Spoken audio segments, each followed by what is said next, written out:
Meditation Retreat. Immoral Mazes Sequence. Introduction by Mowshowitz, December 28, 2019. I just got home from a 6-day meditation retreat and began writing. The catch is that I arrived at the retreat yesterday. I knew going in that it was a high-variance operation. All who had experience with such things warned us we would hate the first few days, even if things were going well. I was determined to push through that. Alas or otherwise, I was not sufficiently determined to make that determination stick. I didn't have a regular practice at all going in, was entirely unfamiliar with the details of how this group operated, and found the Buddhist philosophy involved highly off-putting, in a, no, that's not how it works, that's not how any of this works, nor would we want it to, kind of way. I am no negative utilitarian.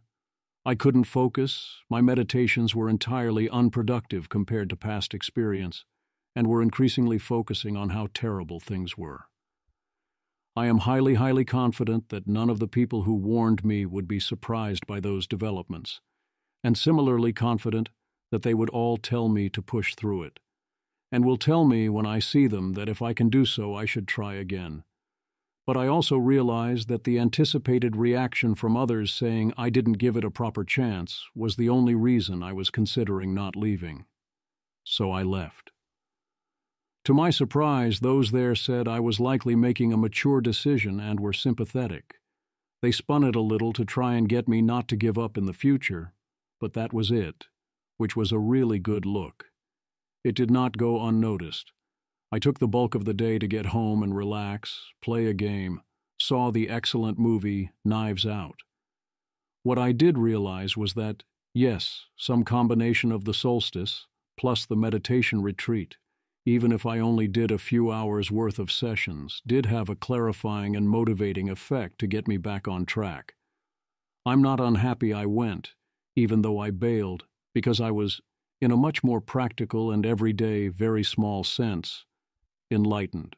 I'm also leaning towards being happy I left when I did.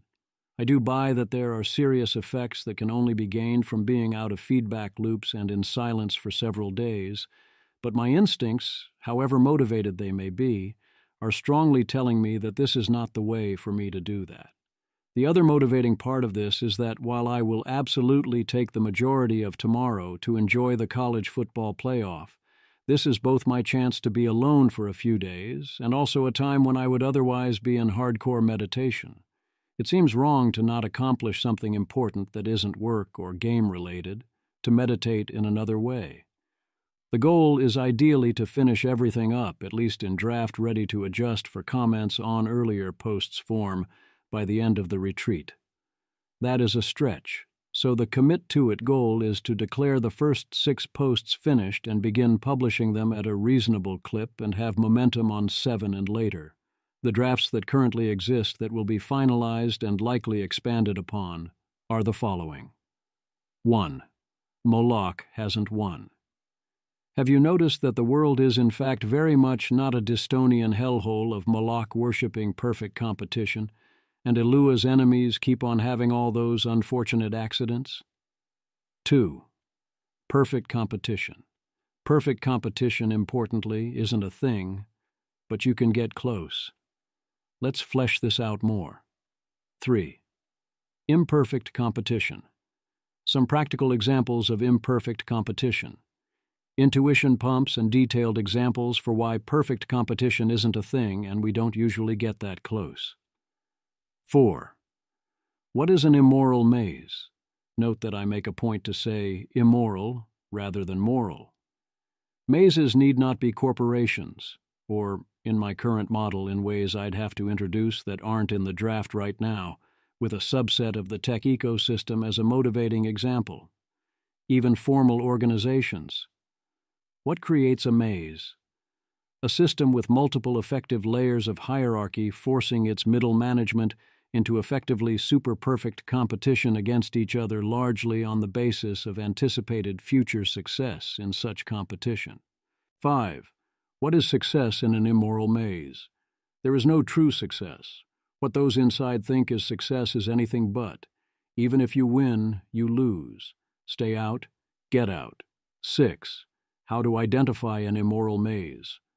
Look at levels of hierarchy, skin in the game, soul in the game, how people describe their jobs, diversity of skill levels and degree of slack. Then pay attention, damn it. 7. How to interact with immoral mazes. They can't be fully avoided, and some are stuck with them more than others. Practical discussion of what to do about this on a personal level. 8. The road to Mazedom. Well, how did we get here?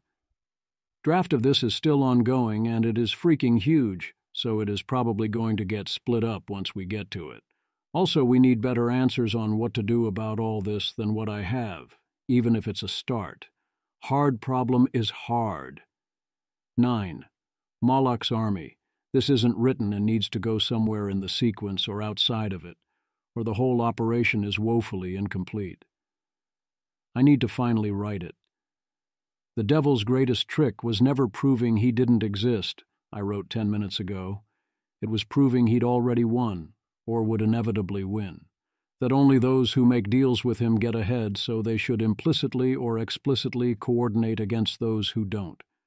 Moloch has an army, who coordinate implicitly around fighting against anyone fighting for anything except Moloch's army, or anyone having any values.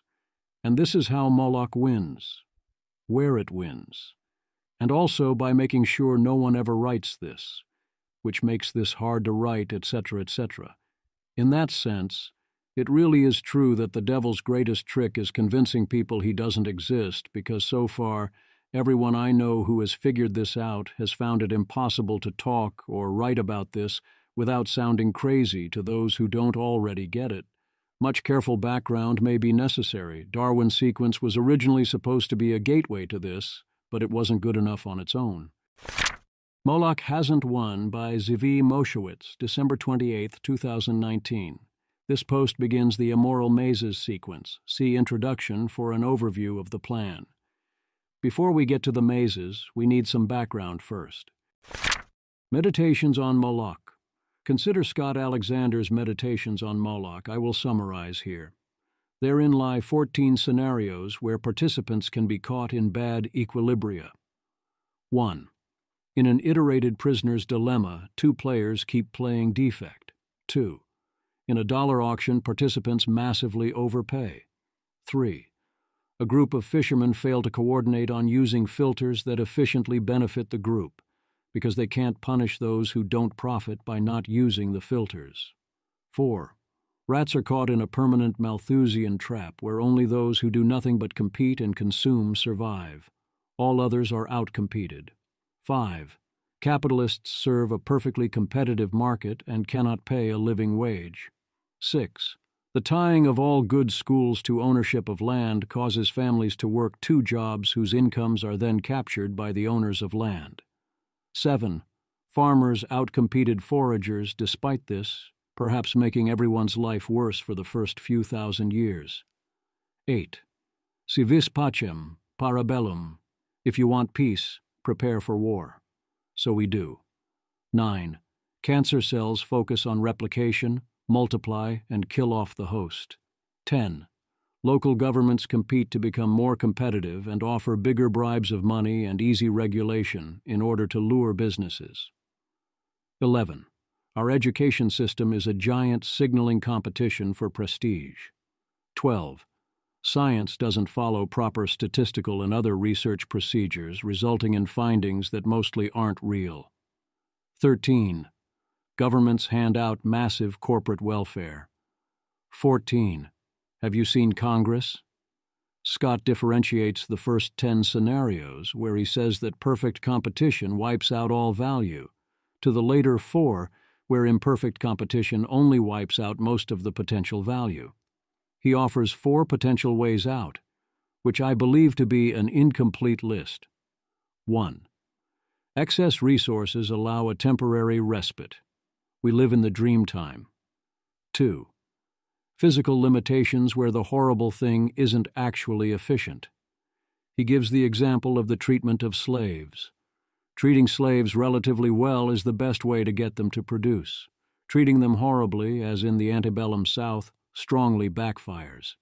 It was only sustained in the antebellum South due to government coordination. 3. The things being maximized for in competitions are often nice things we care about, so at least we get the nice things. 4. We can coordinate. This may or may not involve government or coercion.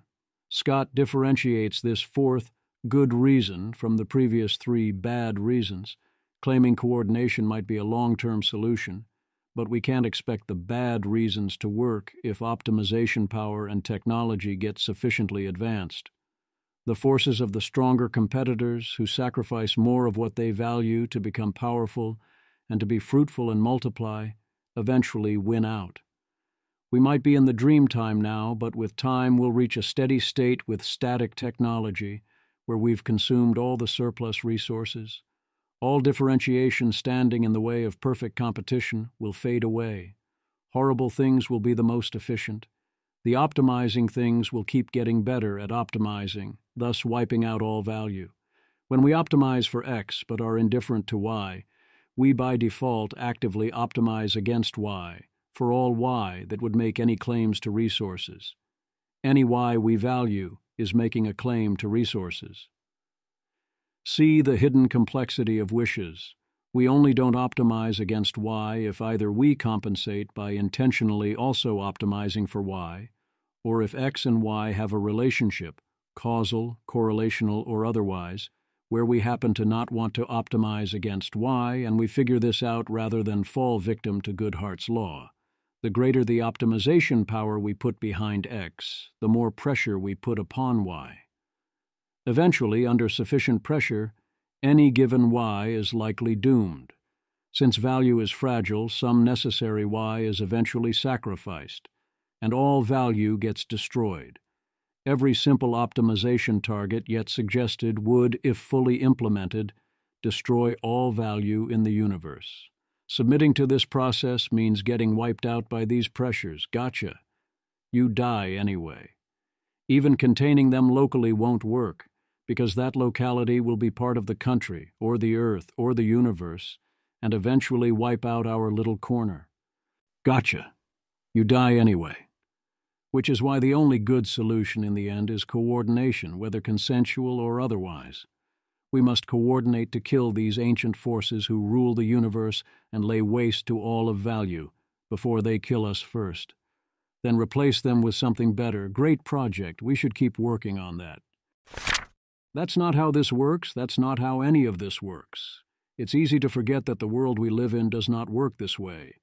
Thus, this whole line of thought can result in quite gloomy assessments of how the world inevitably always has and will work, such as this from Scott in Meditations on Moloch. Suppose the coffee plantations discover a toxic pesticide that will increase their yield, but make their customers sick. But their customers don't know about the pesticide, and the government hasn't caught up to regulating it yet. Now there's a tiny uncoupling between selling to Americans and satisfying Americans' values. And so, of course, Americans' values get thrown under the bus. Or this from Raymond, taken from a comment to a much later distinct post where werewolf in context means someone trying to destroy rather than create clarity as the core of their strategy. If you're a king with 5 districts and you have 20 competent managers who trust each other, one thing you can do is assign 4 competent managers to each fortress to ensure the fortress has redundancy and resilience and to handle all of its business without any backstabbing or relying on inflexible bureaucracies. But another thing you can do is send 10 or 15 of the managers to conquer and reign over another 5 or 15 districts. This is bad if you're one of the millions of people who live in the kingdom, who have to contend with werewolves. It's an acceptable price to pay if you're actually the king. Because if you didn't pay the price, you'd be outcompeted by an empire who did. And meanwhile, it doesn't actually really affect your plans that much. The key instinct is that any price that can be paid to be stronger or more competitive must be paid, therefore, despair. If you didn't pay the price, you'd be outcompeted by someone who did. People who despair this way often intuitively are modeling things as effectively perfect competition, at least over time, which causes them to think that everything must by default become terrible, likely right away. So many people increasingly bemoan how horrible anything and everything in the world is and how we are all doomed. When predictions of actual physical doom are made, as they increasingly are, often the response is to think things are so bad as to wish for the sweet release of death. Moloch's army, an as yet unjustified but important note. Others quietly or increasingly loudly and explicitly to those who are listening, embrace Moloch. They tell us that the good is to sacrifice everything of value and pass moral judgments on that basis, to take morality and flip its sign. Caring about things of value becomes sin. Indifference becomes virtue. They support others who support the favoring of Moloch, elevating them to power, and punish anyone who supports anything else. They form Moloch's army and are the usual way Moloch locally wins, where Moloch locally wins. The real reason people give up slack and everything of value is not that it is ever so slightly more efficient to do so, because it almost always isn't. It is so that others can notice they have given up slack and everything of value. I am not claiming the right to assert this yet. Doing so needs not only a citation, but an entire post or sequence that is yet unwritten. It's hard to get right. Please don't object that I haven't justified it. But I find it important to say this here, explicitly, out loud, before we continue. I also note that I explicitly support the implied norm of make necessary assertions that you can't explicitly justify if they seem important, and mark that you are doing this, then go back and justify them later when you know how to do so, or change your mind. It also led to this post, which led to many of what I think are my best other posts. Meditations on Elua. The most vital and important part of meditations on Moloch is hope, that we are winning. Yes, there are abominations and super-powerful forces out there looking to eat us and destroy everything of value, and yet we still have lots of stuff that has value. Even before we escaped the Malthusian trap and entered the dream time, we still had lots of stuff that had value. Quoting Scott Alexander, "Somewhere in this darkness is another God. He has also had many names. In the Kushil books, his name was Elua. He is the God of flowers and free love and all soft and fragile things, of art and science and philosophy and love, of niceness, community, and civilization. He is a God of humans. The other gods sit on their dark thrones and think, ha ha, a God who doesn't even control any hell monsters or command his worshippers to become killing machines. What a weakling. This is going to be so easy. But somehow Elua is still here. No one knows exactly how. And the gods who oppose him tend to find themselves meeting with a surprising number of unfortunate accidents." Moloch gets the entire meditation. Elua, who has been soundly kicking Moloch's ass for all of human existence, gets the above quote and little else, going one by one. Kingdoms don't reliably expand to their breaking points. Poisons don't keep making their way into the coffee. Iterated prisoners' dilemmas often succeed. Dollar auctions are not all over the internet. Most communities do get most people to pitch in. People caught in most Malthusian traps still usually have non-work lives. Capitalists don't pay the minimum wage all that frequently. Many families spend perfectly reasonable amounts on housing. Foragers never fully died out. Also, farming worked out in the end. Most military budgets seem fixed at reasonable percentages of the economy, to the extent that for a long time that the United States has been mad its allies like Europe and Japan that they don't spend enough. Most people die of something other than cancer, and almost all cells aren't cancerous. Local governments enact rules and regulations that aren't business-friendly all the time. Occasionally, someone in the educational system learns something. Science has severe problems, but scientists are cooperating to challenge poor statistical methods, resulting in the replication crisis and improving statistical standards. Governments are corrupt and hand out corporate welfare, but mostly are only finitely corrupt and hand out relatively small amounts of corporate welfare. States that expropriate the bulk of available wealth are rare. If someone has consistently good luck, it ain't luck. Yes, I have seen Congress. Can't win them all. But I've also seen, feared, and imagined much worse Congresses. For now, Your life, liberty, and property are mostly safe while they are in session. And yes, the education exception is somewhat of a cop-out, but also things could be so much worse there on almost every axis. The world is filled with people whose lives have value and include nice things. Each day we look Moloch in the face, know exactly what the local personal incentives are, see the ancient doom looming over all of us, and say what we say to the god of death. Not today. Saying not today won't cut it against an AGI or other super strong optimization process. Gotcha. You die anyway. But people speak and often act as if the ancient ones have already been released, and the end times are happening now. They haven't, and they aren't. So in the context of shorter-term problems that don't involve such things, rather than bemoan how eventually Moloch will eat us all, and how everything is terrible when actually many things are insanely great, perhaps we should ask a different question. How is Elua pulling off all these unfortunate accidents? As a technical reminder, we will expand upon in Part 2. Perfect competition is a market with large numbers of buyers and sellers, homogeneity of the product, free entry and exit of firms, perfect market knowledge, one market price, perfect mobility of goods and factors of production with zero transportation costs, and no restrictions on trade.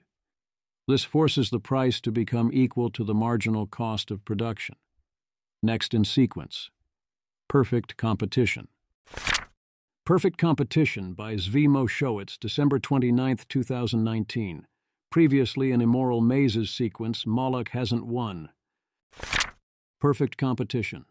In Meditations on Moloch, Scott points out that perfect competition destroys all value beyond the axis of competition, which for any compactly defined axis of competition we know about, destroys all value. This is mathematically true. Yet value remains. Thus, competition is imperfect. Unjustified, at least for now, note. Competition is good and necessary. Robust imperfect competition, including evolution, creates all value. Citation/proof, not provided due to scope concerns, but can stop to expand upon this more if it seems important to do so. Hopefully this will become clear naturally over course of sequence or proof seems obvious once considered. Perfect competition hasn't destroyed all value. Fully perfect competition is a useful toy model, but it isn't an actual thing. Some systems and markets get close. For now, they remain the notably rare exceptions. Often people despair because they are intuitively modeling things as effectively perfect competition, at least over time. This causes many people to think that everything must by default become terrible, likely right away, such as in the examples that open Meditations on Moloch and Raymond's Kingdoms, and thus that everything in general must become terrible. The anticipation of perfect competition, rather than actual perfect competition, is often what causes things to become terrible. Anticipation of perfect competition creates perfect competition, the same way that cooperation in a fixed-length iterated prisoner's dilemma has a backward induction problem. Fighting this instinct is important. Responding instinctively with the detailed explanation that competition is imperfect is not sufficiently quick or emotionally resonant. Too quick intuition pumps for when someone thus despairs, or argues for despair, are that this argument proves too much and that again when you look around many things are insanely great. Remind me, what exactly is perfect competition? Perfect competition is defined as a market with large numbers of buyers and sellers, homogeneity of the product and marginal costs of production, free entry and exit of firms, perfect market knowledge, one market price, perfect mobility of goods and factors of production with zero transportation costs, and no restrictions on trade. This forces the price to become equal to the marginal cost of production. If even one of the assumptions listed above breaks down, price will no longer necessarily be equal to marginal cost of production. The linked to definition calls it a theoretical market structure, for good reason. This is a useful way to model some things, but never actually holds fully true and is not actually a thing. When I Googled for an example of perfect competition, this was the top result, the thing that came up in the box at the top. Agricultural markets are examples of nearly perfect competition as well. Imagine shopping at your local farmer's market. There are numerous farmers selling the same fruits, vegetables, and herbs. Another example is the currency market. First of all, the goods that are involved in the currency market are homogeneous. Here is how much perfect competition is a theoretical construct. Farmers' markets were already before noticing this on a later editing pass of the sequence, my first and most detailed example, in the next post, of highly imperfect competition. Note that perfect competition is in important ways less competitive than imperfect competition, because there is no competition for differentiation, for iteration or improvement, or for long-term concerns. Superperfect competition. We will define superperfect competition as competition that mostly has most of the elements of perfect competition, but lacks free entry and free exit, which creates more production than there would be at equilibrium, and thus also a lower price. In particular, we assume effective homogenization of products. The market coerces this production through some combination of trickery, force, mandates, exploitation of biases, false perceptions, cost of exit, rapid technological or regulatory change, predatory competition in pursuit of future market power, or other means. Perfect competition destroys all the producer surplus. More precisely, it sets their economic profits to zero and takes away all their freedom of action. Capital invested in such production is risk-free in pure perfect competition, so it earns the risk-free rate, which in the real world right now is basically zero.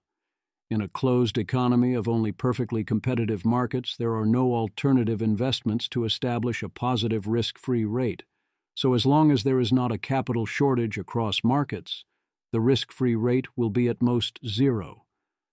Super-perfect competition destroys more than all producer surplus. The saving grace of free ability to exit has been removed. Producers in both cases also have no slack or freedom. They must follow exactly the optimal short-term strategies. Anything else is sacrificed. As a system approaches perfect competition, producer surplus is destroyed, producer slack is depleted, and freedom of action dies. Perfect competition is at core a special case of perfect optimization, in this case of homogenized commodity production. Again, perfect competition is an abstraction. It's not a thing. But being very close to perfect competition in some places is totally a thing. Super-perfect competition is totally a thing. Perfect competition is where you can't win. Super-perfect competition is where you can't break even and can't even quit the game. On a scale where 0 is full monopoly with price discrimination and 1 is perfect competition, super-perfect competition is values greater than 1. A clean example of super-perfect competition would be the market for ride shares on the Internet. Another would be the airline industry, at least at some times in the past. The dollar auction works via super-perfect competition. Many of Scott's other examples in Meditations on Moloch also involve similar situations, with players forced into participating. In each case, super-perfect competition exists because market participants paid the cost of entry in anticipation of capturing a future market with levels of competition that would allow them to enjoy a producer surplus and make profits. When too many people make that same calculation, they become wrong. Traditionally, all of this is viewed as great for consumers, since they get the best possible price. If all the consumers want is to cheaply consume a fungible commodity today as optimized to simple metrics, they are in luck. Or at least they are in luck for now, since super-perfect competition often paves the way for future oligopoly. If they want anything else, this market won't help them get there because producers won't give them anything else. Thus, ride shares and the airline industry. Universal perfect competition.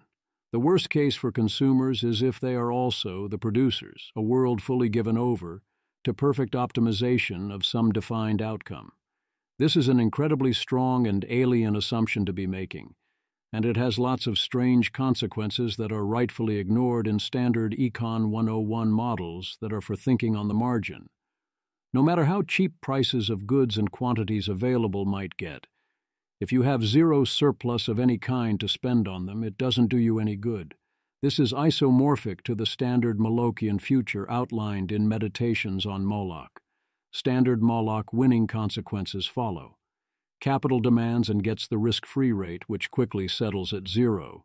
Easiest way to see this is capital supply over time must be constant. The iron law of wages takes over.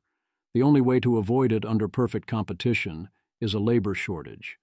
By assumption, all consumption is by the producers, and capital generates zero return, so demand for labor is proportional to supply of labor, preventing any labor shortage. Thus, we are in equilibrium right away. This drives labor's wage down to bare subsistence. Any gains from superior production are wiped out by lower wages and only benefit those spending down existing capital. Any actions that are not optimal permanently deplete your stored capital, including non-forced consumption. You cannot invest in optional assets such as slack or creating the next generation, because those willing to not do so are competing, perfectly, with you for a job. You get a Disneyland with no children. One could even argue this has already begun, that people in many nations having less than the replacement level number of children represents competitive forces so strong that young people no longer have the surplus to be comfortable having enough kids. If labor is willing to accept wages below the costs of reproduction, the iron law breaks low, and you soon have literal no children. Worlds given fully over to perfect or super-perfect competition, by default, lose all value to those within them. That last clause of "to those within them" is important. They can have value to those outside that world if they can get their hands on some of the stuff being produced. Creating almost perfect or super-perfect competition within a compact space, ideally containing few, if any, humans or other moral agents, can be a great way to efficiently produce an important fungible good. Not every system of the world needs to have surplus and enjoy economic profits. Over time, many systems that are not monopolies move in the direction of perfect competition if nothing changes and no one does anything to stop this effect. An increasingly static world drawn towards its permanent equilibrium would by default look increasingly like some combination of perfect competition, pure monopoly, and other inadequate equilibria. This is a lot of where the Moloch wins because essentially perfect competition intuitions originate. Take a system. In that system, assume that underlying conditions are permanently static except for the participants. Assume the participants won't meaningfully coordinate. Assume that participants who do better beat out those who do worse and expand or replicate or survive marginally better. Extrapolate. Image. A stick figure comic titled, "My Hobby Extrapolating," shows someone pointing to a graph with number of husbands on the y-axis and a jump from 0 yesterday to 1 today. The presenter tells a veiled bride that by late next month, she'll have over 4 dozen husbands and should get a bulk rate on wedding cake. The fact that this hasn't happened yet gets viewed as a temporary respite from the inevitable triumph of awfulness. And in the very long run, given sufficiently advanced technology, maybe that's true. It depends. We don't yet know the rules of that game. Details matter. But even old Malthusian traps don't work this way. Things sometimes get bad. Once things get sufficiently bad that no one can deviate from short-term selfish actions or be a different type of person without being wiped out, things are no longer stable. People cheat on long-term investments, including various combinations of things such as having and raising children, maintaining infrastructure, and defending norms. The seed corn gets eaten. Eventually, usually when some random new threat inevitably emerges, the order collapses and things start again. The rise and fall of civilizations, the rise and fall of corporations or other organizations is often not so different. Shocks are inevitable. In the steady state, there needs to be enough surplus around to raise the next generation and deal with negative random shocks. And as per Scott's second reason things might not get too bad, The horrible nightmare systems mostly aren't actually efficient ways to get useful actions out of human beings. Neither is starving the people of resources too far. Things can only get so bad for so long. If you make things sufficiently bad, before too long you get wiped out. For now at least, poor folks still smile. That's not to say that this is a good solution. Our modern solution centers on robust competition and an industrial revolution. We let corporations and others drive each other into bankruptcy or dissolution. This can be because they get too far gone, or because outside improvements through technological and productivity growth create a superior alternative. In the increasingly static and more technologically advanced future, that is more of a true steady state and approaching its permanent equilibrium, both technologically and otherwise, shocks may cease to be inevitable, and thus this danger would become much stronger. That's a huge problem that needs more attention. It's also beyond scope. It is important for us to remember that it is beyond scope and a different problem. The practical danger to this system, that is on the rise now, is the temptation to not let this cycling happen. Preventing the cycle stops short-term pain and protects the powerful. In the places things are getting worse or on pace to start getting worse, where Moloch is locally winning, this is a key mechanism. This leads to another perspective on how people get to the Moloch wins intuition. Those that visibly follow Moloch here and now seem to prosper, here and for now, if no one is punishing them for it. And also, as per my not yet justified claim last time, Moloch's army is in effect rewarding them for these intuitions and punishing others for lacking them. The things that exist and are big or visible and thus seem important are mostly steadily getting worse most of the time. Despite this, things overall kept getting better on almost all fronts for a long time, whether or not that is continuing recently.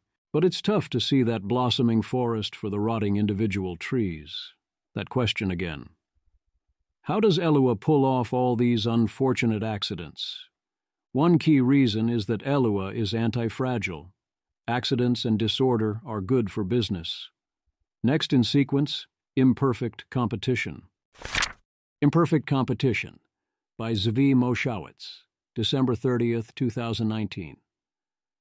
Previously in sequence, Moloch hasn't won. Perfect competition.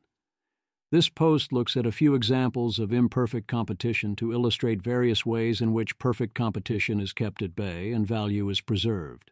Concrete examples seem more likely to enlighten than abstract principles. Let's start with the most literal of markets, the market for food, and then talk about the market for cars. As I noted last time, I noticed after writing this that a local farmers market was Google's top response to asking for an example of perfect competition, which makes it kind of perfect as the central example of imperfect competition. For length, I'll stick to these examples. I am happy to give quick models for other markets in the comments if anyone wants to work through different examples. 1. The local farmers market. A few times a week at various places around the city, local producers open stands to sell their goods to the public. Many people choose to shop here rather than at the supermarkets a few blocks away in every direction. They typically pay higher prices, do a lot of investigation and sampling of goods, and eventually often become loyal to producers and products that provide strong value. When I was growing up, we often got our cheese and apple cider from one such market, along with more healthy foods that I was incapable of eating and therefore don't remember as well. What's going on here? A lot of different things are combining at once, and this list likely isn't even complete. Each of these is a violation of perfect competition. Products and producers are not homogenized, and information about them is costly. Even the relatively homogenized farmers' market products, like the apple cider, differ in quality from batch to batch, from season to season, and harvest to harvest. There is no reliable way to differentiate high-quality from low-quality products or producers, or any way to divine the product details you might prefer or dislike, without sampling the goods, which is costly outside of the occasional free sample. When buying produce, one needs to pick out the items one likes, and things get even more variable. Reputation and experience matter a lot. Market information is costly for consumers. Different producers bring different goods to market at different times, with no known schedule. Often the goods sell out. The only sure way to know is to go to the market and look around. If one wants to be sure, one would even walk around the full market and examine things before making any decisions. But that takes a while. Once you're there, it often makes sense to buy something, even if you wouldn't have bothered going out there if you'd known what was available today. Market information is costly for producers. Farmers and bakers and cheesemongers tend not to be those with a deep interest in market dynamics. They don't know what consumers will want or what prices they'll be willing to pay and find out by trying to sell goods and seeing what people buy. They are quite bad at maximizing profits from what they produce. We like it that way. Someone who was good at maximizing profits would be bad at producing quality goods. Each producer has a unique situation, so they can't rely on general surveys to price goods correctly. Goodwill is vital to the business, making pricing experiments generally a bad idea. That leads into a key additional concept, which is complete skill stacks are rare. This allows being very good at one aspect to compensate for being relatively poor in another, whether or not this is by choice or provides slack. Unknown information exists. We know little about nutrition and what is dangerous for us.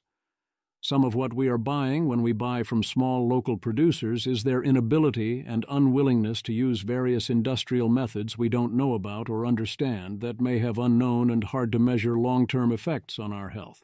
We are uncertain about the order of magnitude of this effect, but such effects are highly unlikely to be good. This pushes us away from homogenized products. Fixed costs exist and production costs are asymmetric. Skills differ. Each farmer and producer both specializes in a different set of products and faces the quirky resource constraints of their own land, skills, tools, and background, and what they know how to and like to grow and make. Economies of scale exist due to many fixed costs. Even if you did know how to grow crops, doing so on too little land would be prohibitively time inefficient. Even if it wasn't, you would still have no practical way to bring those goods to market, as that too requires fixed costs. You can't participate in these markets unless you're big enough to be a full member and committed to sustaining relationships and reputation. Producer preferences differ. This is an important variation on variable production costs. Farming in the modern age is often a labor of love. If a farmer likes extra sharp cheddar or plum tomatoes, they're going to produce them even if it isn't the best thing for the bottom line, then bring them to market anyway. They'll also produce more variety than the market would reward on its own. Seeking this out is one way to find the best quality. Location matters. The farmer's market exists largely because it's better to buy local products with lower money and time spent in transportation, resulting in cheaper and higher quality goods. The goods in supermarkets often were engineered to travel better and keep longer, which reduces quality in other ways. When you go to the market for local goods, those closer to the market have a huge advantage. Those farther away will choose to go to a different market, even if its customer base isn't quite as good. Consumers care about the individual producers. Local farmers also often get extra business from those who like to support local production for various pro-social reasons, or even develop personal relationships over time. Most people at the farmer's market would pay a non-zero amount extra to buy from the farmer's market over an identical product at the supermarket. Skin in the game. Skin in the game doesn't mix with perfect competition, because in perfect competition, there's no skin available to have. When owners operate and stick around for the long term and face the consequences of their decisions in terms of skill development, reputation, capacity, and so on, they have to care about more than just creating a homogenized product or even creating a product. Everything matters, and those who let longer-term things slide do not survive for long. No boss. No one is telling the producers they'll be fired if they make trade-offs. No shareholders are putting on extreme pressure to maximize profits. People get to do the things they want to do, and not the things they don't want to do, and accept the consequences. What happens in the long term? We used to mostly have these types of markets, and now we mostly have supermarkets. 2. Supermarkets. Supermarkets are a rough business to be in. They are much closer to perfect competition than farmers' markets. The products are more commoditized and homogenized, and are more predictable in quality. Information is easier to get. Often goods are identical across sellers. The relationships are mostly purely transactional. The store owners are mostly in it for the money. Identical packages of Kerrygold butter are $3.19 at Trader Joe's on 3rd Avenue, $3.79 at Whole Foods a block farther west, and something like $4.49 at West Side Market 2 blocks to the south. Sometimes I see them for $5 or more. That's weird. Sounds remarkably uncompetitive. What happened to the law of one price? What's going on? Here's my model. People care a lot about distance when picking a supermarket, and care a lot about batching their purchases so they don't have to go too often. Customers are choosing between a handful of potentially reasonable bundles of options. Each has some unique offerings in terms of product variety and quality, a unique location, a unique brand identity and reputation, and a history with each potential customer. It takes time to learn what each one has to offer, to remember where everything is located so things can be found quickly, to know which things are being overpriced at each store. Stores often price some items lower than normal or below cost to tempt customers in, hence the term loss leader, and then jack up the prices of other items, like the Kerrygold butter, where customers are likely to be price insensitive. Thus, when I enter a new supermarket, I price check the Kerrygold butter before buying items whose fair price I do not know. Supermarkets are effectively in oligopolistic competition with local alternatives and a handful of services like FreshDirect. They're not in anything like perfect competition with each other. The same is true for different brands within the supermarket. We have what almost any other culture in history would consider amazing product variety and choice. It is very rare for there to mostly be multiple brands that sell essentially identical products at the same price point, in the same store. It's rare for there to be even two best options that are essentially identical. Often the choice will be close between multiple brands, but that's because they're offering different trade-offs. Attempts to copy gold standard products like Heinz ketchup somehow don't work. Most consumers don't know the quality or details of most options of things they're considering buying. And there's a ton of brand loyalty. There is intense competition. The system works well, but it's definitely something very different than perfect competition. Online grocery services like FreshDirect also face sufficient scale and distance requirements that there are only a handful available in a given area, and they tend to not have that much product variety either, and to market themselves as unique options complete with many unique items. E.g. for FreshDirect, I recommend the Take and Bake ciabatta rolls. One can imagine a world in which transportation costs continued to fall, and skill in preservation continued to improve, as did the ability to communicate what you want online and get what you asked for. This is much less reliable than my priors would have predicted, to the point where location stopped being important and it made sense to break up orders into individual products. One can imagine better market knowledge becoming available and known to more customers, or the food is made in replicators or by robots using standardized open-source procedures. That day may come. For now, a lot of things stand between here and there. 3 restaurants, in brief. Restaurants are a strange case. I'm told that no one makes money and competition is super rough, largely because people are often opening and running places for non-monetary reasons. A lot of people think they can do it when they can't because they don't understand what it takes, and because their friends and family often lie to them about their cooking, which can all cause super-perfect competition. Despite that, we clearly see highly imperfect markets. We regularly see places that can produce sufficiently superior products to command strong pricing power, which they rarely fully use. There is little doubt that many places have huge advantages over the marginal competition.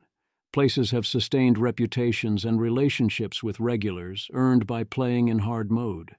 Seeing people play in hard mode is a sure sign competition is far from perfect. And those who do these jobs well earn the ability to charge more and often get more business than they can handle. My model says the central stories here are that location matters a lot, skill and experience matter a lot. Products are highly differentiated. Information is expensive on many fronts, and people have different values with skin in the game. Too many participants enter, and exiting is expensive, so making zero profits is really hard. But there are huge marginal returns to being great, so huge success remains possible. 4. Buying a car. I don't drive, so I've never bought a car.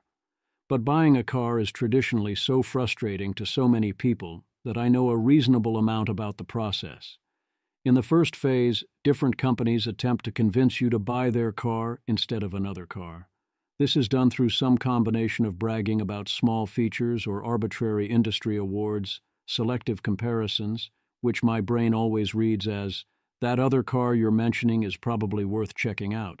Creation of emotional resonance and identity effect assignment, loading up more observable features, periodic good deals and sales with superficially cheap structures, offering test drives and providing in the background real information resources.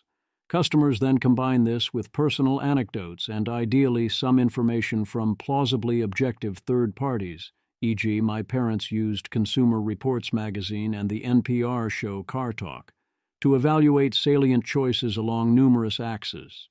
Narrow things down to choices that feel appropriate and reasonable. Then consider what deals are available and make a final choice, however big final choices are made. One must also then choose expensive new car versus cheaper new car versus premium used car versus cheap used car. Economies of scale, both in production and distribution, and then in marketing and reputation. Keep the market limited to a handful of producers, each of whom produces a handful of models each year. Even major participants can only efficiently highlight a handful of offerings, or the messages get muddled. Different customers care about wildly different things. One will care about safety and reliability, another how the car looks or whether it is seen as sexy, another primarily cost to own, a fourth comes from a family that drives Fords. A fifth wants everyone to know how good and responsible and forward-thinking they are with their electric model, and the last is a 16-year-old who just got their license and wants really good air conditioning and sweet cup holders. You want to differentiate yourself from the competition, not match them, even if you're better on objective quality and value, since those are hard to measure and communicate. The products do their best to not be homogeneous. It's not that one element of perfect competition is missing. It's that all the elements are each on their own missing. Entry and exit are costly. Economies of scale are central. Market knowledge is expensive and difficult. Mobility of goods is not only not free, it is what is being sold. There are massive restrictions on trade. Past this point, I have no personal experience, so this could be unfair, obsolete, inaccurate, or all three. And of course, the whole point is that these markets are not perfectly competitive, so experiences wildly differ from person to person and location to location. Great experiences do exist, and only some of them involve not realizing you're being had. Once a car has been selected, it's time to head to the dealer, to negotiate and make a deal. This process is not less absurd than it sounds. It's also mandated by the state governments in the United States, which bans systematic automobile sales that don't go through physical dealerships. Customers come in and look around the shiny cars. They are then likely to be accosted by salesmen who share selective information, hide other information, frame shift, anchor on absurd retail prices, manipulate, outright lie, check with their manager, cajole, play good cop, bad cop, and other similar games, create expectations of reciprocity, bait and switch, and so forth. They do this so brazenly and reliably that everybody knows that car salesmen are out to get you, and people study up on how to navigate this in reasonable time and not get taken for a ride. Most customers rightfully dread this. Many find it so unpleasant that they knowingly accept losing hundreds or even thousands of dollars in value to make the process less painful. They are often unable to bring themselves to use tactics like call multiple dealers and ask for quotes, or take a day to think about it or see if the deal improves. And even those who know rarely hold out for the most powerful, wait for the end of the month, whose mechanism will be explained in a bit. And that's for new cars. Used car salesman carries even worse connotations. Importantly, it's not maximally bad connotations. It's nothing close to perfectly competitive fraud. It's wildly varying magnitudes of fraud. The common question, would you buy a used car from this man? Highlights that there are people you under no circumstances should buy a used car from, and others, even professional used car salesmen, that you should be cautious with, but who it would be reasonable to purchase a used vehicle from. New car salesmen pursue a wide range of strategies at a wide range of skill levels. They even radically adjust tactics based on the time of the month. They have targets to meet and will do whatever it takes to meet those targets if they're about to miss, but find doing so unpleasant on many levels, as well as expensive. It not only burns slack and isn't fun, it degrades the long-term and bottom line to push too hard. So most salesmen avoid doing this when it isn't necessary and pick a trade-off between short-term profits, long-term profits, intensity of work, and their own sense of morality. When we do see the worst behaviors, my model says it is usually because of pressure from bosses and quotas from higher up the corporate ladder rather than any need to be maximally competitive. It is done haphazardly and inefficiently to save people's hides. That you can typically literally save hundreds to thousands of dollars by buying your car on the last day of the dealer's sales incentive period speaks to how distorted all of this has become. We are seeing the results of immoral mazes. Next in sequence, does big business hate your family? Does Big Business Hate Your Family? By Zvi Mowshowitz, December 31, 2019. Previously in sequence, Moloch hasn't won. Perfect competition. Imperfect competition. The book Immoral Mazes describes the world of managers in several large American corporations. They are placed in severely toxic situations. To succeed, they transform their entire selves into maximizers of what gets you ahead in middle corporate management. This includes active hostility to all morality and to all other considerations not being actively maximized. Those considerations compete for attention and resources. Those who refuse or fail to self-modify in this way fail to climb the corporate ladder. Those who succeed at this task sometimes rise to higher corporate positions, but there are not enough positions to go around, so many still fail. Reminder: sufficiently powerful optimization of any known target destroys all value. This is a default characteristic of all sufficiently strong optimizers. Recall that when we optimize for X but are indifferent to Y, we by default actively optimize against Y for all Y that would make any claims to resources. See the hidden complexity of wishes. Perfect competition destroys all value by being a sufficiently powerful optimizer. The competition for success as a middle manager described in Immoral Mazes destroys the managers, among many other things it destroys, the same way, by putting them and the company's own culture and norms under sufficiently powerful optimization pressure towards a narrow target. Does big business hate your family? Consider this comment elevated to a post at Marginal Revolution, responding to Tyler Cowen's noting that the National Conservatism Conference had a talk called Big Business Hates Your Family. What would it mean if big business did hate your family? Would it mean adopting a working culture that made it ever harder to rise to power within it while also having said family? Would it require those with career ambitions to geographically abandon extended family and to live in areas notoriously difficult for raising families? Would it mean requiring long delays on family formation while you got credentialed, worked with little remuneration while getting your foot in the door, and then place huge amounts of time and effort on career growth rather than investing in your family? Does corporate culture act like it hates your family? Would it mean selling products which have strong correlations with family strife and dissolution? Would it market products known to be destructive to thousands of families relentlessly? Would it market products that consume time in great quantities at the expense of family time investment? Would it routinely mock and denigrate your family roles for cheap publicity? Would it mean lobbying for policies which are good for the business but bad for your family? Would it support seeking a larger supply of labor via immigration? Would it support visa-restricted immigration of labor that is less able to defy corporate diktat without having legal or financial issues?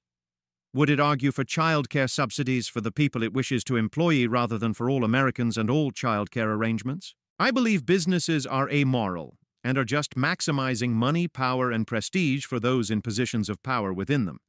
Yet this formal indifference seems to be giving rise to a lot of behaviors that are, at best, perceived to be hostile to families.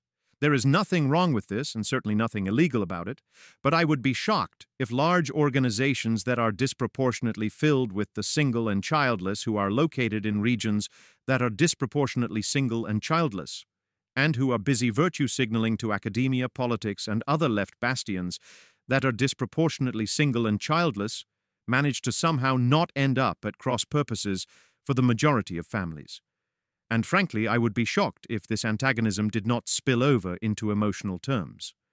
Certainly, I am always told that this sort of analysis is why Structure X is antagonistic, if only implicitly, against racial minorities. I see no reason why parents or spouses would feel any differently. Big business, like the AGI, does not hate your family. Big business thinks your family possesses capital, preferences, and other assets that could be used for something else. The effects of this on your family are a side effect. Big business also notes that your family is attempting to optimize the world for something other than the profits of big business, and would like to prevent you from doing this, since it would tend to reduce its profits. This is all doubly true if you work for the big business in question, since your family is now asserting its preferences and claims to resources in an even more directly competitive way. For morality, or anything else that might have a claim to resources, so basically anything anyone cares about, same thing.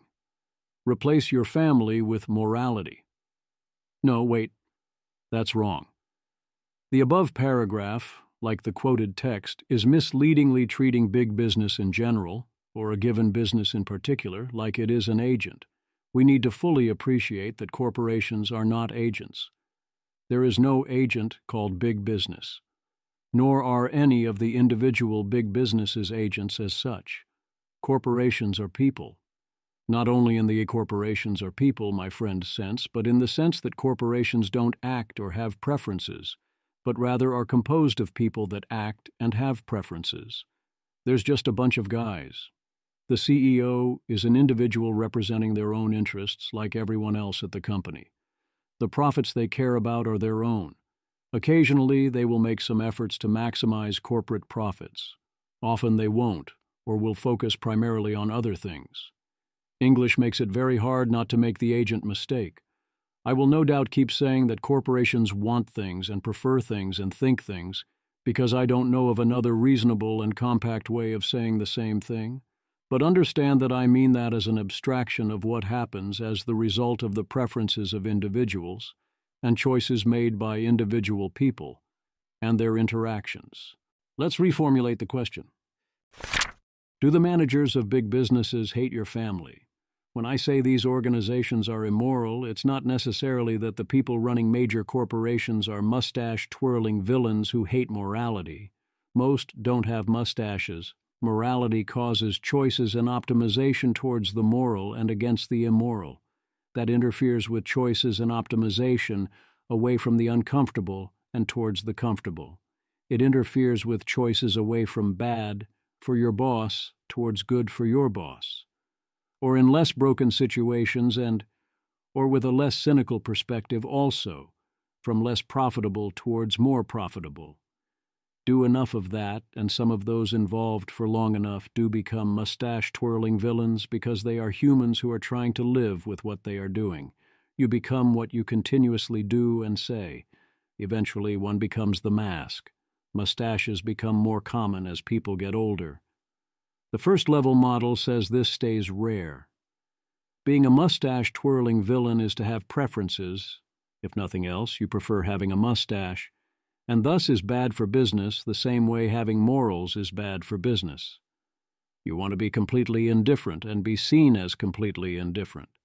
It is worth taking 5 minutes here to think about how it might become seen as advantageous by the managers themselves, under these conditions, to become actively immoral and prefer doing the wrong thing over the right thing because it is wrong. Lacking all preferences.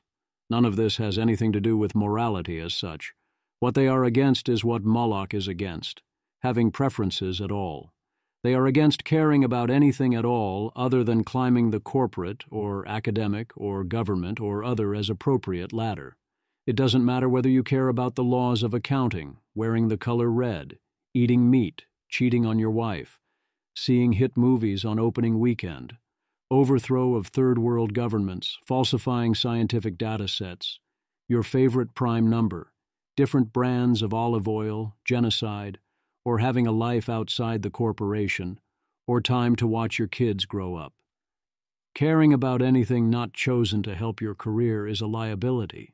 Being seen or thought of as caring about something else can be even worse than actually doing so, as you are preemptively punished/seen as not having a future, and potential allies want nothing to do with you. In particular, any sign of, or even worse defense of, an outside life is deadly. Thus what is called Pornell's iron law of bureaucracy.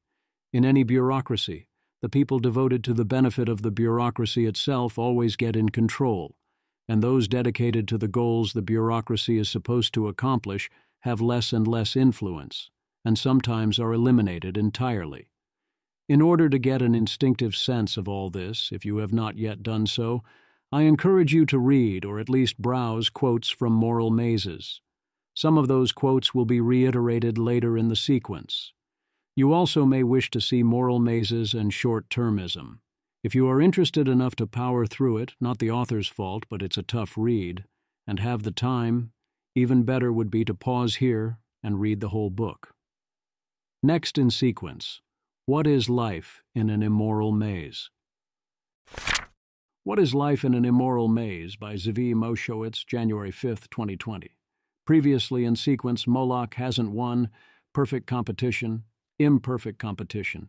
Does big business hate your family? This post attempts to give a gears-level explanation of maze life as experienced by a middle manager in systems with many levels of management, as depicted in Immoral Mazes. The maze level of corporations differs wildly. These dynamics do not reliably fully take over until you have many levels of management. In Immoral Mazes, there are at least 25 grades of management and certainly 5+ levels of hierarchy. Questions of what, in addition to extra levels of management, causes high maze levels will be dealt with in future sections. Again, if you have not yet done so, you are highly encouraged to read or review quotes from Immoral Mazes. I will not have the space here to even gloss over many important aspects. An immoral maze can be modeled as a super-perfectly competitive job market for management material. All the principles of super-perfect competition are in play. The normal barriers to such competition have been stripped away. Too many qualified managers compete for too few positions. If an aspirant who does not devote everything they have and visibly sacrifice all slack towards success, they automatically fail. Those who do make such sacrifices mostly fail anyway, but some of them succeed. We'll see later what success has in store for them. The lifestyle of a middle manager. At the managerial and professional levels, the road between work and life is usually open because it is difficult to refuse to use one's influence, patronage, or power on behalf of another regular member of one's social coterie. It therefore becomes important to choose one's social colleagues with some care and, of course, know how to drop them should they fall out of organizational favor. Immoral Mazes, location 884, quote number 117. We have this idea that there is work and there is not work, and once one leaves work, one is engaged in not work distinct from work. We also have this idea that there are things that are off limits even at work, like sexual harassment. For a person without anyone reporting to them who is on the line in the book's parlance, this can be sustained. For those in middle management who want to succeed, that's not how things work. Everything you are is on the table. You'd better be all in. You will increasingly choose your friends to help you win. You will increasingly choose your hobbies and what you eat and your politics and your house and your church and your spouse and how many kids you have to help you win. And of course, you will choose your lack of morality.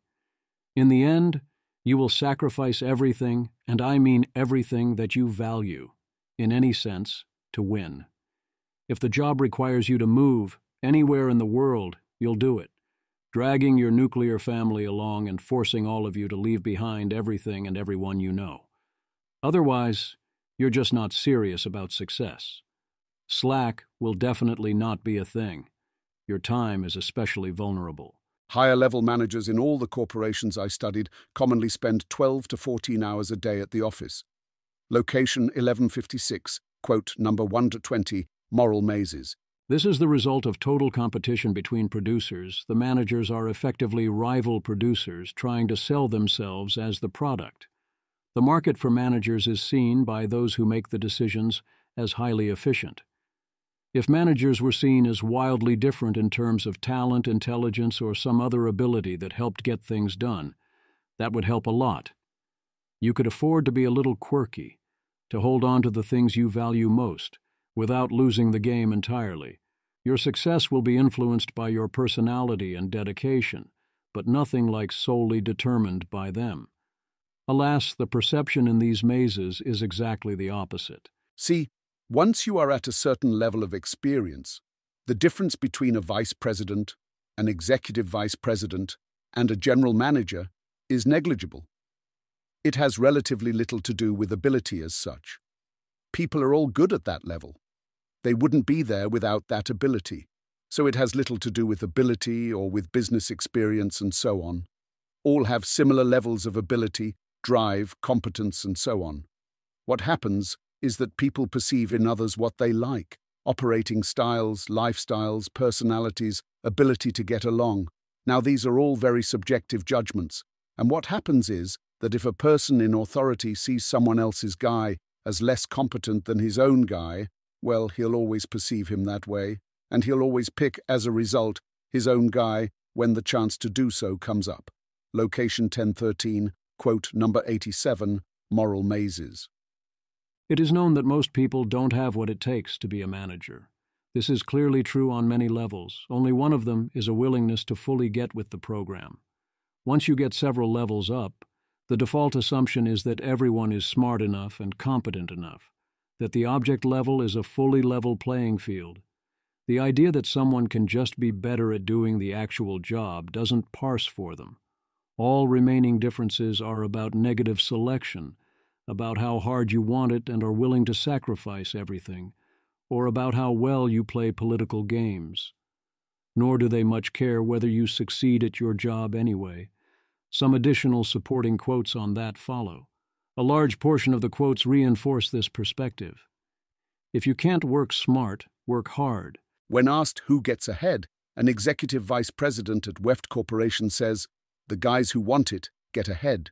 The guys who work. You can spot it in the first 6 months. They work hard, they come to work earlier, they leave later. They have suggestions at meetings. They come into a business and the business picks right up. They don't go on coffee breaks down here in the basement. You see the parade of people going back and forth down here? There's no reason for that. I never did that. If you need coffee, you can have it at your desk. Some people put in time and some people work." Location 992, quote 29, Immoral Mazes. But everyone at this level works hard, which was more about showing you work hard than the results of the work, because concrete outcomes don't much matter. As one manager says, personality spells success or failure, not what you do on the field. Location 1383, quote 33, Immoral Mazes. It's not like there were ever objective criteria. Managers rarely speak of objective criteria for achieving success, because once certain crucial points in one's career are passed, success and failure seem to have little to do with one's accomplishments. Location 917, quote 42, Immoral Mazes. Which makes sense because if everyone is the same, then concrete outcomes are just luck. Assuming a basic level of corporate resources and managerial know-how, real economic outcome is seen to depend on factors largely beyond organizational or personal control. Location 1592, quote 46, Moral Mazes. I am supremely confident that this perspective is completely bonkers. There is huge differential between better and worse, no matter how high up you go or how extreme your filters have already been. But what matters here is what the managers believe, not what is true. Talent or brilliance won't save you if no one believes it can exist. If noticed, it will only backfire. Striking, distinctive characteristics of any sort, in fact, are dangerous in the corporate world. One of the most damaging things, for instance, that can be said about a manager is that he is brilliant. This almost invariably signals a judgment that the person has publicly asserted his intelligence and is perceived as a threat to others. What good is a wizard who makes his colleagues and his customers uncomfortable? Location 1173, quote 88, Moral Mazes. How do things get so bad? That's the question we'll look at an aspect of next post. From here, I anticipate 3 to 5 day gaps between posts. Questions that will be considered later, worth thinking about now, include: how does this persist? If things are so bad, why aren't things way worse? Why haven't these corporations fallen apart or been competed out of business? Given they haven't, why hasn't the entire economy collapsed? Why do regular people, aspirant managers and otherwise, still think of these manager positions as the good jobs, as opposed to picking up pitchforks and torches? Next in sequence, stripping away the protections. Stripping Away the Protections by Zvi Mowshowitz, January 8, 2020. Previously in sequence, Moloch hasn't won, perfect competition, imperfect competition. Does big business hate your family? What is life in an immoral maze? The previous post painted a bleak picture of life as a middle manager in an immoral maze. Not every middle manager faces the high maze levels described in Moral Mazes, but I am confident that many do. How did things get so bad? We previously discussed Meditations on Moloch. That has a lot of gear-level analysis of how easy it is for undifferentiated high-stakes competition along a single variable to destroy everything of value, and how much worse it is to do all those things at once than would be the sum of their parts. Perfect Competition summarized and fleshed out that model so we could work with it, and defined super-perfect competition as perfect competition without free exit, which, when that restriction is meaningful, results in less than zero economic profits. Imperfect competition illustrated how different idealized perfect competition is from the conditions we typically experience. Even when we use markets that seem highly competitive, even in a market used as a canonical example of perfect competition.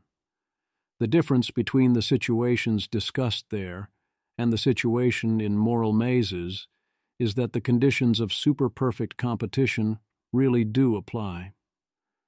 The protections against this happening have been stripped away. An immoral maze is not as extreme as the imagined possible future EM world where any simulated human caught doing something suboptimal is erased and replaced, but it is closer than one would first think.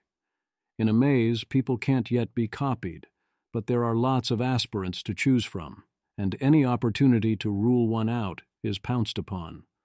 Sources of positive differentiation between managers are systematically destroyed. As we saw above, managers do not believe they exist, so they don't matter. This leaves only negative differentiation and selection, plus politics. Sources of meaningful object-level concerns and detail and the relevance of any long-term consequences of actions are stripped away as well. Again, managers do not believe they exist, so they don't matter. This leaves a homogeneous product that managers must become, the production of which is subject to perfect competition. Then the resulting politics runs amok. The system self-reinforces the reinforcement of conformity with these ideals. Let's go over the details that keep the rest of the world safe from such conditions. The bold terms are copied from the previous post: imperfect competition. No boss.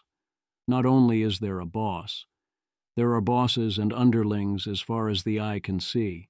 Everything is reduced to simple metrics and impressions that can be run up or down the chain. Everyone is judged on everything, based on how they look and cause others to look, and what it says about the person being judged. There are only better and worse judgments and ways to get them. Avoiding standing out in a negative way, e.g., 1,000 attaboys are wiped out by one oops, is all that matters. The richness of real situations falls away. Skin in the game. Immoral mazes actively fight against anyone having skin in the object level or long-term game. They don't track or remember anything, deliberately destroying or avoiding records to avoid future scapegoating. That leaves no skin in the real game, only skin in the game of short-term appearances and politics, which is what skin in the game is supposed to defend against. Even if the system wanted to preserve skin in the game and distribute it usefully, rather than destroy it, there would be a severe shortage of it. Major corporations are too large and consequences too diffuse.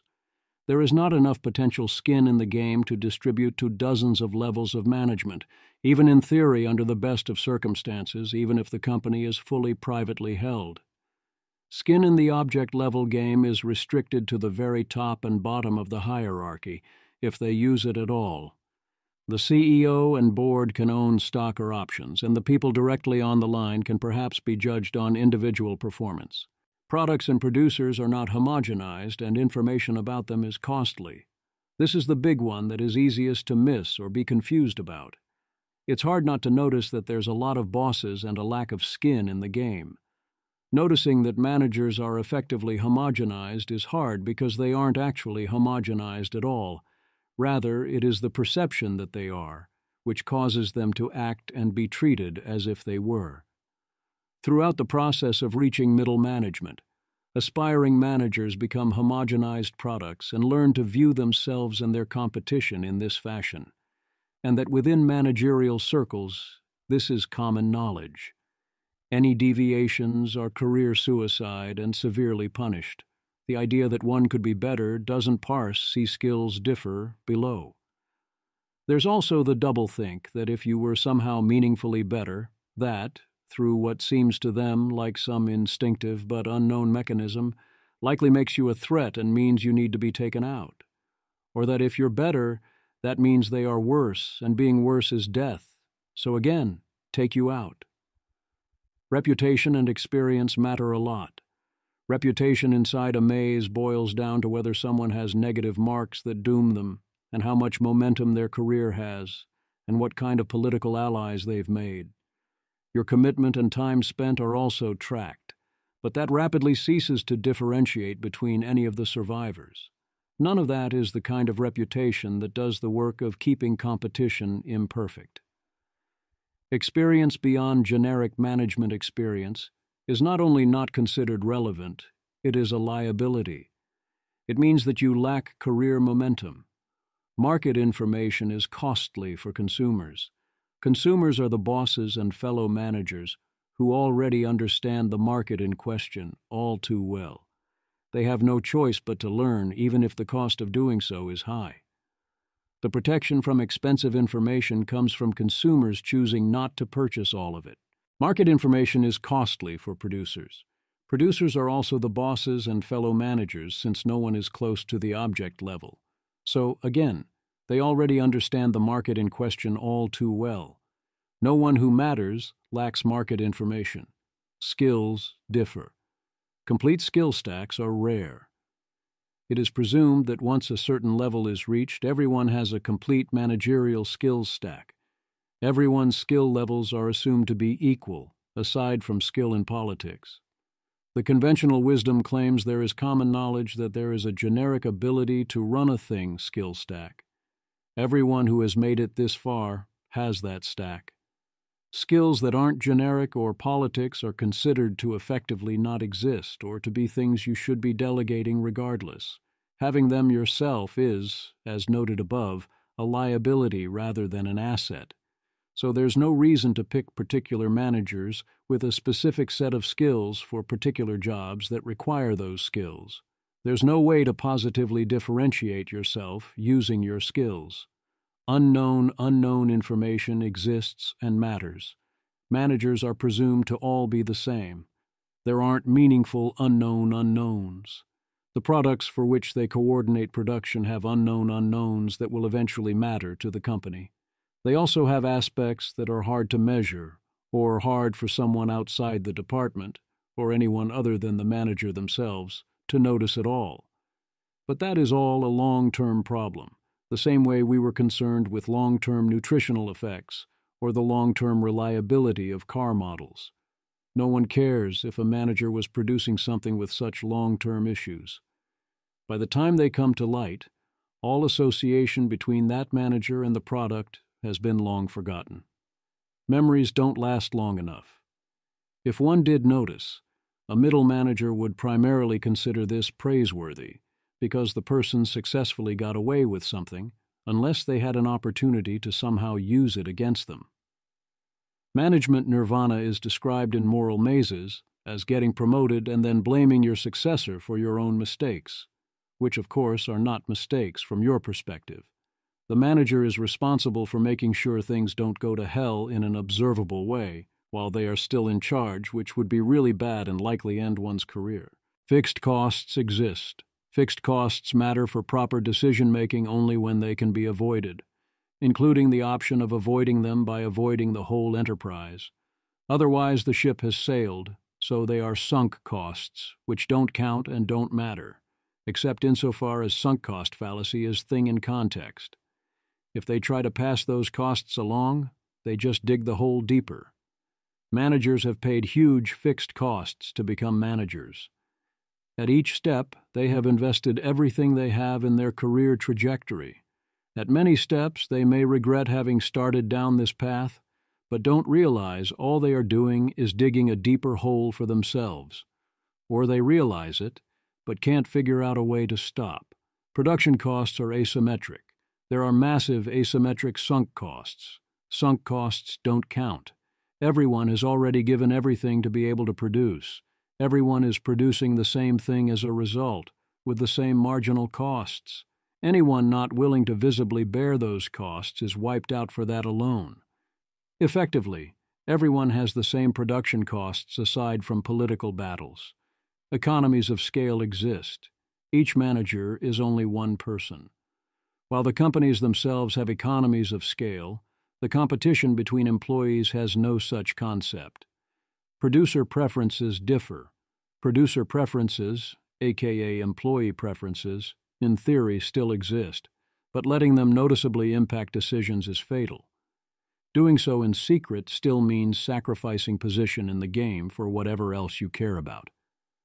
Successful managers learn not to do that. Location matters.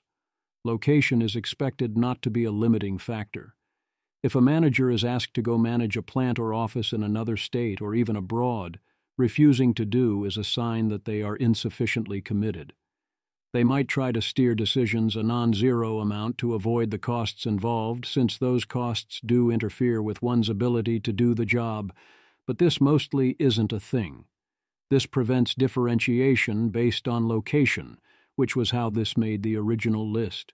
And it also wrecks the lives of the managers involved, since they cannot choose where to live or predict where they will be. Consumers care about the individual producers. It is considered a grave sin in middle management culture to care about your underlings, also known as your producers. You protect them while they are loyal and competent, and not the scapegoat at this time, because that is part of the job. You need to be seen as the type of person who does that. But actually sacrificing value for them would be seen as terribly weak.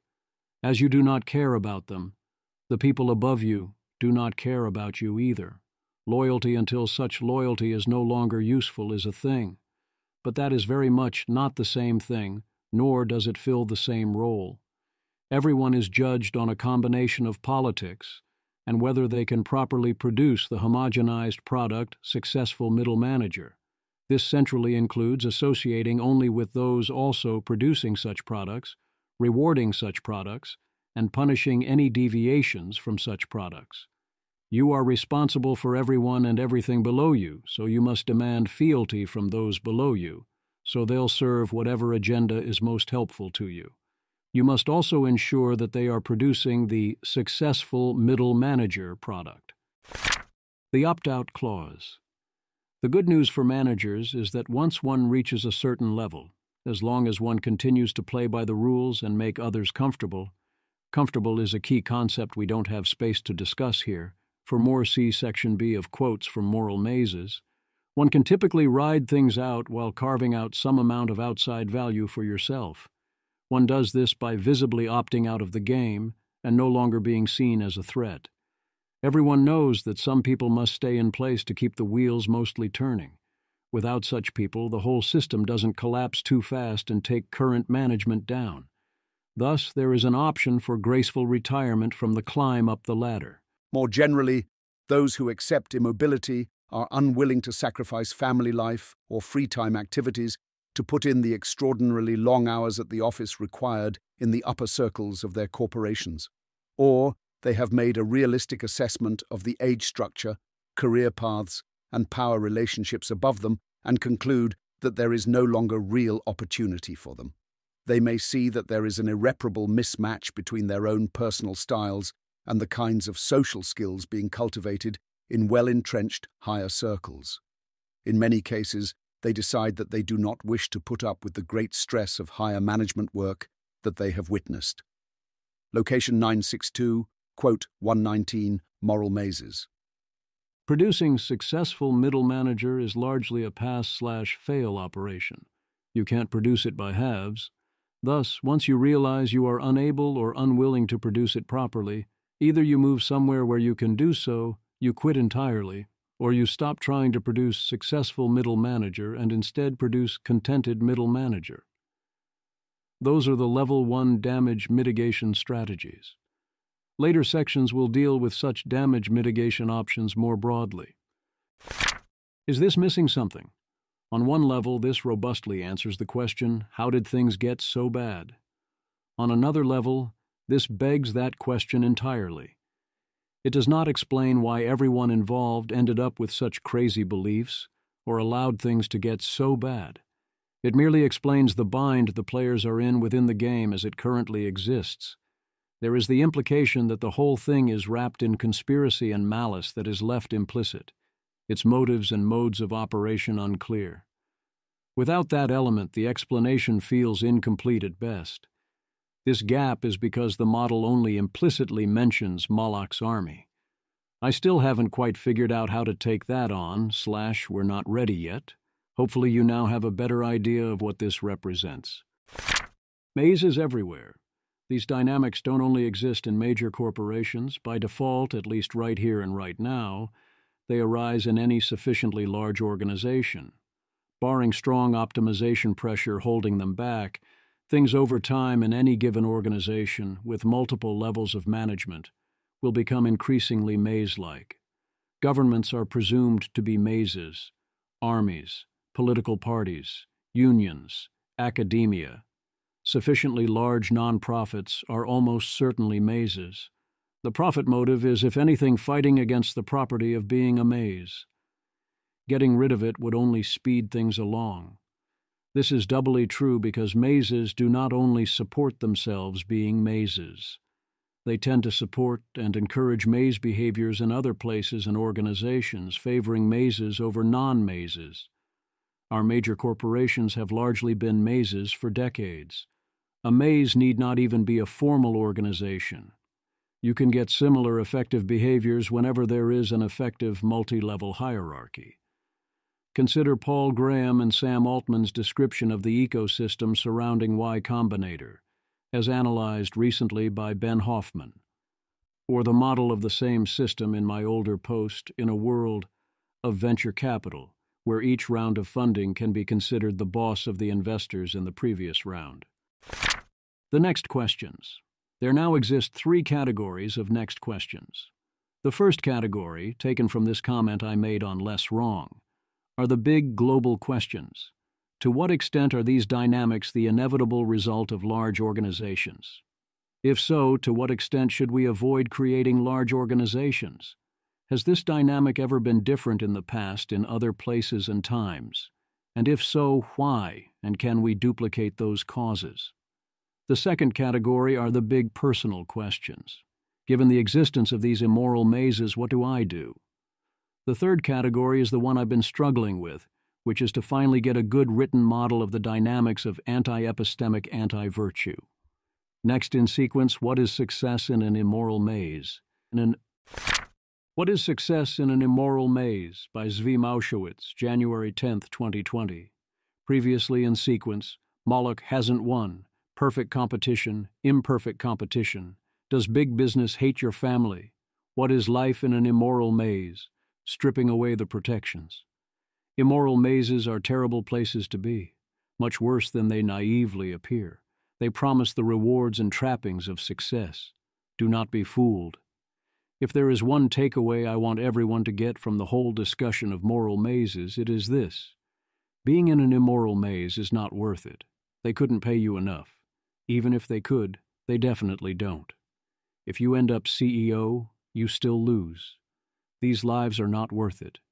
Do not be a middle manager at a major corporation or other organization that works like this. Do not sell your soul. When one works for an immoral maze, what is one hoping for? What is success? Suppose you persevere. You make the sacrifices. Become the person you need to become. Put in the work day after day. Fortune smiles on you and you win out against all the others doing the same thing. You succeed. What is success? What do you get in exchange? For some managers, the drive for success is a quest for the generous financial rewards that high corporate position brings. For others, success means the freedom to define one's work role with some latitude, to get out from under the thumb of others. For still others, it means the chance to gain power and to exert one's will, to call the shots, to do it my way, or to know the curiously exhilarating pleasure of controlling other people's fates. For still others, the quest for success expresses a deep hunger for the recognition and accolades of one's peers. Location 955, quote 1-18. This a warning. Success in context does not mean happiness. It does not make you healthy. It does not improve your reproductive fitness. It does not reflect or spread the values that you, one would hope, had when you stared down that road. It gives you money. But in terms of actual meaningful personal consumption, you can't really do much with it beyond status competitions. If you had plans to do something good with the money, by the time the day arrives, it is highly unlikely you'll do it. You have changed yourself to succeed on your journey. Even after you succeed, you probably keep putting tons of hours into the job in ways no amount of money can compensate for, once you already had basically enough. What was the point? What are you even doing? Note that failure is indeed much worse than success. You still paid all the sunk costs, including everything you are. You've invested a ton in and become very invested in local status hierarchies and in the quest to climb them, which you have failed. Being under the thumb of others who succeeded where you failed is deeply unpleasant and is the most likely outcome, since the math says most who try will fail. This is a song with some explicit content about what happens when one disregards this warning and chooses poorly, although it misses perhaps the most important questions. Who am I? What have I become? Video Talking Heads, Once in a Lifetime, official video, youtube.com. Lyrics here. Remember that maze conditions are not unique to corporations. All of this holds true in any sufficiently large organization, to an extent that increases with its size, and will have the same effects if you seek to ascend the hierarchy within. Size matters, but size is far from the only thing that matters. Some very small organizations effectively have very high maze levels. Some large organizations have relatively low maze levels. Avoiding mazes is easier said than done. The first step is identifying them, where I will offer some heuristics in the next post. The second step after that is what to do about it, especially in difficult circumstances. Many of us believe we need the support of mazes in order to survive. At least for the moment, not all of us are wrong. Next in sequence, How to identify an immoral maze. How to Identify an Immoral Maze by Mowshowitz, January 12, 2020. Previously in sequence, Moloch hasn't won, perfect competition, imperfect competition, does big business hate your family, what is life in an immoral maze, stripping away the protections, what is success in an immoral maze. Immoral mazes, hereafter mazes, as laid out in the book Moral Mazes, are toxic organizations. Working for them puts tremendous pressure on you to prioritize getting ahead in the organization over everything else. They are pushed to sacrifice not only all of their time, but also things such as their morality, family, and ability to think clearly. Only those who go all in doing this get ahead, and even most of them fail. Even successfully getting ahead is little consolation. Mazes exert similar pressures on those who do business with them or work in non-managerial roles, to a lesser but substantial degree. The best defense is to identify mazes before you agree to work for or do business with them, and choose to work or do business elsewhere. At a minimum, one's eyes should be open, and the costs involved must be fully factored in before making such decisions. This makes it important to figure out what parts of what organizations are mazes and to what extent. This is hard to get exactly right. What is easier is using simple heuristics to get a good approximation, then keeping an eye out for and updating on new evidence. I offer 7 heuristics, the first 2 of which will do the bulk of the work on their own. You benefit from the right answer to all of them, even absent concerns about mazes, so they are good questions to get into the habit of asking. 1. How many levels of hierarchy exist? Full mazes require at least 3 levels of hierarchy, without which one cannot have middle management. Each level beyond that makes things worse. The 4th and 5th levels both make things much worse. With only 1 level, there's nothing to worry about. With only 2 levels, a boss and those who report to the boss has skin in the game, no boss causing problems for them, and not enough reason to reward bad outcomes. With 3 levels, there are middle managers in the 2nd layer, so one should be wary. But things are unlikely to be too bad. No middle manager has a boss or underling who is also a middle manager. This means that in any interaction between non-equals either involves the head of the company or it involves someone on the line who doesn't have anyone reporting to them and must deal with object-level reality. Either of them has reason to keep things grounded. Since there is only one person at the top, every conversation includes someone who interacts regularly with object-level reality. With 4 levels, we start to have interactions between middle managers in charge of each other. These dynamics start to get serious, but everyone still interacts with someone on the top or bottom. At 5 levels, we have people who never interact directly with either the boss or anyone dealing with the object level. At 6 levels, those people interact with each other, and so on. Meanwhile, the boss has less and less need or ability to comprehend the object level, and we get more and more problems with lack of skin in the game, which is question 2. At least one of the corporations in Moral Mazes had more than 20 ranks. That is way, way too many. By that point, it would be surprising if you weren't doomed. I have no idea how to have 20 ranks and keep things sane. Note that those outside the company, such as investors or regulators, seem like they should effectively count as a level under some circumstances, but not under others. As a spot check, I looked back on the jobs I've had. This matches my experience. Most impressive is that I can observe what happened when several of those jobs added new layers of hierarchy. This led in every case to traceable ways to additional maze-like behavior. In every case, that made life much worse for me and other employees and hurt our productivity. In one case, I was running the company at the time, and it still happened. I would be very wary of any organization that had 4 levels of hierarchy. I would be progressively more skeptical of any organization with more than that, to the point of assuming it was a maze until proven otherwise. Do people have skin in the game? Skin in the game is a robust defense against mazes if it can be distributed widely enough and in the right ways. That can be tough. There's only 100% total equity to go around. One can only reward what can be observed, or often only what can be quantified and measured, something about Goodhart's law, and so on. The problem with levels of hierarchy and middle management is in large part a problem of inability to provide skin in the game. For sufficiently large organizations, as described in Immoral Mazes, skin in the game is not so much spread thin as deliberately destroyed. The successful keep enough momentum to run away from the consequences of their problems. This alone is fatal. If an organization has solved these problems for real, it likely isn't a maze. If an organization lacks skin in the game and also has many levels of hierarchy, you're almost certainly dealing with a maze. If it lacks skin in the game but also lacks levels of hierarchy, maze levels can differ. But also keep in mind that lack of skin in the game causes a whole host of problems. Only some of those are the problems of mazes. Detailing these issues is beyond the scope here, but be highly skeptical whenever skin in the game is lacking. 3. Do people have soul in the game?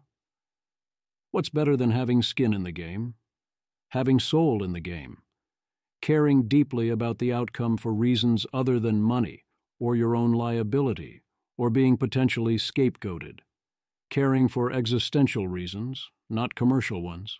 Soul in the game is incompatible with mazes. Mazes will eliminate anyone with soul in the game. Therefore, if the people you work for have soul in the game, you're safe. If you have it too, you'll be a lot happier and likely doing something worthwhile. Things will be much better on most fronts. It's worth prioritizing soul in the game, above and beyond skin in the game.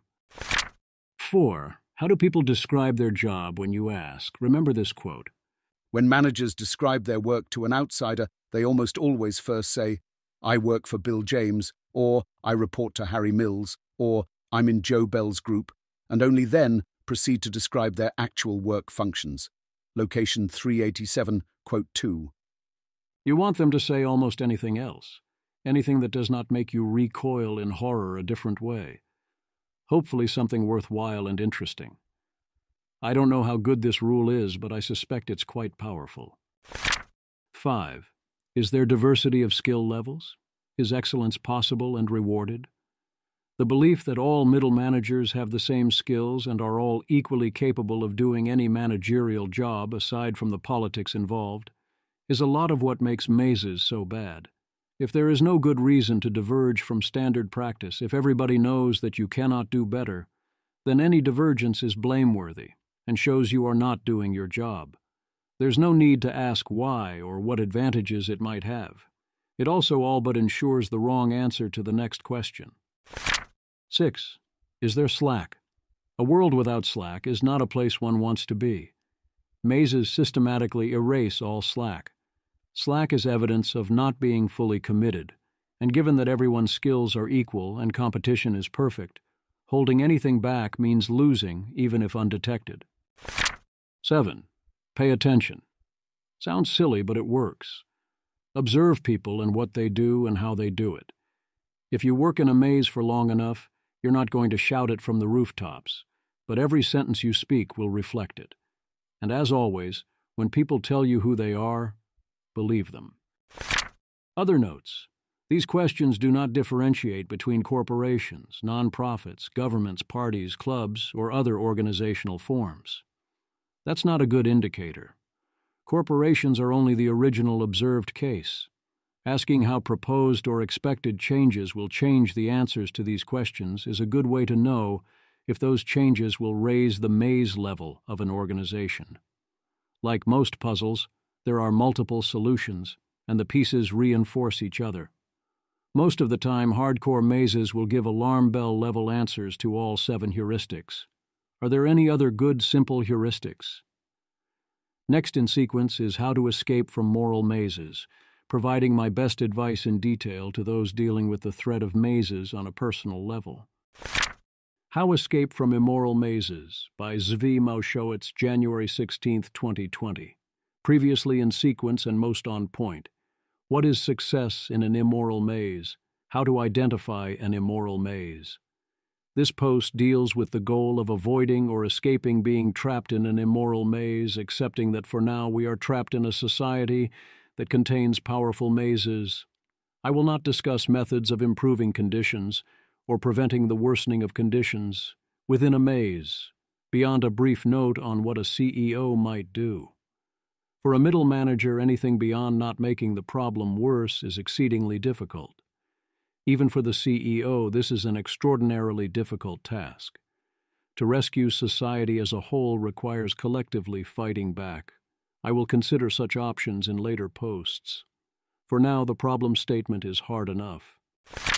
To reiterate the main personal level takeaway, being in a maze is not worth it. They couldn't pay you enough. Even if they could, they definitely don't.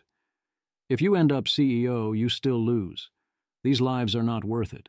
Do not be a middle manager at a major corporation or other organization that works like this. Do not sell your soul. Problem statement. Increasingly avoiding mazes is easier said than done. First, one must identify them, for which the previous post offers a guide. After that, there are still many hard problems to solve. How do we avoid moral mazes? How do we justify that choice to others? What alternative choices do we have? What if we're already in a maze? What if we've already self-modified in ways that make it hard to extract ourselves? What if our human or social capital only pays off inside them? What about if you are doing object-level work without anyone who reports to you, but you have a maze above you? And for those who think this way, do I have a moral obligation to suffer and do this anyway, in order to maximize my charitable giving or to otherwise do good? How do we avoid immoral mazes? Truly understand how painful it will be to interact with a maze even if you're not an employee. Know the signs, as discussed in the previous post. Keep a close eye out for mazes. Realize that you have other options. Choose other paths. This isn't an all things being equal, choose other paths. This is making what look like major sacrifices and different life choices and profession choices, or taking big risks that may or may not include starting a business or doing work outside of an organization in order to have skin in the game. Really understand that the offer from even a relatively tolerable maze is much, much worse than it looks, and that opportunities outside mazes are often much better and more realistic than they look. Young people starting out in the labor market often have the fear that they will never find a job or never find a good job or another good job. If you are capable of getting this far and you persevere, that is not true for you. A wide variety of jobs and other opportunities are out there. I realize some people have already become so trapped in mazes that they cannot walk away. If you actually can't walk away, see the last two questions. What do you do if you find yourself inside a maze? Quit. Seriously. Go do something else. Ideally, do it today. At least start planning and looking. Every day there is another day you suffer, another day you invest your social and human capital in ways that can't be transferred, and another day you become infected by the maze that much more. If you actually can't afford to quit, see the last three questions. How do we justify our choice to others? When I worked for a financial firm, the question, what do you do, or in a scarier form, who are you, as implicitly defined by your job, had an easy answer. I work for firm. One of the big benefits was being able to tell an easy, compact story of me and my life and work choices that most found praiseworthy. It was easy. It was comfortable. It also worked wonders for things like renting an apartment or otherwise proving myself respectable. A lot of the alternative answers that don't involve mazes give you a much better life and method of earning a living, but they do make answering the "what do you do?" and "how can I count on you to make rent or support a family?" questions trickier. One must acknowledge this. It isn't only strangers you tell this story to. It is your friends. It is your family. It is also yourself. I likely stayed at firm months longer than I should have due to being scared of not being able to tell this story anymore, especially to my wife and to myself, and having to instead tell a different one. A lot of this fear is the expectation that others won't understand and won't accept our justifications. That does happen, but far less than people typically expect or fear. Most people are far more sympathetic than the inside view might suggest. Even the internet is supportive, which is not its style. This is largely because, at least for now, there is a widespread cultural belief that one should do what you love and be content in one's work. That work should provide meaning. That's not always a good rule or good idea, although it is a fine aspiration. Not everyone can have soul in the game, but almost everyone recognizes that it would be better if one did. How do you go about telling your new story? Justification continued. Here's my take on how to approach this based on my experience. Comments suggesting improvements or alternatives are highly encouraged. There are two parts of this. One is to figure out what you are doing, not only what you're not doing, and how to talk about that. Some of those answers are mostly culturally normal and comfortable. Some of them are less so. Now that I can say, I'm a game designer, that goes over quite well. The most important things here are to make the thing you are doing sound simple, put it in terms that people can relate to, and to make it clear that you are comfortable and happy with it to the extent that this wouldn't be lying to people. If you're not comfortable and happy with it, people will pounce on that. It's also much better to be happy with what you are doing for your own sake, so that is something to work on, either looking to get to that place or to finding another option where you can do that. If you quit today without a plan, then what you will be doing is recovering from your experience and figuring out what to do next. I told that story for about a month. That story goes over better than you would expect for a while. From a social, as well as financial perspective, you are most definitely on a clock. There are plenty of people who let that clock run out. But if it's 2 weeks in, own it. The other part of your explanation is justifying why you're not doing the standard thing of indenturing yourself to a new maze, unless you have an obviously great alternative thing going. The worse your answer to part 1 sounds, the harder part 2 is going to be. First, try giving it to them straight. Tell them you find large corporations highly toxic and morally compromising. It left you a wreck. You have no interest in the lifestyle you would live or the person that you would be. If they are genuinely curious, you can point them to Immoral Mazes itself, or this series of posts, or explain further in your own words. You can also use the culturally assigned incantations to explain your decision. Tell people you need to do what you are passionate about, to follow your heart/passion, to do what you believe in, to help people, or make a difference, to get your hands dirty and do something real. Some people appreciate wanting to be your own boss, or do it your way, which are weaker, non-dystopian ways of sending the real message. And of course, you can simply say, "It was making me miserable, I hated it. Doing this instead makes me happy." I've gotten into the habit of saying my job at firm was a poor fit, because I genuinely believe both that there were particular real needs they have that were expensive for me to provide, and that the firm was in many ways unusually great and unusually low on maze characteristics, and I do not think it is a mistake to take a job there if it would suit you. They treated me right, and I don't want to throw anyone under the bus. You could also, if you wanted to, use the question as an opportunity to do a public service and spread the word. That's supererogatory. Another thing to keep in mind, as discussed in the next question, is that those pushing us towards mazes are often operating on traditions and heuristics that used to push towards virtuous action that led to happiness and real success. The world changed, and those traditions and heuristics started getting this wrong. This is highly sympathetic. It might help to approach from this perspective. Most people get it. They don't fully get it unless they've been on in the inside and reflected upon what happened.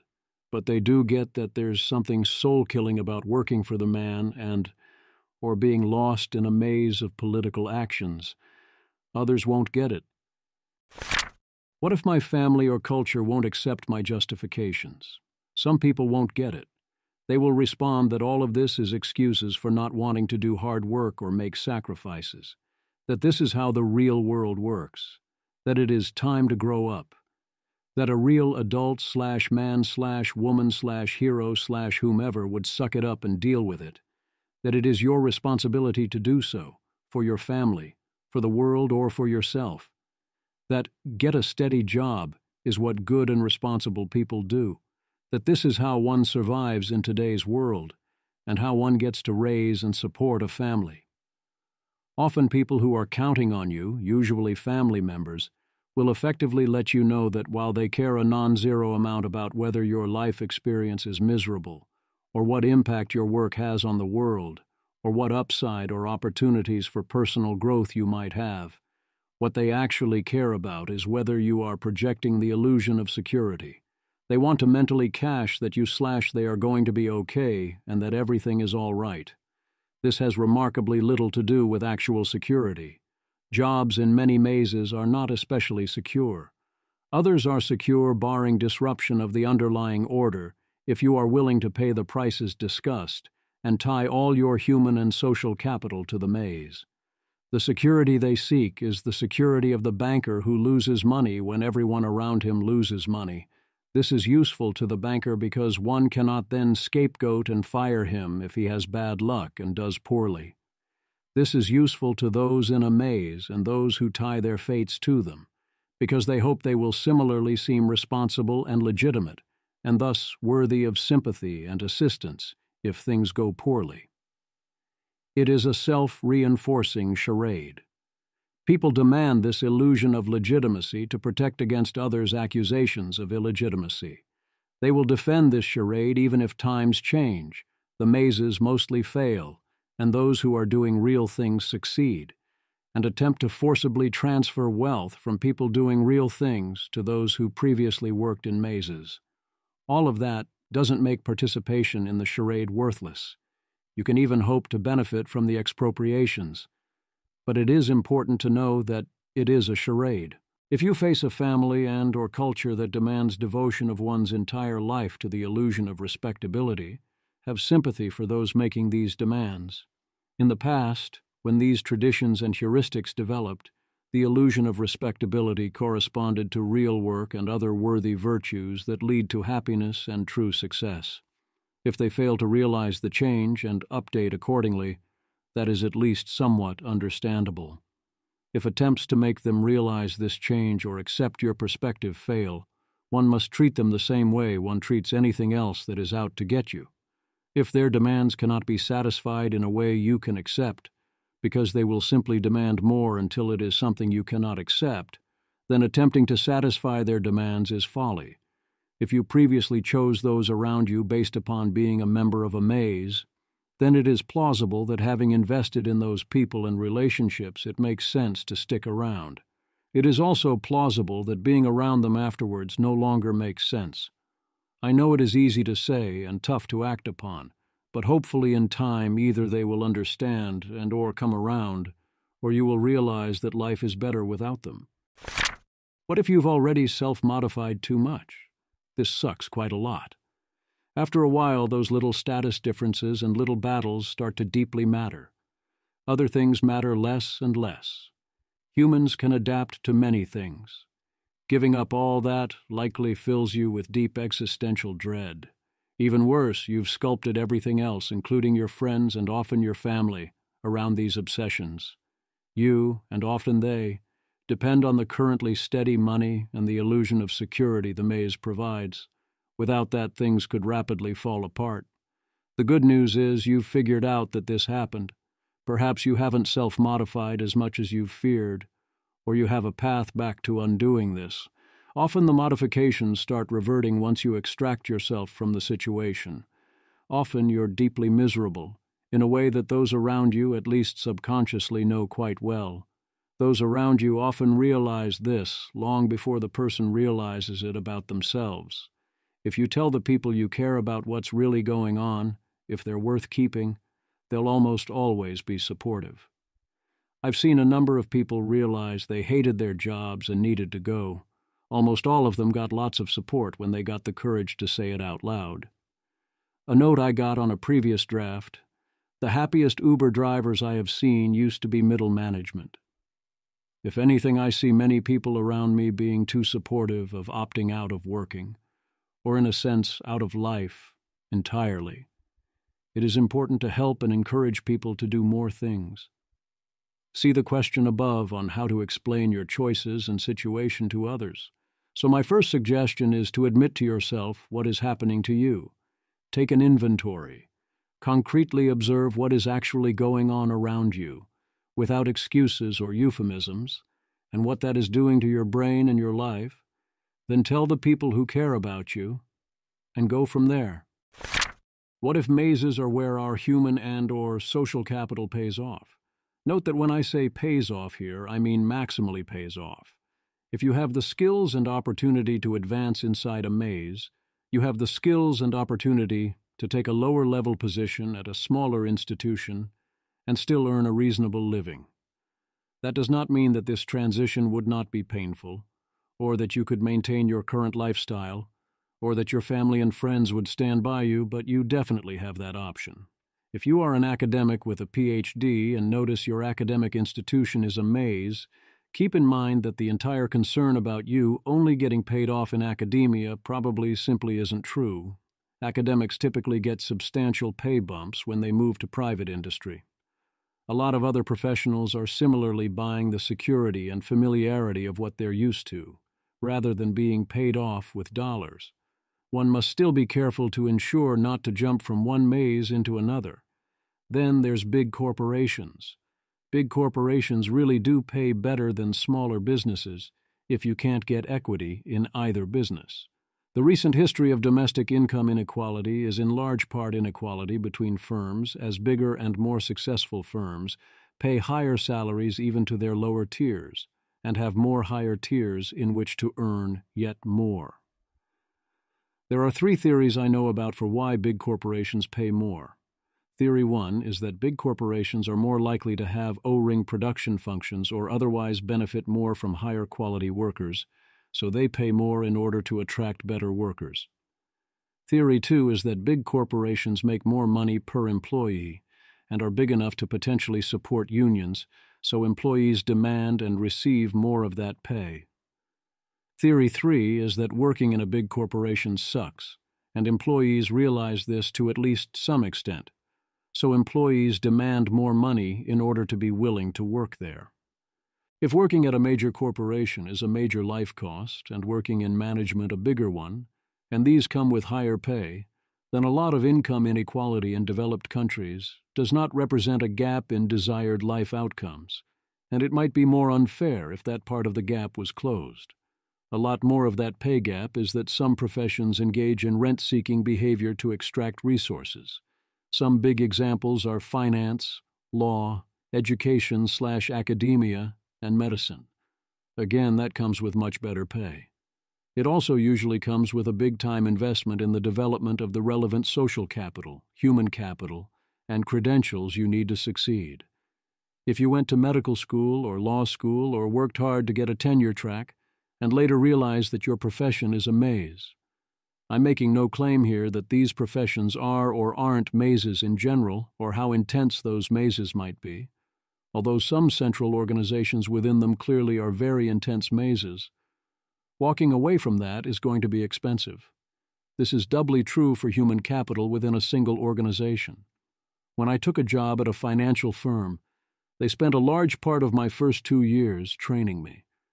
The first year had a lot of firm-specific detail, but was mostly training about markets and trading in general, that applies everywhere there are markets. It was fascinating and pretty great.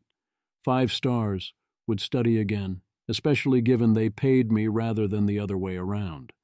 The second year still had a lot of training and learning, but increasingly it was about the specific problems I was working on, developing relationships with, and learning about coworkers and organizational structures and how we did things, and other information specific to the firm.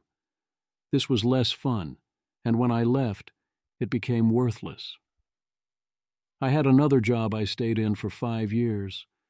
This was also a place I got to observe transition from mostly not being a maze into becoming one over time, although that's a story I can't tell online. Early on there was a lot of learning, a lot of which was very specific to our business, but a lot of which applies universally. I worked mainly with one particular person who knew what we were doing and cared about us doing it well. It provided great experience. By the 3rd year, I was learning about our specific products and customers and dynamics in increasingly arcane fashion. I was also forced to interact increasingly with the maze growing around us. spending more time making bosses and others like what they saw rather than doing what was right for the business. I was unable to get the resources to enhance our performance, despite yearly returns on investment, obviously well above 100%. I made an effort to switch over into problems that were both more valuable and offered more room for growth, both for me and for the business, and which I could tackle with the resources available. By the 5th year, I wasn't developing any skills that would be useful elsewhere, except that I was now learning to code because I got tired of no one being able to code what I needed. This brought me from can code, but not in an actually useful way, to can code real things that are useful but badly/slowly. Note that the managers in Moral Mazes who succeed were always moving around to bigger and better things. If they weren't, they instead moved on to similar and different, thus hard-to-compare things to preserve the illusion of career momentum. If you have adopted the maze nature, many of the skills you have learned doing so translate to other mazes. Your existing within maze status can often also be transferred to your new location, but only if you continue to be seen as a winner. If you're a loser, no one else will want you, and moving on will mean moving down. That means that once your path in the maze is stalled, even though you have invested a lot to get to this point, recovering your momentum is going to be extremely difficult. If you are not satisfied with your current role, your human capital is a lot less valuable than it naively appears to be, because it no longer has much upside even on its own terms. The fall from where you are to starting over can still be large. The best feature of an academic maze is that they have a perfectly designed system in which to not care about getting ahead, which the Gervais principle calls a loser, and which academia calls tenure. The pattern remains. The more you dedicate time to a path, both a profession and a particular job, the more you give up when you leave and the less of your time you can carry with you. Many people don't have great options. The job market isn't that great out there if you don't want to be coding and don't have an in with the rent seekers and can't use the skills you've developed, or do the thing that legibly follows from your resume. If mazes are where my social and/or human capital pays off, what should I do? Let us ignore here why your capital pays off best in a maze. It does not much matter to your decision, in important senses, to what extent rent-seeking, theft, coercion, fraud, or even systems designed explicitly to make your skills not transfer to honest work are or aren't responsible for this being the case. For whatever reason, often events conspire to prevent you from efficiently plying your trade, or in some cases plying it at all, where you hold comparative advantage without being part of a maze.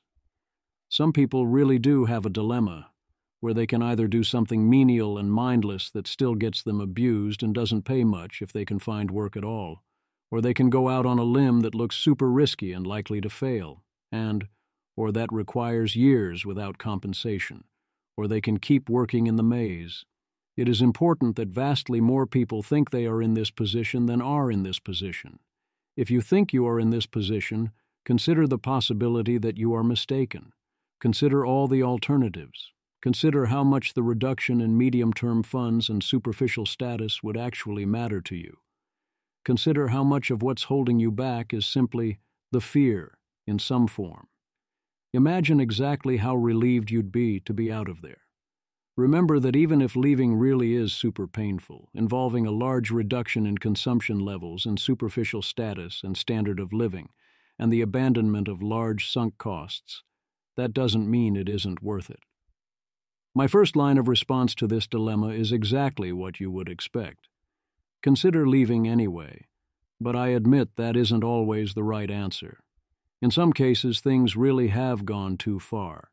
You have too many promises to keep and too many sunk costs. Become a loser. The next line of defense is to become a loser in the sense laid out in the Gervais principle. A loser does not strive to get ahead while at work. A loser finds their value in other places than work.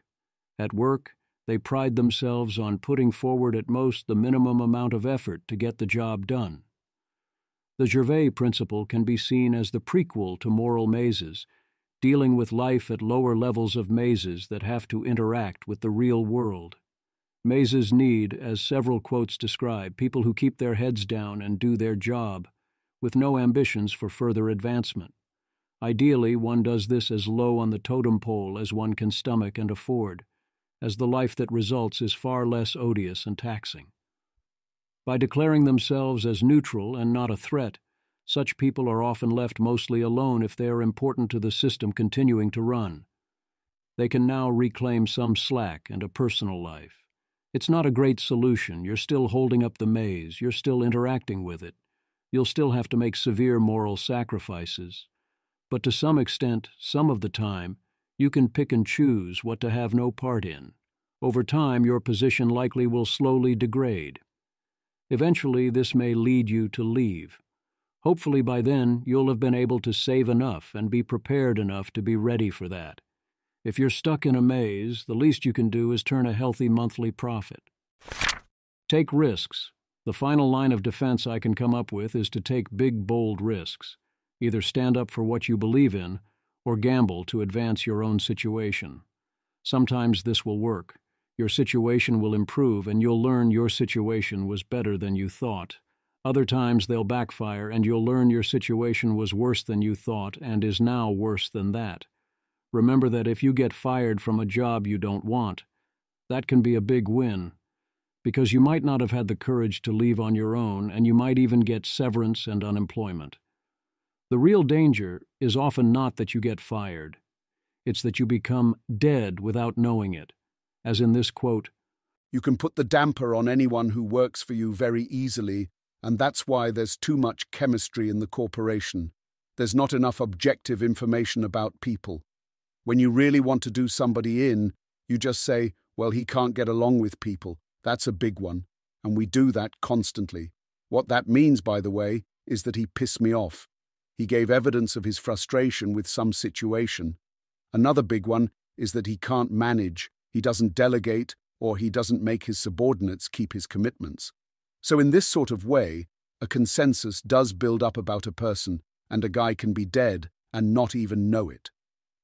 Location 1475, quote 10. This can lead you to waste years of your life struggling for something you had no chance of getting. This is one reason why a great way to take risk is to force the issue, asking for or demanding raises or promotions. It avoids this danger. The more uncertain you are about where you stand, the more you should take risk to create clarity. At all my jobs in mazes, I would have greatly benefited from taking greater risks to create clarity, regardless of the outcome. Can you change things from the top? If you by some miracle reach the top with your soul intact, now you can try and change the system. Or at least you can do harm reduction in earnest. One shouldn't give this much hope or weight, since such intentions rarely survive that long, and doing anything lasting about it will still be quite hard. I don't know what would work. My friends and I have talked to several people who have reached the top. Many of them understand what the process has done to them, but don't know how to fix themselves or the system. It isn't cheap or easy to reverse or even halt the damage. It is unlikely you can have much impact without reaching the actual top and becoming CEO. If you do become CEO, you may have a short window in which you can clean house the way that maze CEOs do, and put people opposed to mazes into key positions where they can clean their houses in turn. You can then combine that with other efforts and maybe get somewhere, but I don't have the insights necessary to say much more, and such efforts will be exceedingly difficult. The maze will fight back. I strongly believe it is much easier to build a new system from scratch than to change the system from within.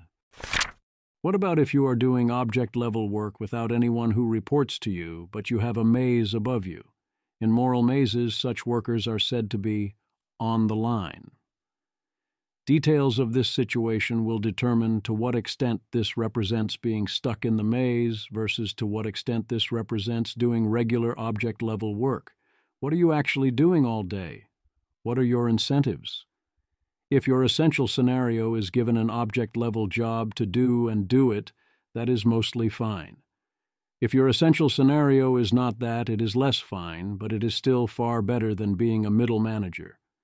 It's not good to have a bull-bleep job, but it's not the nightmare we're describing elsewhere. Consider the car salesman from Imperfect competition. One can imagine a car dealership as no different from the local hardware store, buying useful tools wholesale and selling them at a higher price to customers who want to buy and use those tools, and the only difference is that you sell 0.1% as many tools for 1,000 times the price.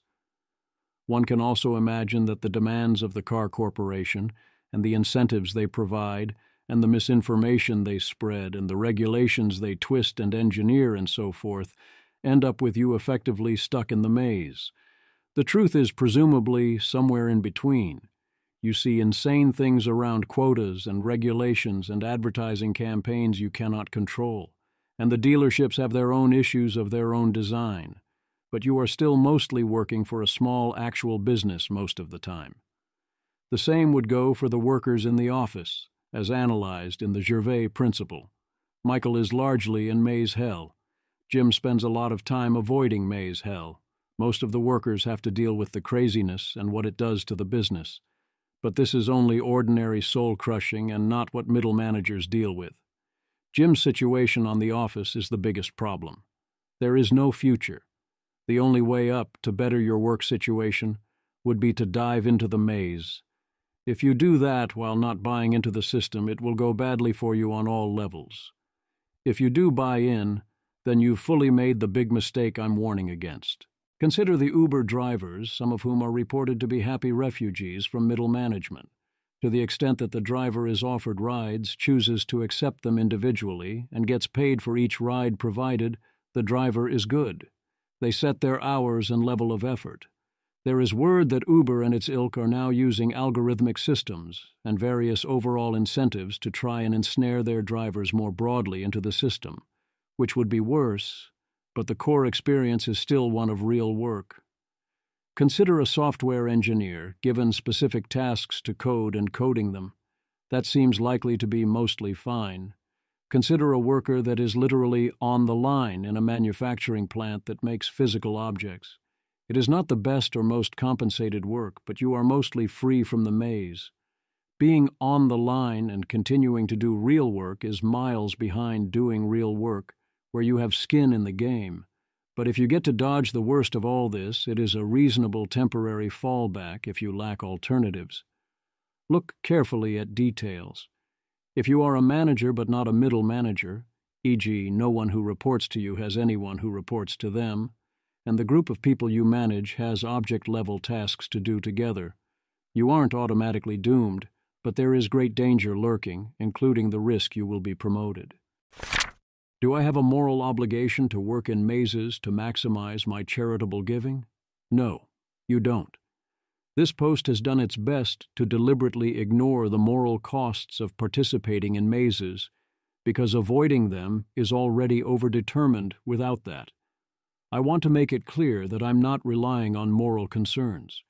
But if that's what you are concerned about, moral concerns work in the opposite direction, making the world more and more maze-like by embracing the system and engaging in zero-sum competitions to extract resources while making your life miserable is the opposite of a moral obligation. It may help to remember that a drowning child is hard to find. Moral systems that imply that subjecting oneself to torture in the service of immoral mazes or other harmful systems, for the purposes of allowing other such systems to then extract those resources from you, is a moral obligation, are not likely to be good ideas or to have your or humanity's best interests at heart. Next post. The Road to Mazedom. The Road to Mazedom by Zvi Mowshowitz, January 18, 2020. Previous post, How Escape from Immoral Mazes. Sequence begins here. Moloch hasn't won. The previous posts mostly took mazes as given. As an individual, one's ability to fight any large system is limited. That does not mean our individual decisions do not matter. They do matter. They add up. Mostly, our choice is a basic one. Lend our strength to that which we wish to be free from. Or not do so. Even that is difficult. The methods of doing so are unclear. Mazes are ubiquitous. Not lending our strength to mazes, together with the goal of keeping one's metaphorical soul intact and still putting food on the table, is already an ambitious set of goals for an individual in a world of mazes. We now shift perspective from the individual to the system as a whole. We stop taking mazes as given.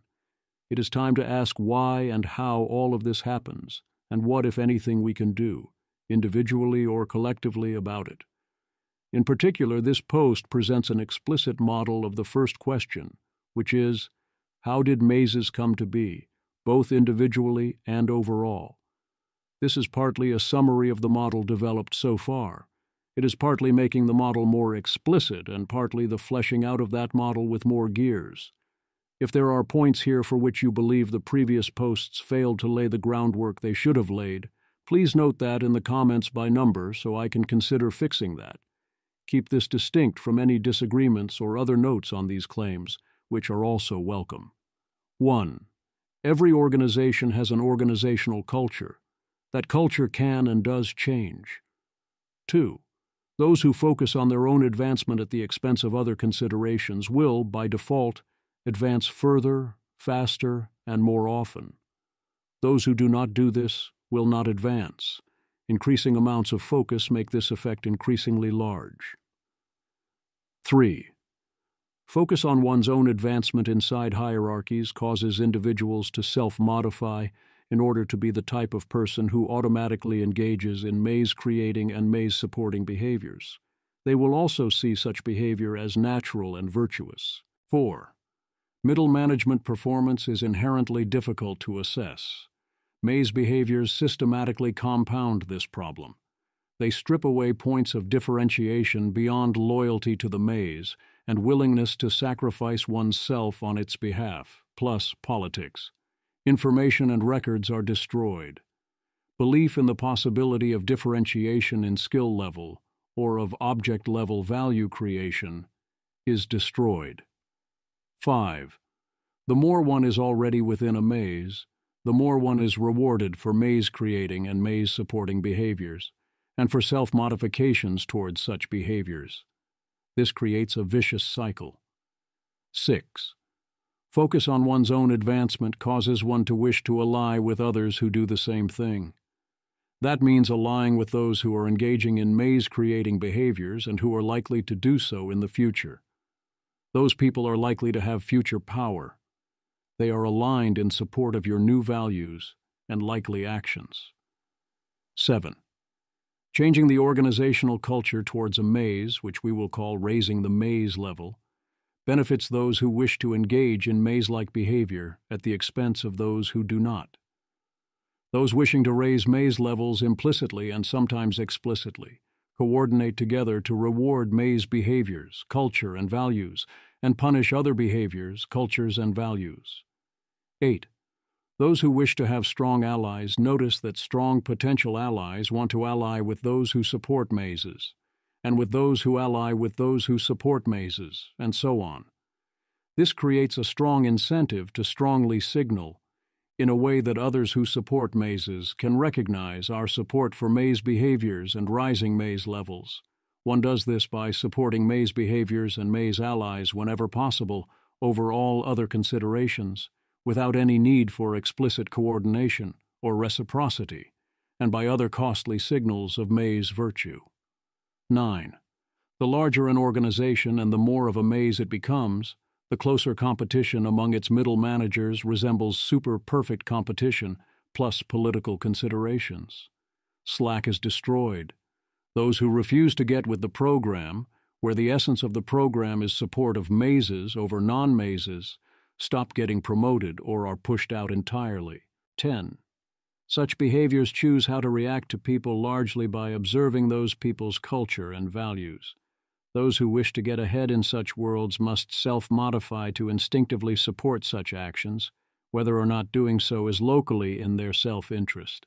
Being too aware of one's local self-interest is therefore not in one's broader self-interest. Humans are much better at doing all this and at detecting it than they are at faking it.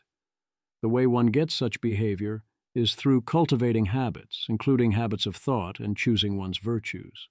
This self-modification creates even stronger implicit coordination. 11. There are contravening forces that can potentially outweigh all these effects and result in maze behaviors being net punished, but they require those opposed to maze behaviors, culture, and values to devote substantial resources to the cause and to bear substantial costs. The more of a maze a place has already become, the harder it will be to turn things around or even stop things from getting worse. If such efforts are to succeed, this needs to be a high priority. 12. Even if maze behaviors are net punished for now, those who have embraced the maze nature will be skeptical of this. Even if they observe such behaviors being net punished now, they will not expect this to continue. Given the state of our world and culture, this is a highly reasonable prior. They also have knowledge of their own maze nature and presence within the organization, which is likely to raise maze levels over time and is evidence that the fight against Mazedom is failing.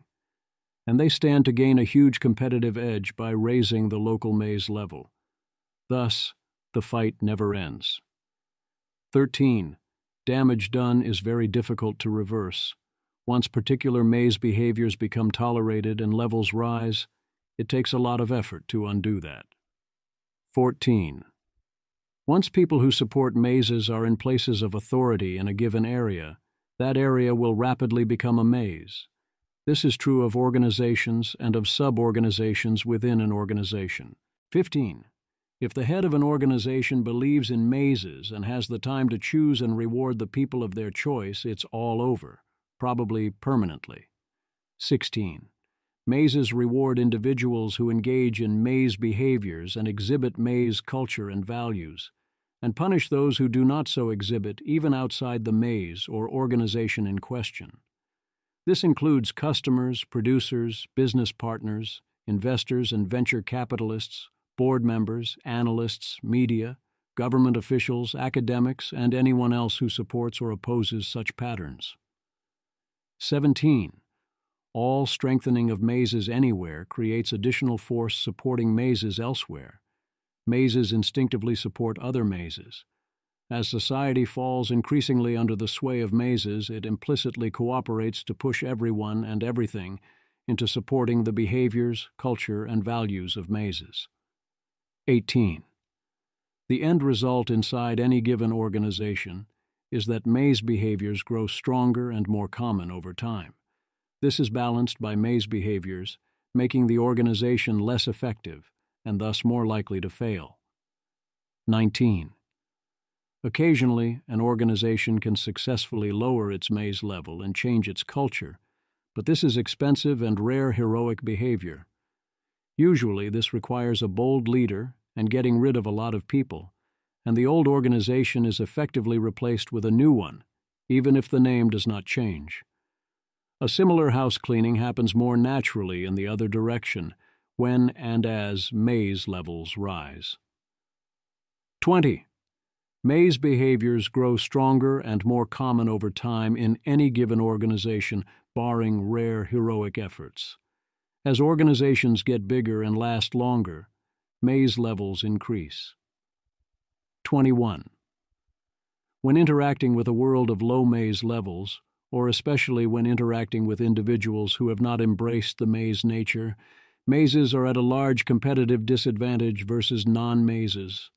Organizations with too high maze levels become more likely to fail. 22.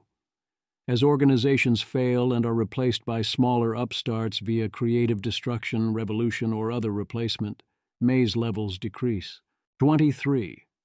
Replacement of old organizations by new ones is the primary way maze levels decline. 24. As the overall maze level rises, mazes gain a competitive advantage over non-mazes. 25. If society sufficiently rewards mazes and punishes non-mazes, non-mazes can stop failing less often than mazes. Existing organizations become increasingly propped up by corruption. New organizations will start off increasingly maze-like, signal their intent to become mazes, and raise their maze levels more rapidly. They will still usually start out at much lower maze levels than old organizations. 26. New organizations and smaller organizations also have more benefit in survival and growth from non-maze behaviors versus maze behaviors, as they have a greater need to do things mazes cannot do, or that they cannot do without huge additional overhead. Even in the scenario where large organizations benefit from maze coordination more than they are hurt by maze inefficiency, it can still benefit smaller organizations to minimize maze levels. 27. Mazes have reason to and do obscure that they are mazes, and to obscure the nature of mazes and maze behaviors. This allows them to avoid being attacked or shunned by those who retain enough conventional not-reversed values that they would recoil in horror from such behaviors if they understood them, and potentially fight back against mazes or to lower maze levels. The maze-embracing individuals also take advantage of those who do not know of the maze nature. It is easy to see why the organizations described in Immoral Mazes would prefer people not read the book Immoral Mazes. 28. Simultaneously with pretending to the outside not to be mazes, those within them will claim, if challenged, that everybody knows they are mazes and how mazes work. 29. As maze levels rise, mazes take control of more and more of an economy and people's lives. 30. Under sufficiently strong pressure, the maze behaviors, value, and culture filter out into the broader society. Maze behaviors, values, and culture are seen increasingly as legitimate and comfortable and praiseworthy. This happens even outside of any organization. Non-maze behaviors are increasingly seen as illegitimate, uncomfortable, and blameworthy. 31. The result of these effects is that people in societies with high maze levels, especially those with power and wealth, increasingly openly oppose and vilify the creation of clarity, engaging in any productive object-level action, and participation in or even belief in the existence of positive sum games of any kind. Simulacrum levels continue to rise. 32. Given sufficiently high societal maze levels, talk in support of maze behaviors would eventually becoming more and more open and dominate discourse and how people are educated about the world, as people explicitly and publicly endorse and teach anti-virtues over virtues. 33. We would see increasing societal inability to create clarity, engage in actions, or do anything other than repeat existing patterns. Costs to all still possible actions would rise. Existing patterns would expropriate increasing portions of remaining resources to keep themselves afloat, and increasingly ban any activity outside those patterns. 34. The default outcome on the scale of individual organizations is the rise and fall of those organizations over time. 35. The default short-term outcome on the scale of a nation, when maze levels and simulacrum levels increase, is declining growth, dynamism, slack, discourse, hope, happiness, virtue, and wealth. People increasingly lose the things that matter in life. 36. The default long-term outcome on the scale of a nation is the rise and fall of civilizations. 37. We do in fact see all of this, here and now.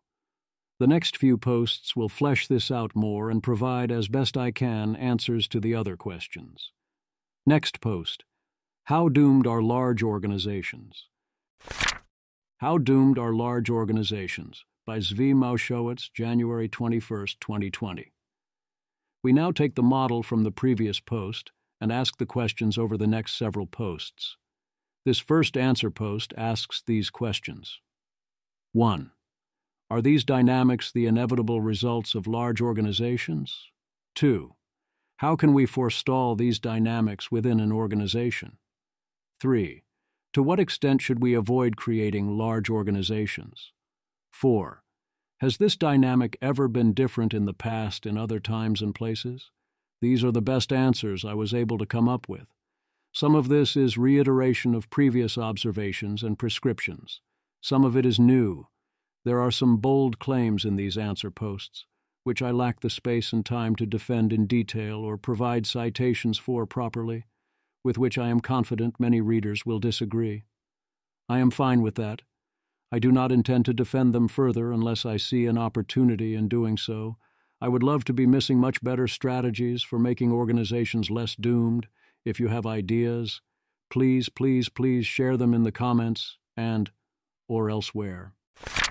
Are these dynamics the inevitable result of large organizations?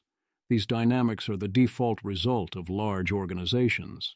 There is continuous pressure over time pushing towards such outcomes. The larger the organization, the longer it exists, and the more such outcomes have already happened both there and elsewhere, the greater the pressure towards such outcomes. Once such dynamics take hold, reversing them within an organization is extremely difficult. Non-locally within a civilization, one can allow new organizations to periodically take the place of old ones to reset the damage. Locally within a sufficiently large organization and over a sufficiently long time horizon, this makes these dynamics inevitable.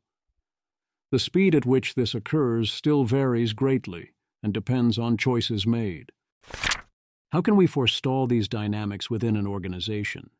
These dynamics can be forestalled somewhat through a strong organizational culture that devotes substantial headspace and resources to keeping the wrong people and behaviors out. This requires a leader who believes in this and in making it a top priority. Usually this person is a founder. Losing the founder is often the trigger for a rapid ramp-up in maze level. Keeping maze levels in check means continuously sacrificing substantial headspace, resources, ability to scale, and short-term effectiveness to this cause. This holds both for the organization overall and the leader personally. Headspace is sacrificed three ways. You have less people, you devote some of those people to the maze-fighting process, and the process takes up space in everyone's head. Central to this is to ruthlessly enforce an organizational culture with zero tolerance for maze behaviors. Doing anything with an intent to deceive or an intent to game your metrics at the expense of object-level results needs to be an automatic, you're fired. Some amount of politics is a human universal, but it needs to be strongly discouraged. Similarly, some amount of putting in extra effort at crucial times is necessary, but strong patterns of guarding people's non-work lives from work, both in terms of time and other influences, are also strongly necessary. Workers and managers need to have as much effective skin in the game as you can muster. One must hire carefully, with a keen eye to the motivations and instincts of applicants, and a long period of teaching them the new cultural norms. This means at least growing slowly so new people can be properly incorporated. You also want a relatively flat hierarchy, to the extent possible. There will always be bosses when crunch time comes. Someone is always in charge. Don't let anyone tell you different. But the less this is felt in ordinary interactions, and thus the more technically direct reports each boss can have and still be effective, and thus the less levels of hierarchy you need for a given number of people, the better off you'll be. You can run things in these ways. I have seen it. It helps a lot. Another approach is to lower the outside maze level. Doing so by changing society at large is exceedingly hard. Doing so by associating with outside organizations with lower maze levels and going into industries and problems with lower maze levels seems more realistic. If you want to disrupt an area that is suffering from maze dysfunction, it makes sense to bypass the existing systems entirely. Thus, move fast, break things. One can think of all these tactics as taking the questions one uses to identify or predict a maze and trying to engineer the answers you want. That is a fine, intuitive place to start. However, if Goodhart's law alarm bells did not go off in your head when you read that last paragraph, you do not appreciate how dangerous Goodhart traps are. The Goodhart Trap. The fatal flaw is that no matter what you target when distributing rewards and punishments and cultural approval, it has to be something. If you spell it out, and a sufficiently large organization has little choice but to spell it out, you inevitably replace one type of Goodharting with another. One type of deception becomes another. One universal is that in order to maintain a unique culture, you must filter for those that happily embrace that culture. That means you are now testing everyone constantly, no matter how explicit you avoid making this, on whether they happily embrace the company and its culture. People therefore pretend to embrace the culture and pretend to be constantly happy. Even if they do embrace the culture and are happy, they still additionally will put on a show of doing so. If you punish deception, you get people pretending not to deceive. If you punish pretending, you get people who pretend to not be the type of people who would pretend. People Goodhart on not appearing to Goodhart, which is a much more interesting level to play on and usually far less destructive. If you do a good enough job picking your Goodhart targets, this beats the alternatives by a lot. Still, you eventually end up in a version of the same place. Deception is deception. Pretending is pretending. Fraud is fraud. The soul still dies. Simulacrum levels still slowly rise. Either you strongly enforce a culture and slowly get that result, or you don't. If you don't and are big enough, you quickly get a maze. If you do or are smaller, depending on your skill level and dedication to the task, you slowly get a maze. Hiring well is better than enforcing or training later, since once people are in, they can then be themselves. Also, because enforcement of culture is, as pointed out above, toxic, even if you mean to enforce a non-toxic ideal. But relying on employee selection puts a huge premium on not making hiring mistakes. Even one bad hire in the wrong place can be fatal, especially if they then are in a position to bring others with them. You need to defend your hiring process especially strongly from these same corruptions. My guess is that once an organization grows beyond about Dunbar's number, defending your culture becomes a losing battle even under the best of circumstances. Enforcing the culture will fail outright in the medium term, unless the culture outside the organization is supporting you. If you are too big, every known strategy is only a holding action. There is no permanent solution. To what extent should we avoid creating large organizations? Quite a lot. These effects are a really big deal.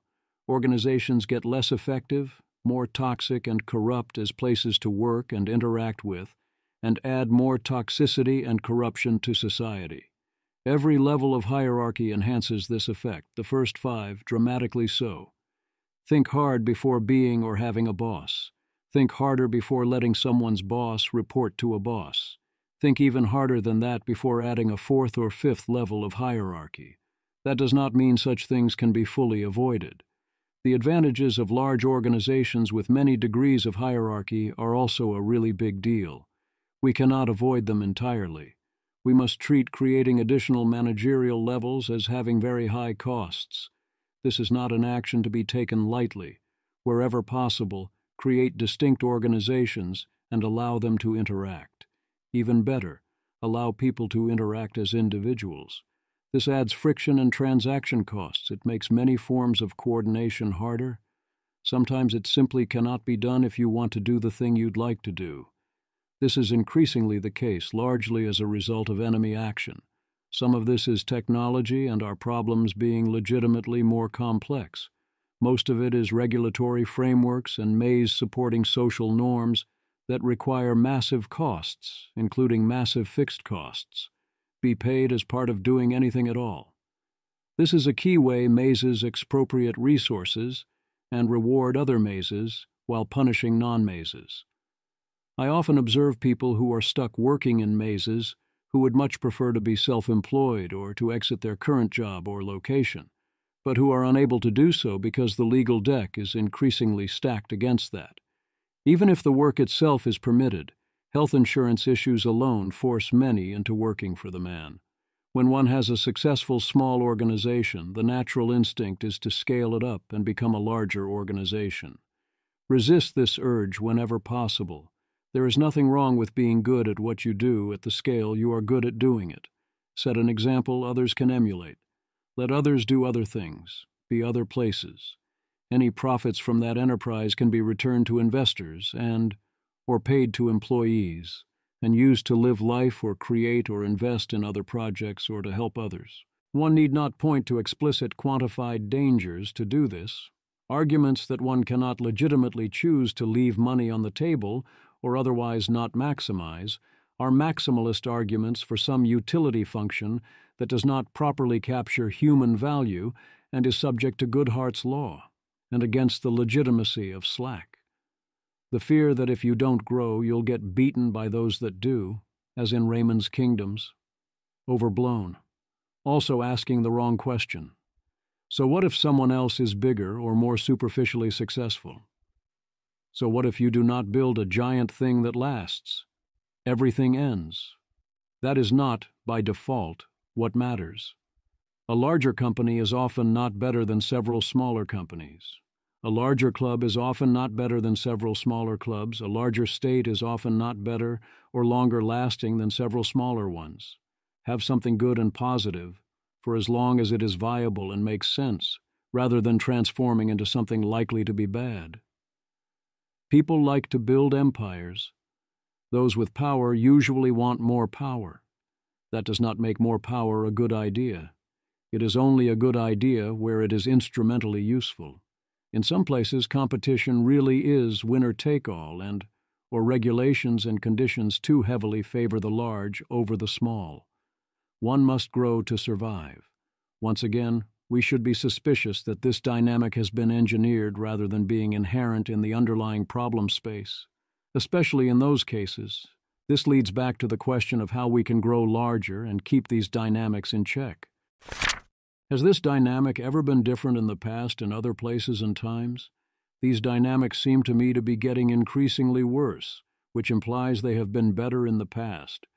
Recent developments indicate an increasing simulacrum level, an increasing reluctance to allow older institutions to be replaced by newer ones, and an increasing reliance on cronyism and corruption that props up failure, allowing mazes to survive past when they are no longer able to fulfill their original functions. Those in the political and academic systems on all sides increasingly openly advocate against the very concept of objective truth, or that people should tell it, or are blameworthy for not doing so. Our president's supporters admit and admire that he is a corrupt liar, claiming that his honesty about his corruption and lying, and his admiration for others who are corrupt, who lie and who bully, is refreshing, because they are distinct from the corrupt, the liars and the bullies who are more locally relevant to their lives. Discourse is increasingly fraught and difficult. When someone wants to engage in discourse, I frequently now observe them spending much of their time pointing out how difficult it is to engage in discourse, and I am not claiming myself as an exception here, as opposed to what such people used to do instead, which was engage in discourse. We are increasingly paralyzed and unable to do things across a wide variety of potential human activities. Expropriation by existing mazes and systems eats increasing shares of everything, especially in education, healthcare, and housing. I don't have time for a full takedown here, but claims to the contrary, such as those recently made by Alex Tabrock in Why Are the Prices So Damn High, are statistical artifacts that defy the evidence of one's eyes. They are the product of Moloch's army. When I have insurance and am asked with no warning to pay $850 for literally 5 minutes of a doctor's time, after being kept waiting for an hour, and everyone I ask about this has just refused to pay it, when sending my child to a kindergarten costs the majority of a skilled educator's salary, when you look at rents, don't tell me the problem is labor costs due to increasing demand for real services, just don't.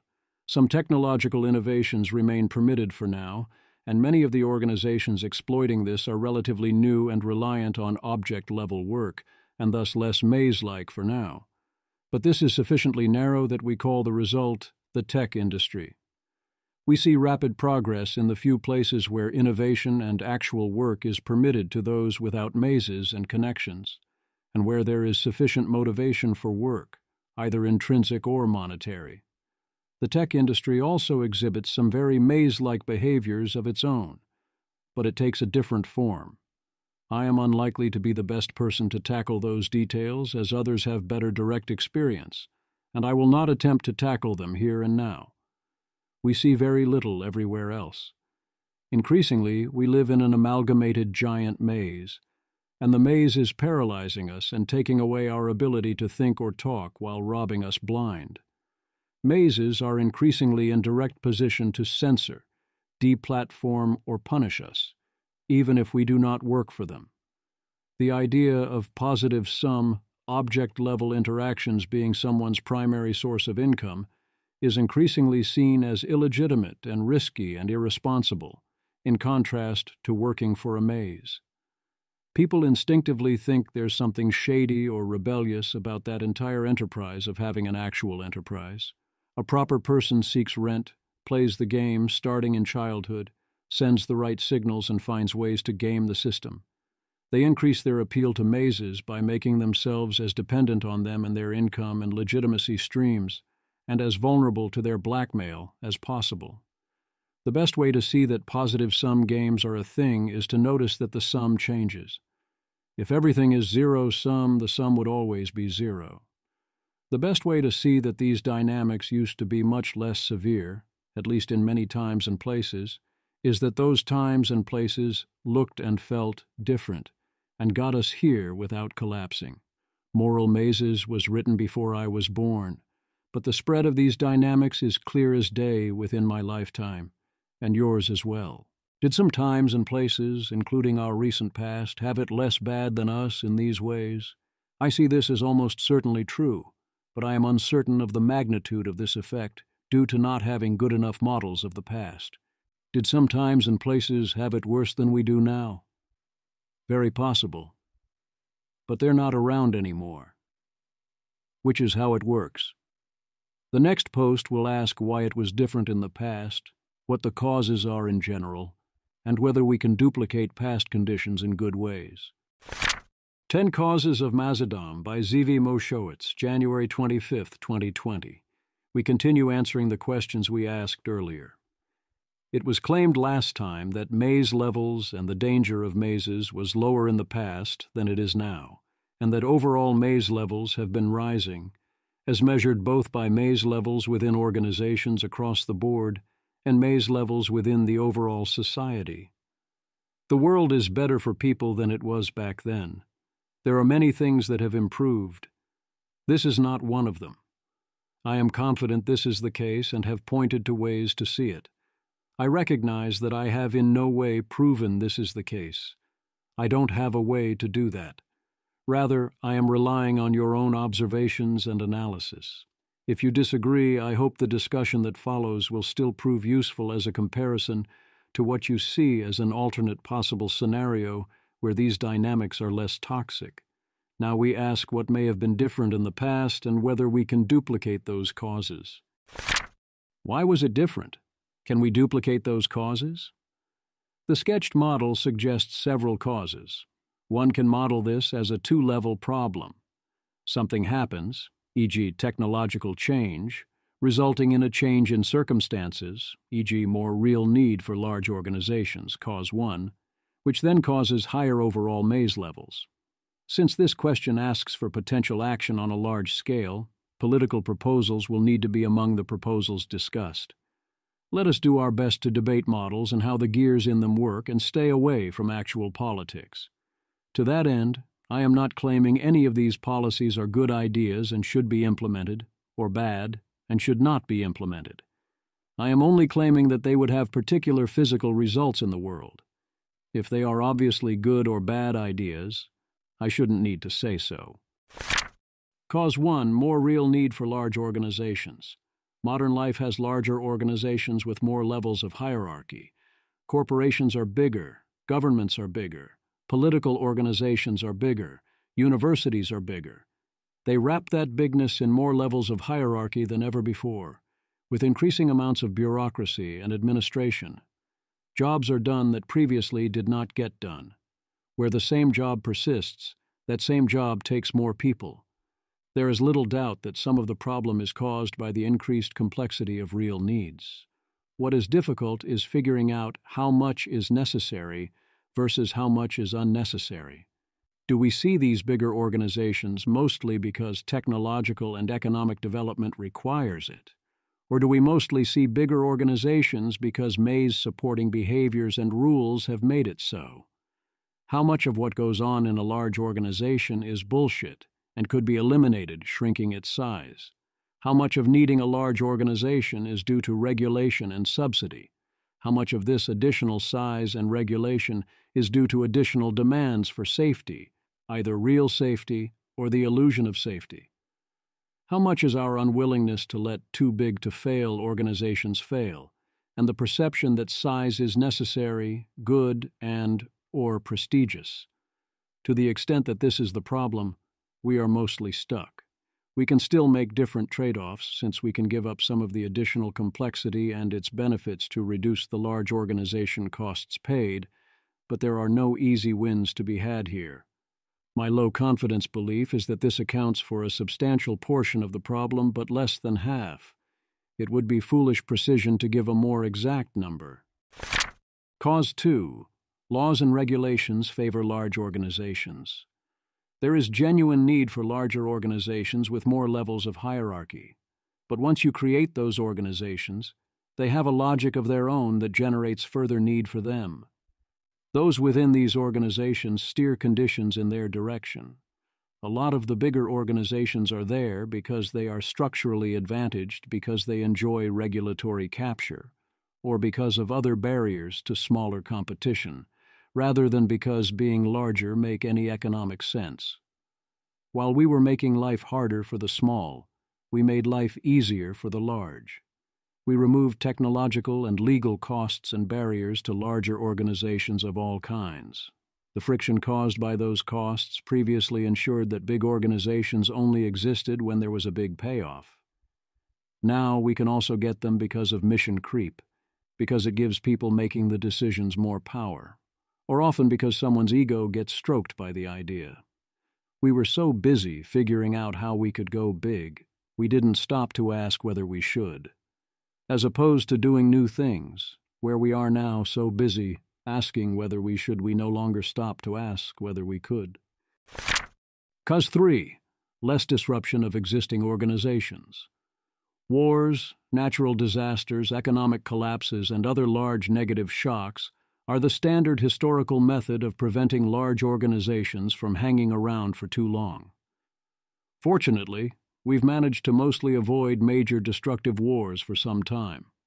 Natural disasters are not the threat they once were.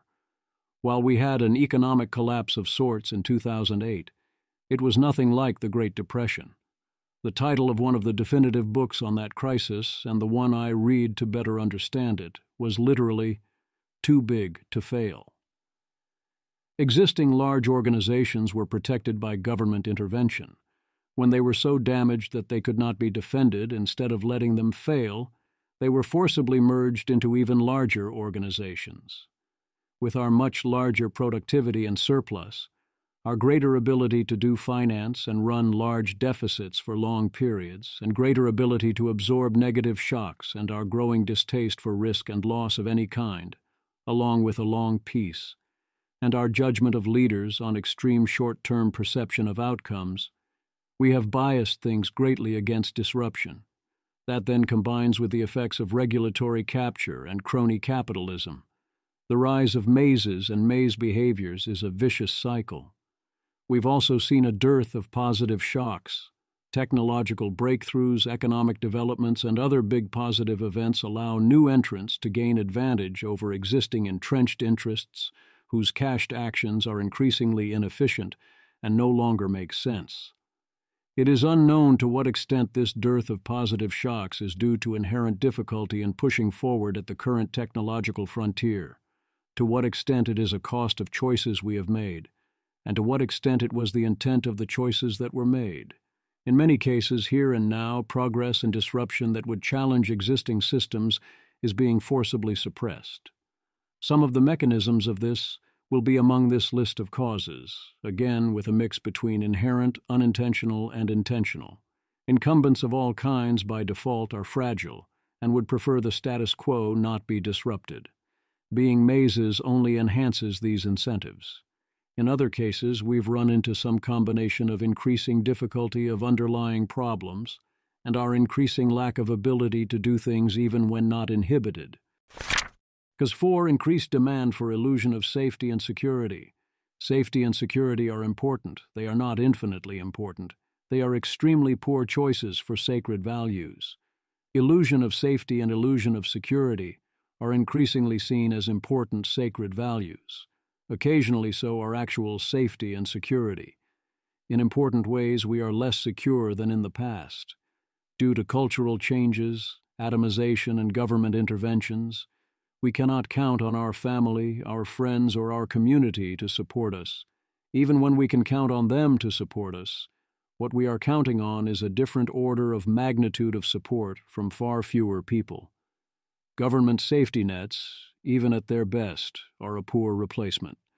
We are taught that fulfilling all the requirements to responsibly have children and a family requires many stars to simultaneously align. We are put on very tight deadlines. There is huge risk that these things will not happen for us at all. They are the things that many people value the most today and which most people valued most in the past. One is not permitted to skip ahead, as one is often kept in educational limbo, and then a post-education period where you are not expected to be able to seriously attempt a family until the clock has almost run out. Then the scramble begins. We also, in important ways, have longer memories and less ability to recover from mistakes or poor trajectories. The very idea of things going on one's permanent record puts one in continuous danger even as a young child. Path dependence goes up. We have this concept that one's life can be over as the result of quite minor misfortunes. Potentially this can be as small as an ill-advised tweet or a poorly navigated social interaction. Then we are expected to end this journey with millions of dollars in life savings as a substitute for the old support systems. That money can still be expropriated at any time by the medical or elder care systems. Rates of depression, suicide, traumatic stress, and other mental health issues have skyrocketed, likely largely as a result of all of these other dangers and pressures. Also largely because we are taught to find lesser and lesser issues unacceptable and crippling. Increasing numbers of people generally feel unprepared for problems that would not have much fazed them in the past, or in some cases would not have even qualified as problems. We can't even. In important ways, we are more physically safe than in the past. Our trauma care and treatment of infections has dramatically improved. The rates of physical trauma, street crime, and infection have gone down, and the consequences tend to be less severe. Murder rates are down. Cars are vastly safer than in the past. Planes are much less risky than the car ride to the airport. Whenever I hear about accidents from travel these days, it's almost universally in fiction, or what would have in the past been a minor accident that now makes the news. Our food supply is vastly safer. Our toys and playgrounds are vastly safer. Our physical products and physical spaces and lives are vastly safer. Life really shouldn't feel physically scary the same way that it used to. The rising physical risks are suicide and drug abuse, which are a different kind of physical risk, and the consequences of too much safety, such as allergies. In important ways, we are also more emotionally safe than in the past as well. In other important ways, we are far more emotionally at risk.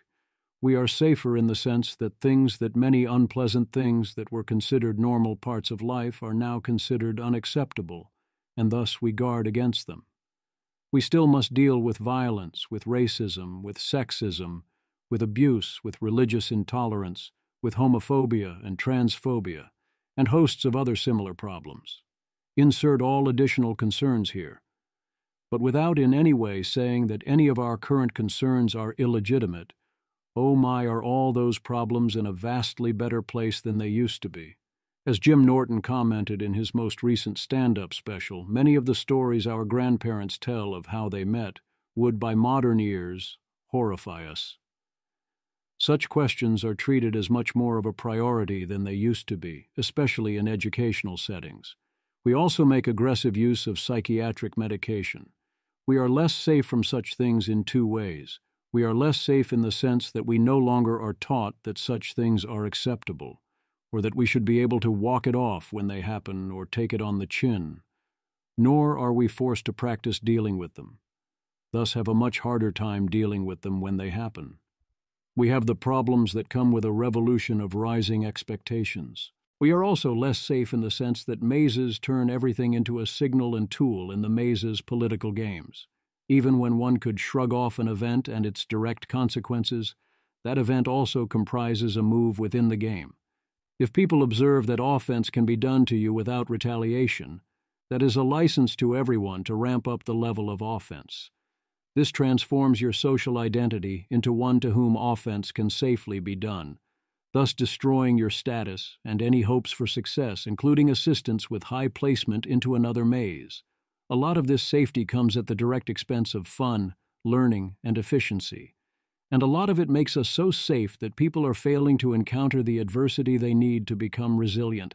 This all seems quite bad to me on its own merits, but one could disagree. It largely reflects the very good news that life is safer, and thus we are free to demand it be safer still. This being a cause of increased maze activity doesn't depend on it being otherwise good or bad. This rise in risk of failure tracks the physical and social risks of falling off the track described above. Emotionally falling off the track has also become far more dangerous. The risk of things going wrong has gone down at many steps. So has our tolerance for those things going wrong, and our tolerance for risk of things going wrong. We have gone from resilient to fragile. Meanwhile, we've lost traditional supports, and many circumstances and life transitions have become far more perilous than they have ever been. This has bled into even tiny decisions, such as what to have for lunch in a strange town. One of the highest value practical lessons of rationality is to recognize what is actually safe and unsafe, and to what degree, and when it makes sense to take an unconventional path. How do these phenomena raise maze levels? Mazes are, among other things, engines for producing the illusion of safety and the illusion of security. In some ways and cases, they do this by producing the real thing. In other cases, it is pure illusion. Either way, they have a huge comparative advantage. Working for large organizations is seen as safe and secure. So is working as part of a profession whose rents are protected by regulation and other barriers to entry. Working elsewhere is seen as risky and insecure. A product made by a maze is seen as reliable and consistent, even if low quality or a bad value. Existing risks are grandfathered in. Once an activity, product, drug, or what have you is approved and becomes standard, that becomes subject to a different frame where taking that risk isn't considered risk, and it doesn't open you up to being blamed if something goes wrong. If no one gets fired for buying IBM, as the saying goes, it's going to take a damn good reason to buy something else. Inside a maze, that is a huge support for doing business with and helping other mazes over other non-mazes. Outside a maze, people are still largely seeking to avoid being blamed and/or blameworthy. When your options are bad, it is even more important to show that you have made the conventional, standard, and therefore safe choice, so that when it blows up in your face, it is not your fault. For a current real example in my own life, I will be using a health insurance broker to navigate the dystopian wasteland that is the individual health insurance market in New York, and placing a high priority on a policy that provides illusion of security. Even if all is well and safe and good, and that is not in dispute, when something is new or isn't the generic standard thing, the default consumer does not know this.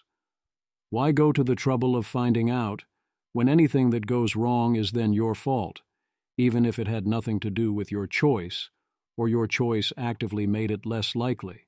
New risks and any downside of a new proposal to basically anyone are taken vastly out of proportion.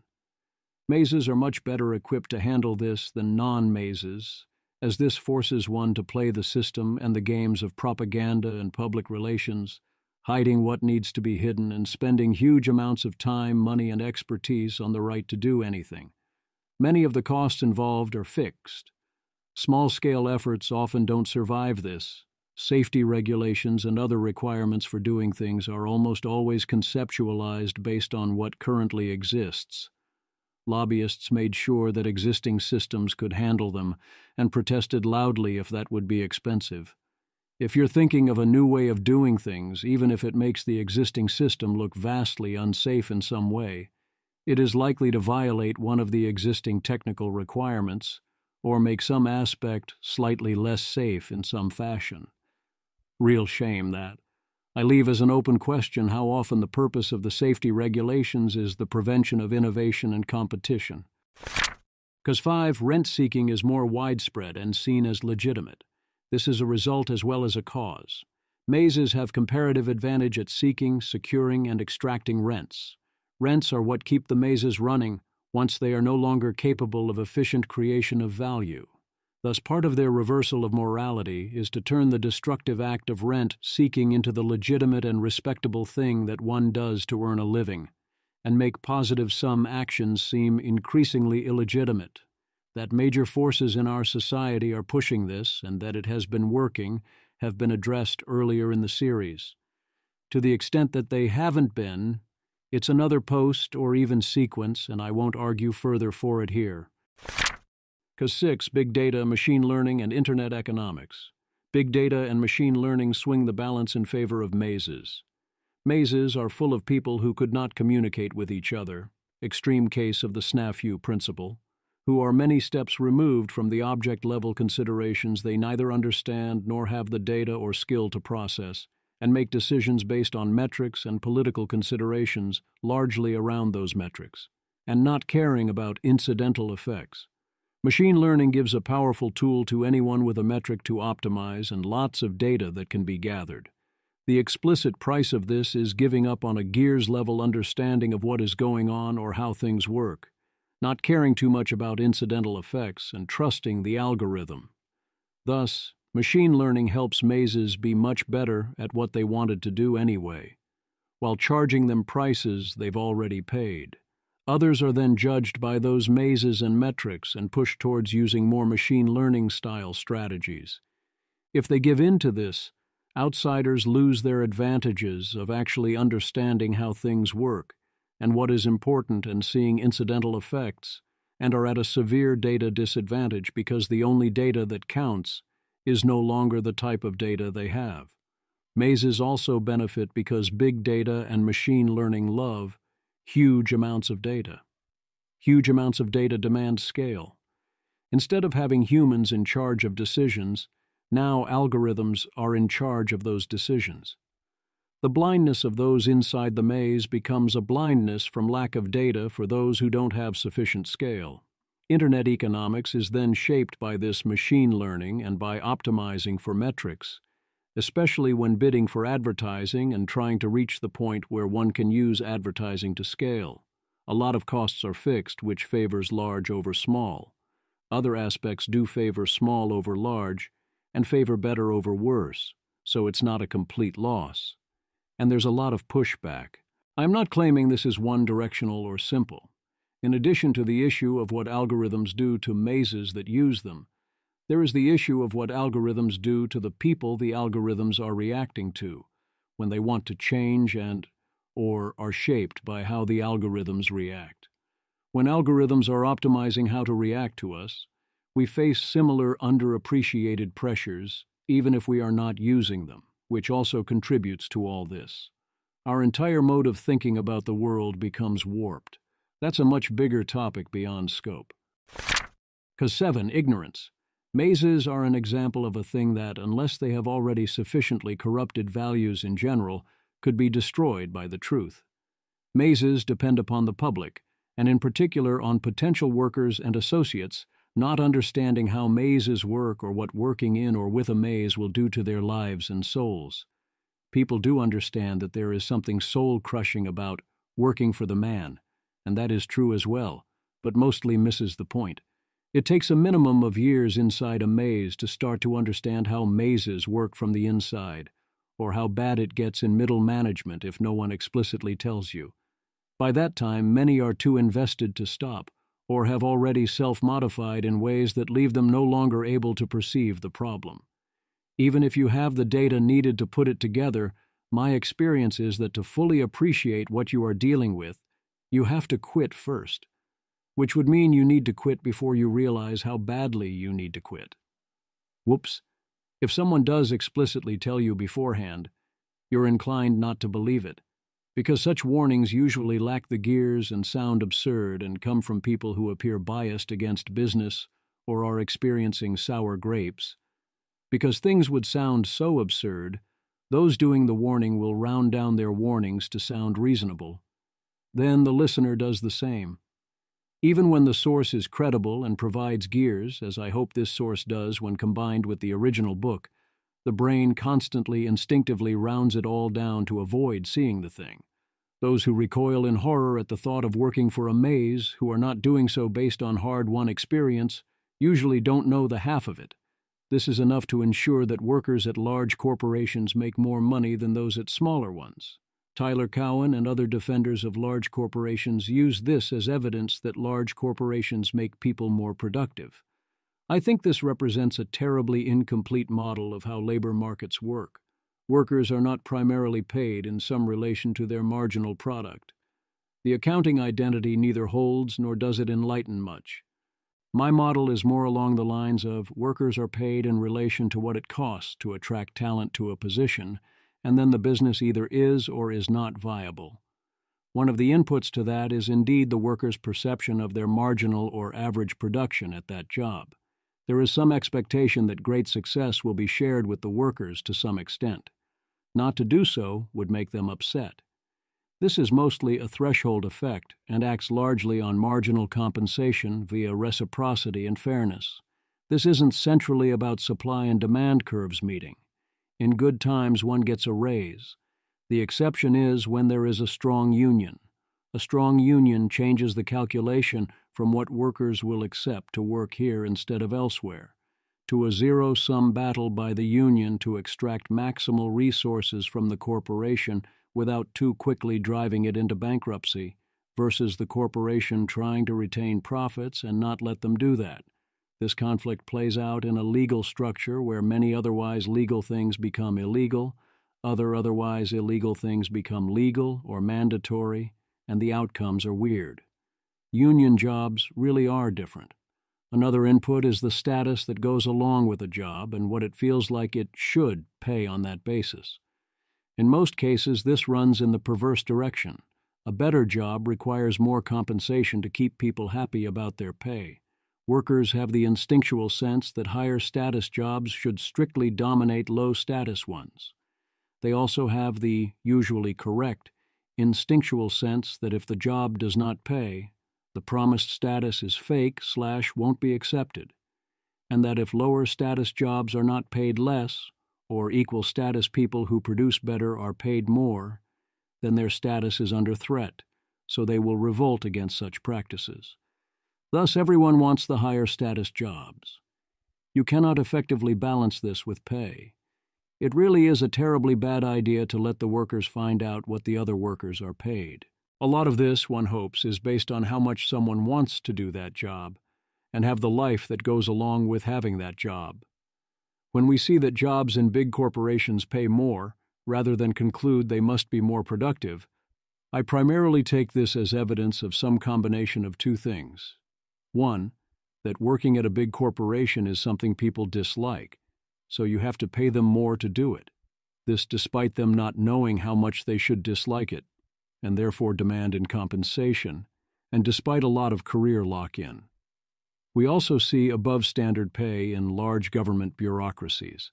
That can be combined with two, that working at a big corporation is seen as higher status, and therefore demands higher pay. We often see poor pay in academia because people enter thinking they'll get to think about things all day that they find interesting, and have that position securely for life. They like that lifestyle, and that makes them want the job more. They can then accept lower pay because they, incorrectly, see what they are doing as not being part of a profitable operation, and, correctly, see others think this, so they do not need higher pay to hold on to the job's high status. Prospective academics are almost always, as far as I can tell, at least in willful denial about their job prospects and about how their jobs will work if they find them. They certainly don't process the news about the incentives and pressures they will face and the petty battles and tasks that lie ahead. Big business still has to write those larger checks every 2 weeks while staying in business. Isn't that evidence of higher productivity? It's some evidence of otherwise higher profitability of the corporation, that this does not drive them out of business. Profitability is not productivity. If we think those higher profits are largely due to extractive practices, rents, and regulatory advantages rather than production, that does not count.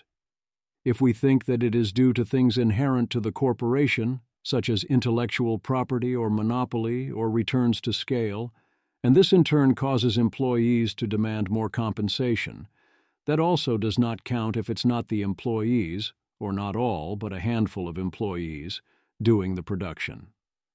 If people knew the truth about working for Mazes and especially being in middle management, and or were facing less outside pressure, they would demand much higher pay. This would make Mazes bear more of the real costs they impose on people, while making it harder to attract strong talent. It would be much easier to justify declining such jobs, and harder to push someone into accepting one. Doing other things would get relatively higher status. This would all make Mazes less competitive. So would general knowledge of how Mazes derive their advantages and rents from regulation and subsidy. Regulatory capture is rife. Much of what opponents of business and other long-entrenched Mazes do ends up being used by those entrenched Mazes to cement their advantages. A common pattern is outrage at the actions of corrupt actors, creating demand for new rules and regulations, which turn out primarily to entrench and enrich those same corrupt actors. If people understood these dynamics and knew what Mazes were, they would use different tools. They would demand different interventions.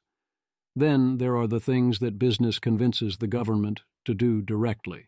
If those were better understood and people could coordinate to stop them, that would be an even bigger boon. One could object that this isn't a difference with past conditions. Did people in the past know these things?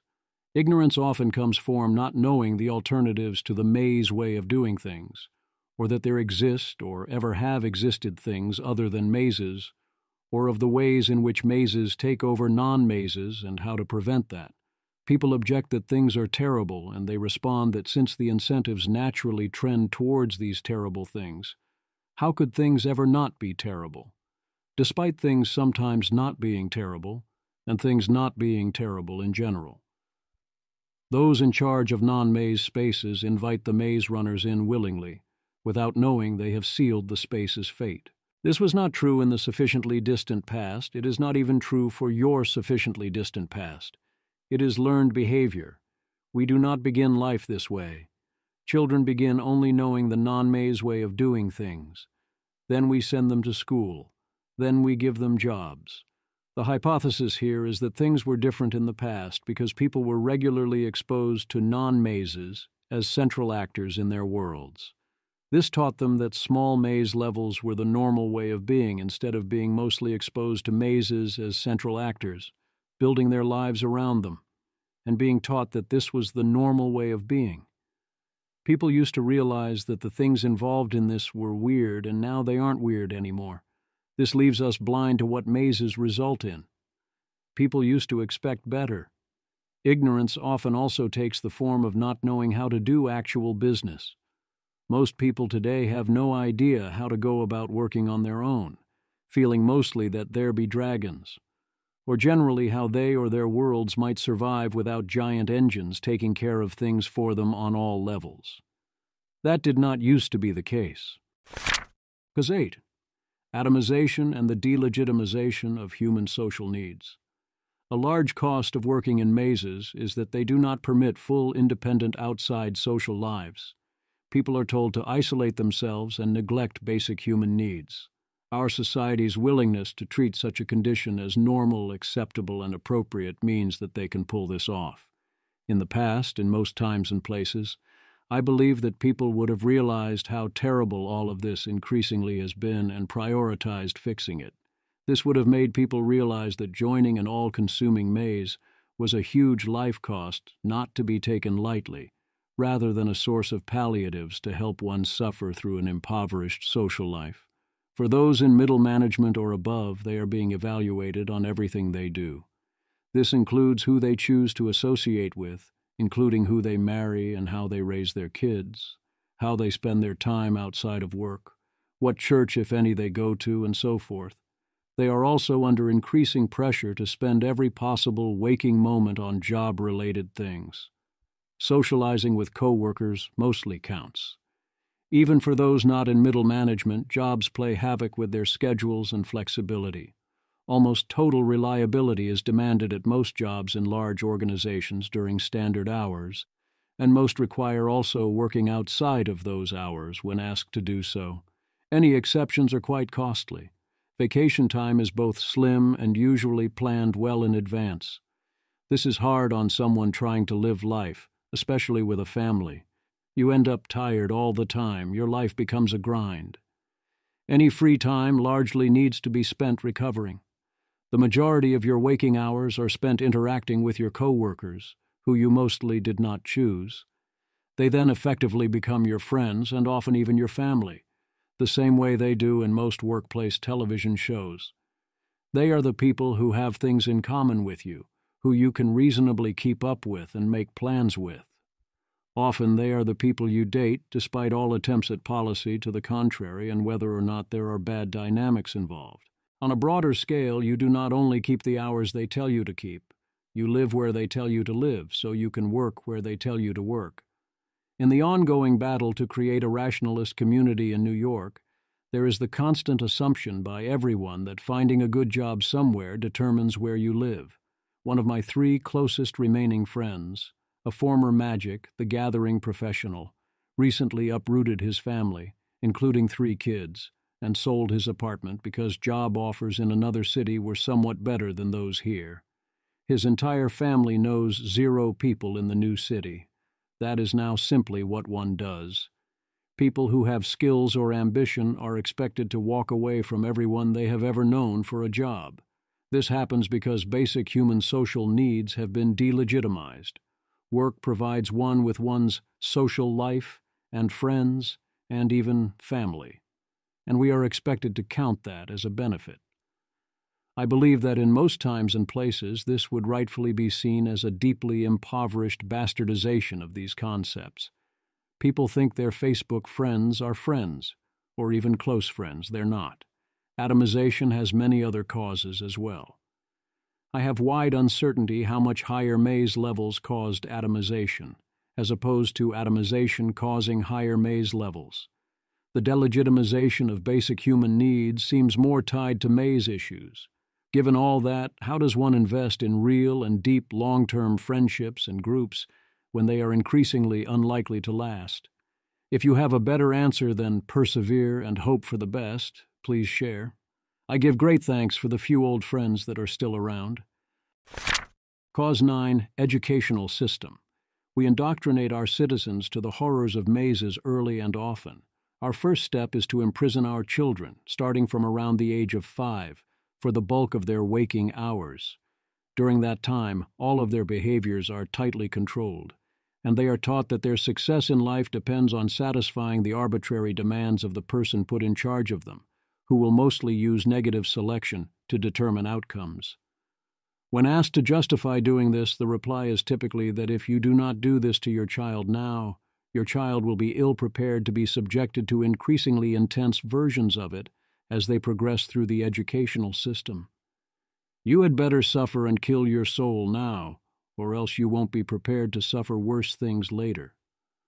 Once taught that life is about obeying arbitrary dictates and doing work with no object-level application whatsoever, giving most of your life over to arbitrary schedules and demands and gathering together credentials and approvals necessary to get the labels that get others to give you status and compensation, where everyone is on the lookout for reasons to put black marks on your record, you are ready to work in a maze without recoiling in horror. This process also saddles its students with massive debts that force them to then take jobs they hate, and gives them credentials that give them an advantage in narrow rent extraction in one area, preventing choice or exit. I previously wrote at somewhat more length on this in these posts. The case against education, the case against education, foundations, the case against education, splitting the education premium pie, and considering IQ. Something was wrong. Cause 10, vicious cycle. Mazes are self-reinforcing. Many of these causes make this clear. Mazes cause a problem and shift in priorities and values, which in turn makes mazes more attractive and devalues non-mazes. It makes people rely more and more on mazes for their needs. More mazes gives maze activities more interactions with other maze activities, and those caught in mazes legitimizes maze activities and delegitimizes non-maze activities, causing a vicious cycle. Once people are sufficiently dependent on mazes, or mazes gain sufficient influence and power, there is a critical phase shift. Morality's sign flips. The forces of social approval, which previously were pushing against maze behaviors, instead start pushing for them. People punish others for not orienting towards mazes and away from the object level, where before they did the opposite, and some people chose mazes in spite of this. That phase shift seems to have happened in the bulk of general society, including our school system and our political system, and increasingly in social life lived via social media, causing an accelerating problem. Reputational systems in general have largely become maze-oriented reputation systems. School is about what looks good on an application. Work is about what looks good on a resume, when it isn't about the boss.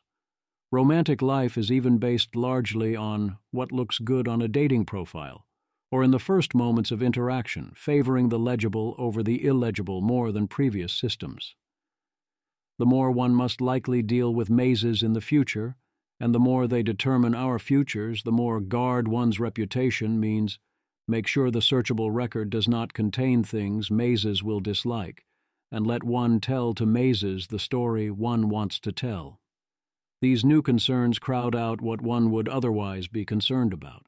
One key thing they crowd out is wanting to be known in good ways for who you actually are and what you do, by people who observe you, who will then tell other people. Mazes can and often do start to destroy your connection to object-level reality long before you ever set foot in one. Even when the reputation system is based on explicitly being judged by those who interact with you, such as customer reviews, it's about an average quantification. This largely becomes another metric game. Such systems do excellent work detecting when things are wrong, but mostly operate via negative selection due to clustering of ratings near the top of the range allowed. Thus, they likely will become increasingly distortionary with time towards prioritizing, avoiding the things that legibly cause bad ratings, effectively punishing anything non-standard or any attempt to be exceptional, because when you earn that 6th star, you're not allowed to collect it. A costly way to go above the non-costly maximum would potentially help, but has its own problems, and further discussion is fascinating to me, but beyond the scope here. It is a hard problem. More mazes, more problems. Next post, I will present the best potential solutions I could come up with. This is not a problem that can be fully solved, but certainly there are changes on the margin that would decrease the rate at which things get worse, or even roll the damage back somewhat. Implementing them, of course, is a whole additional problem. Potential Ways to Fight Mazes by Zvi Mowshowitz, January 28, 2020. The previous post listed some of the causes of higher-than-normal maze present in today's society. This post asks what might be done about it, both as an individual and via group coordination. I believe it is better to first ask what are the things that would help, even if one does not know how to implement them or convince others to get them implemented, or even if they are good ideas worth implementing. Then figure out if any version of the idea is worth implementing. Then ask how to put the ideas into practice. All of this assumes that lowering maze levels is both desirable and important. This post takes that assumption as its premise. My case for it has already been made previously. Some items on this list are political interventions. They require solving the collective action and public choice problems of writing and passing good versions of the appropriate laws and regulations. Some of these items are cultural shifts that happen one person at a time. This is a different kind of collective action problem. Word would be spread, potentially convincing others to support the cause. In both cases, pointing out that coordination is hard and that game theory says any given person by default shouldn't cooperate or devote any effort are important things to remember. They are not full justifications for dismissing potential solutions. Finally, there is one last solution that asks what one determined person or organization with extensive resources might do, and comes back with the answer of quite a bit. That will be the next post. As a reminder, I am not, except where explicitly saying so, endorsing the political proposals as good ideas or rejecting them as bad ones. Nor am I interested in having political policy debates or any other political debates. On the internet, any comments along these lines will be ignored at best and deleted at worst.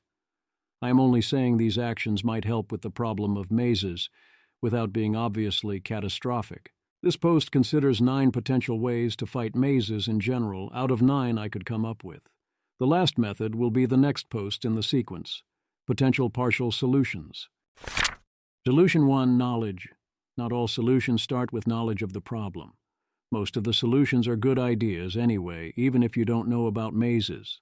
Knowledge remains a logical place to start any list of solutions. Knowledge is also key to implementation of any of the other solutions. There is a reason we roll our eyes whenever anyone seeks to raise awareness, but it is often vital to cause people to notice and understand things they instinctively avoid noticing and understanding.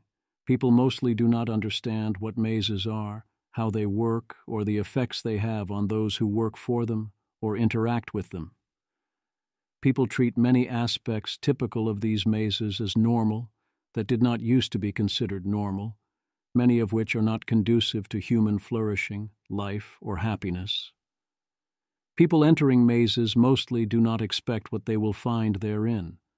They often spend years of their lives and much of their human and social capital preparing for such roles, both before and after they enter the maze, before realizing what they have signed up for. When people do realize what mazes are in time to realize they want out, they are often left without the knowledge and skills to exit and land on their feet. They are also often surrounded by people who would react badly to a decision to exit. When people realize what mazes are and are doing to society, and move to help with those problems, they tend to pursue regulatory solutions that make the problems worse rather than better, because those regulatory solutions favor big organizations over small organizations and entrench existing systems.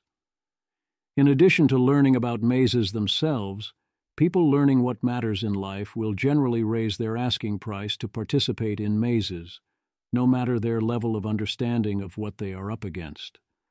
I am not claiming to know what matters in life, but all the plausible answers point towards staying away from mazes on the margin. There are, of course, some exceptions. Knowledge is not everywhere and always good for all good things. Mazes grow and coordinate in large part via spreading the covert information, that being the type of person who supports mazes is how one gets resources. While this information remains covert, it benefits mazes, whether or not it is true. Where it becomes common knowledge, again, whether or not it is true, unpredictable things happen.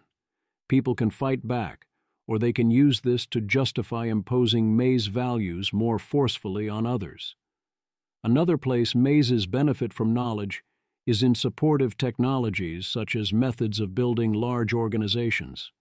Surveillance of individuals tends to favor mazes and make mazes more damaging to humans, in ways I won't reiterate here. Surveillance of corporations by default seems like it would do the opposite, but it depends in both cases on what is being measured.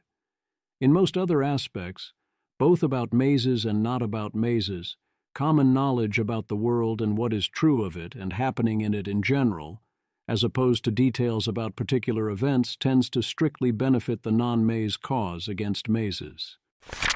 Solution 2. Regulatory reform. Society-wide or important problems are not always political problems, and are not always helped by even well-intentioned political intervention. The obvious first political intervention is thus almost always to stop making things worse. Regulatory capture is the technical term for the inevitable result of government regulation. The mazes that are major corporations and professional associations and accrediting institutions, who have the expertise and lobbying power and financial incentive and perseverance, and the cultural affiliation with a fellow maze, inevitably gain control of the regulatory bodies supervising them.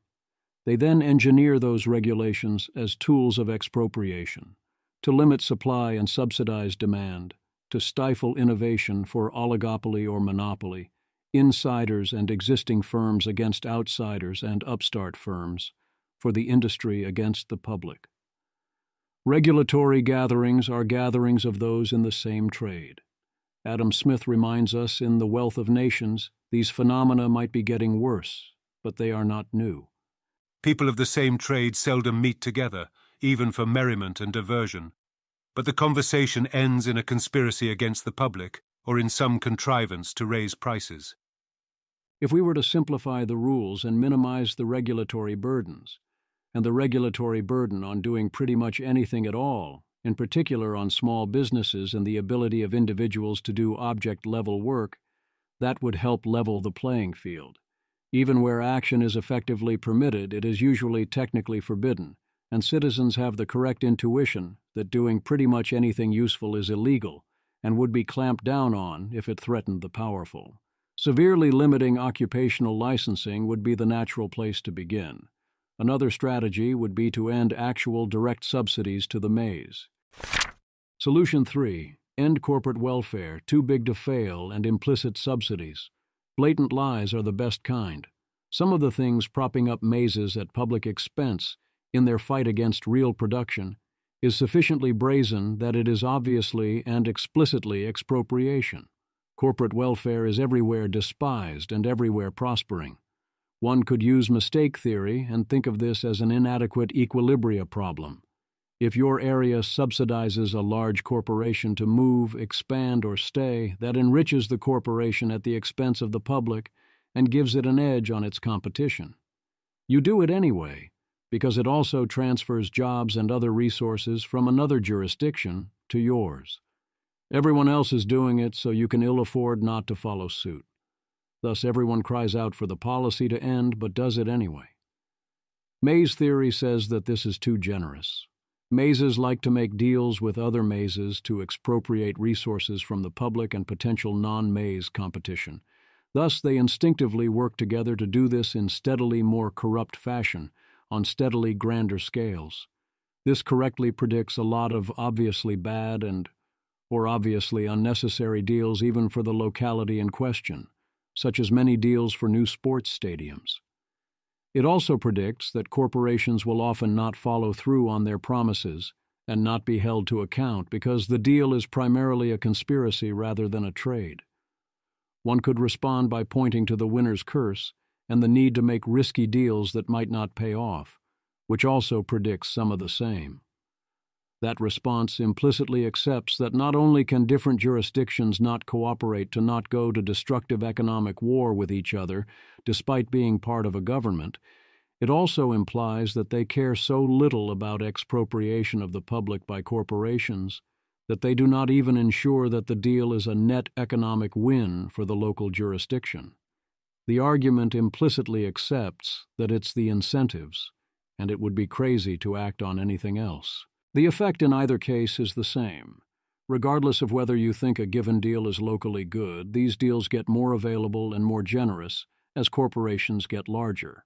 Thus, they constitute an explicit bribe, a tax that gives larger corporations a competitive edge on smaller ones.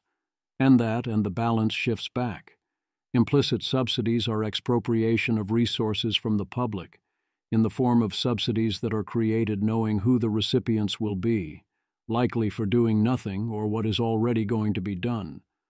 Alternatively, they are conditional future expropriation, where the government makes clear that if things go a certain way, likely a way that causes mazes trouble, then there will be a bailout.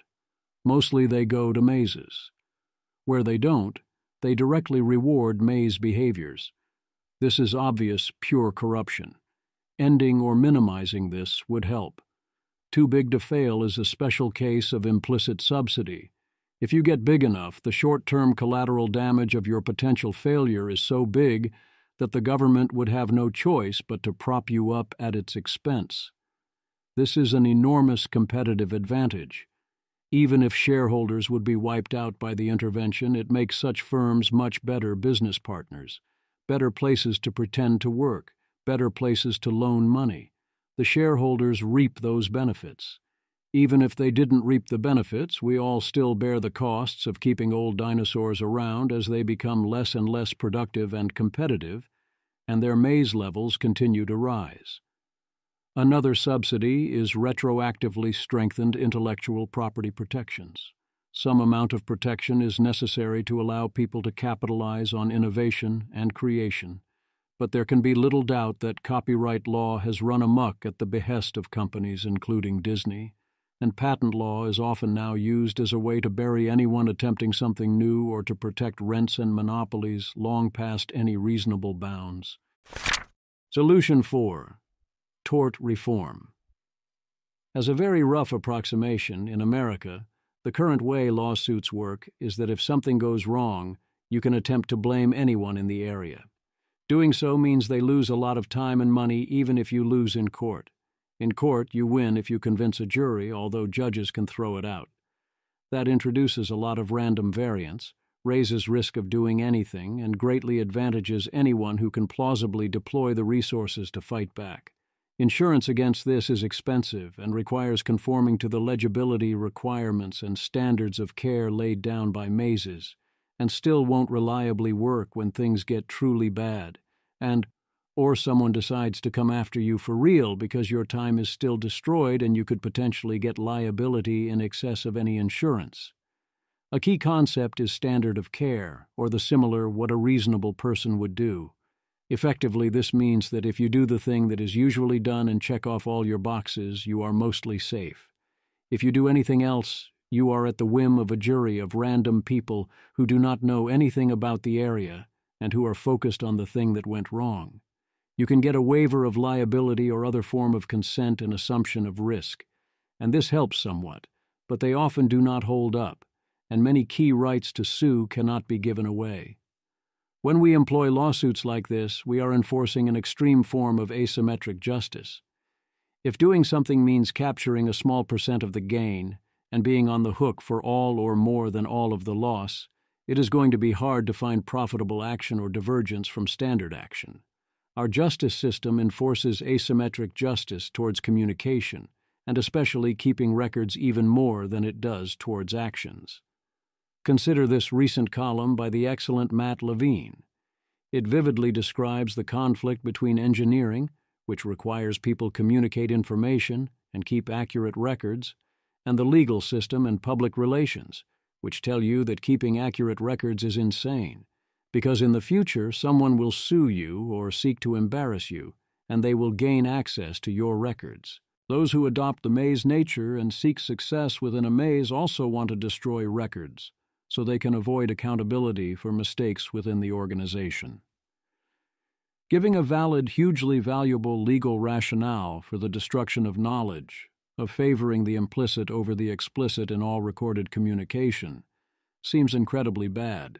We need the ability to have private communication that is both recorded and stays private, which isn't the result of the blackmail that is lawsuits settled by non-disclosure agreements, which is more destruction of records rather than a loophole allowing records. This all gets complicated and could of course backfire. Mazes will capitalize on any openings to escape blame or exposure for the things they have done. Juries and results being unpredictable has its huge advantages, both here and elsewhere. This is not an endorsement of any particular action. It is only a note that this is an opportunity for improvement. Solution 5. Healthcare reform. America's current system of effectively requiring health insurance, since if you attempt to self-insure, they inflate your bill to ludicrously fraudulent levels, and making the purchase of health insurance prohibitively expensive for individuals or small businesses, acts as a gigantic tax on self-employment and small business. Even a small business cannot efficiently buy its employees reasonably priced, even on relative terms to what large business pays, health insurance. If your company can't buy insurance for you, not only do you pay a huge and increasing premium to use the exchanges or otherwise buy an individual policy, you also are hugely tax disadvantaged. One does not simply go without health insurance. The system allows mazes in the medical industry to capture a large portion of national wealth. People are legally required to allow such mazes to confiscate all of their wealth, if the mazes decide this is appropriate. They can charge arbitrarily large and increasing fees for drugs and actions, which insurance companies must pay. Out of insurance, people must buy or face even higher prices. Getting the right to enter and profit from these mazes requires over a decade navigating educational mazes, which together with existing professionals tightly regulate and ration the right to make human beings more healthy. Getting the right to enter these mazes as a seller of goods usually requires epic spends over years working with existing governmental and other mazes to convince everyone that what you are doing is safe, and thus you are all but forced to then extract rents to make back your money, and so on. I would hope I need not convince anyone, regardless of their politics, that our current healthcare system is deeply broken. Other countries have systems less broken in important ways. They usually form and promote mazes in their own ways, but also usually do so to a lesser extent, in a less broad-reaching and less toxic way. It is difficult to overstate how disastrous this has all been. A crippling of the ability of people to do things at all on any level without a major organization isn't necessarily even the biggest loss here. As a nation, the United States spends roughly 18% of our GDP on health care and has almost nothing to show for it. This is not the place to debate or suggest in detail or even in broad outline which reform should be undertaken. It is enough to note that our current hybrid system, where we insist on pretending we use markets but massively distort those markets to allow fraudulent rent extraction at every turn, is one of the largest debacles in human history, while also acknowledging that things could be made so much worse by the wrong intervention, as has already happened. A lot. Solution 6. Demand less illusion of safety and security. Demands for real safety and real security will tend to favor existing proven solutions and methods over new ones, because all things being equal, they will tend to be safer, and there will be less uncertainty about how safe they are. We demand more real safety than we should, and reducing that would help a bit. Real security is tricky, as discussed previously. It's not clear we know what that actually entails. Demands for real security would involve things like trying to stop atomization and, of course, better solutions to existential risk. The illusion of safety and security is both in much higher demand and much more unbalanced in favor of large established organizations and methods. It puts burden after burden upon any new enterprise, punishing it asymmetrically for any potential perception of new dangers, while not giving offsetting reward for reduction of other dangers. New systems must prove that they are at least as safe as existing systems in every possible way, and bear the risk and cost of any exceptions. Existing systems can be deeply damaging, but are grandfathered in. One can also add things like illusion of fairness to this list. A classic way to demonize an existing system or product is to point out this grandfathering, that if it were a new system or product, there is no way it would be permitted. I recently saw this used to argue against bicycles in New York City, but it would be even easier to use this against cars in New York City, or cars in general, or many other central aspects of life. Mazes provide the illusion of security, of a reliable and blameless path in life. Mostly people care primarily about this blamelessness. Getting people to care less about that illusion, and realize it is an illusion, would help a ton. Mazes produce things that provide the illusion of safety. Where they do provide safety, they do so in particular ways specified by metrics, which tend to not be where much true risk lies. Those products also provide blamelessness. This risk aversion and worry about blame extends to even minor decisions. It would be good to get people to care less about such things. Make that a celebrated virtue. Solution 7. Change consumer behavior. One can say it's the incentives all one likes. People constantly defy those incentives. Ever seen those bumper stickers that say, support small business or local business? People make that choice all the time. Many livelihoods depend on the generosity of those around them. If you tip your taxi driver or waiter, you're voluntarily paying more to support those around you. The better people treat those around them, providing valuable real services.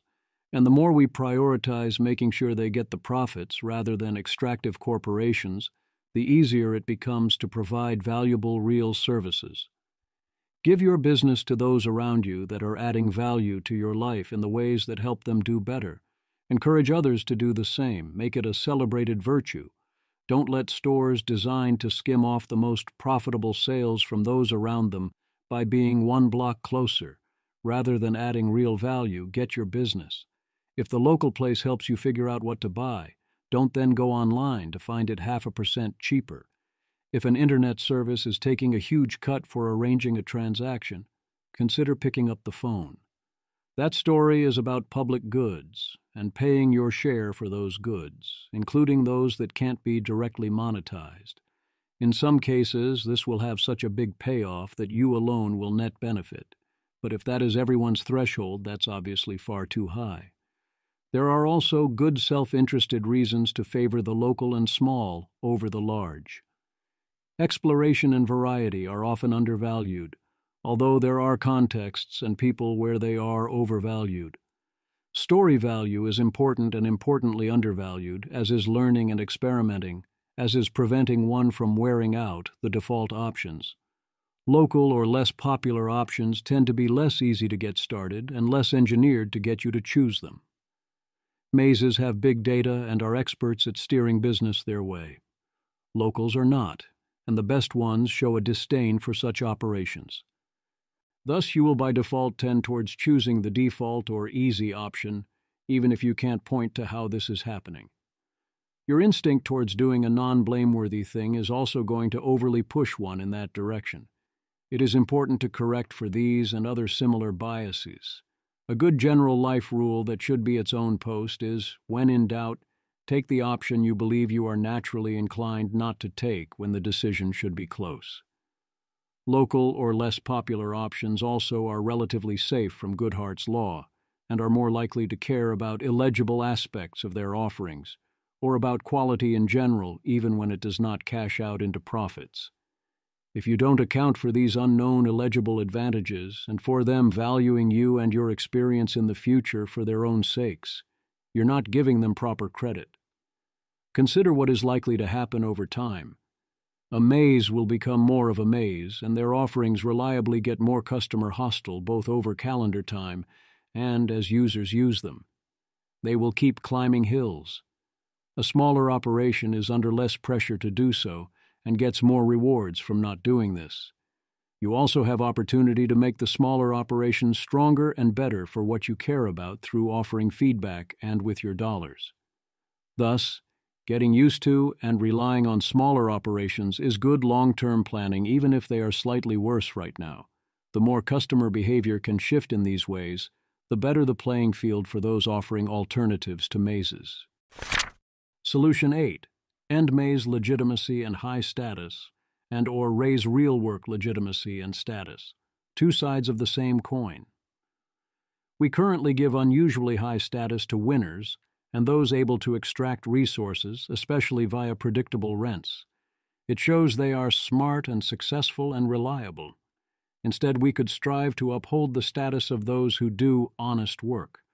We could value those who have the virtuous version, who honor and choose to hold on to that at personal cost rather than mocking them as chumps. We could make it clear that selling out or gaming the system was a bad thing rather than a good one, and recognize what it meant to do so. Some free-riding, zero-sum activity and compromise of principles is inevitable. Keeping it to a minimum requires frowning upon it rather than praising it, wanting to move away from rather than towards those who participate, which in turn means moving towards those who uphold this and away from those who do not, as in any other norm. It is one thing to say that making compromises to win big still gets you praised, because winning big enough eclipses the compromises. It is another thing to say that the compromises are praiseworthy in and of themselves, because that means you're the type who wins big, and that you are more worthy than someone who accomplished the same thing without compromising. Think of how much more they could have accomplished. This, of course, all leads to endless arguments over what activities, jobs, groups, causes, and so on deserve higher or lower status. That is good. We should have those debates, while being careful not to get too distracted by them. The traditional rankings have a lot I strongly disagree with. Only some of those are because people who are seen as doing good and vital work are often instead directly contributing to mazes and rent extraction, whereas many who are seen as extractive are instead directly contributing. And details often matter, a lot. Let's not litigate these here in the comments. That's why I'm not naming anything on either end here, even examples I consider clear-cut. It would be a distraction. Solution 9. Forcibly break up large companies. If large companies are a problem, a logical response is to use the government to break them up. This is central to the platform of a serious contender for the next President of the United States, and has been pointed out in comments of previous sections multiple times as an option, so the idea is worth taking seriously. There certainly is a case that if the choices are this or nothing, one can consider this as a reasonable course of action. It certainly is not the first best course of action. Before you start punishing, taxing, or banning something, a good first action is to stop subsidizing and rewarding it first. Forcibly breaking up large companies that we decide are a problem would be similar to our policy on food, where we pay farmers to produce massive amounts of high-fructose corn syrup, then pay marketing people to convince consumers not to eat so much high-fructose corn syrup. If you are politically well-connected and can navigate the associated mazes, you get to steal from the public. If you are not so well-connected because you are oriented towards the object level and value creation, or you lose the fight for any other reason, the public steals from you instead. It is not a coincidence that rather than propose a systematic policy, the companies singled out as targets by this candidate are the relatively new companies, not politically well-connected or seen in a good political light, that have best created value for us over the last decade. To the extent that life in these parts has gotten better, it is hard to think of more central reasons for this than Amazon and Google. This is illustrative of what happens when one uses the government to enforce such things. The government is the biggest maze of all. If we tie the continued existence of organizations and the value they create or capture to the political whims of Washington, we shift what is rewarded even more so from the creation of value to the navigation of mazes and the playing of politics. Breaking up all sufficiently large major corporations or preventing them from engaging in practices that discourage competition still might be better than doing nothing if the problem of size is sufficiently bad, and we do our best to keep this implemented reasonably and apolitically. People, including several major candidates, have also proposed an intentionally destructive confiscatory wealth tax. What would happen under such a wealth tax is left as an exercise to the reader. I will only point out that founders are the best hope of forestalling mazes, and a wealth tax would prevent them from retaining control. What are other options? Is there a good version of such a policy that might improve the situation were it to be implemented even if it seems completely unrealistic? What is the most realistic version we can come up with? Michael Vassar makes the interesting proposal that we should impose a destructive/confiscatory tax on liquid wealth, but not impose a tax on illiquid wealth. This would have the effect of heavily encouraging companies to remain or become private. If you had a large percentage of a large private company, taking it public would give you liquid assets from which the government would then seize more than all the expected returns. E.g., if you tax at 6% annually, that's effectively confiscating all the value of an asset to the extent it is not used for consumption. The only reason to take a company public would be if you intended to divest, at which point you would have to figure out how to make the bulk of your resulting assets illiquid again. This would be hugely destructive of value. Liquidity is valuable and highly valued. Intentionally creating illiquidity destroys that value and likely involves additional huge destruction of value. So does reducing the market price of liquid assets. We would be back to the world in which you were paranoid that if you got anything useful to a bandit, that bandits would come and seize it, or worse. Think Apocalypseburg from the Lego Movie 2, where everything and everyone is super dark and grim, in order to not provide any potential value to outsiders. Anything that isn't super dark and grim is instantly destroyed by aliens, whose attention is drawn to them. There is also the problem that defining what is liquid versus illiquid is tricky. If it is a matter of taxing things that list on exchanges, then all you did was ban transparent exchanges that could be efficiently used by outsiders and the public, and replace them with maze networks that take advantage of the public and give the profits and deals to those with good connections while not properly allocating capital. If it is a matter of trying to figure out what someone actually can't sell, or otherwise gets complicated, then the primary way of retaining wealth becomes convincing the government that your assets are illiquid. One thing that seems likely, on top of the inevitable regulatory capture and carved-out exceptions, is a bunch of shell corporations designed to be illiquid, whose ownership is divided in hard-to-measure ways, which then hold the liquid assets. Thus, I do not think such plans survive contact with the enemy. Any solution to these problems must be strictly formulaic. It must merit no exceptions and minimize the amount of game playing. This means keeping it simple. It also would ideally protect new companies and their founders. As stated above, I would not start on this response without first doing everything I could to implement Solution 3. Once that was exhausted, I might consider something like a tax, escalating with size, on large organizations that have existed for a minimum amount of time and are no longer controlled by their founder. Last idea. The next post will consider the ninth and final method, which asks what could one determined person with resources do without resorting to politics, and answers this with, actually they could do quite a bit. They could create a full alternative stack. Create a Full Alternative Stack by Zvi Mowshowitz, January 31, 2020. Last time I proposed 9 strategies for fighting mazes. All of them were either systemic solutions requiring coordinated or political action, or cultural shifts that happen one person at a time. Now for the 10th and final proposal for how to fight mazes. The 10th is a proposed strategy that one dedicated person with sufficient resources could implement on their own.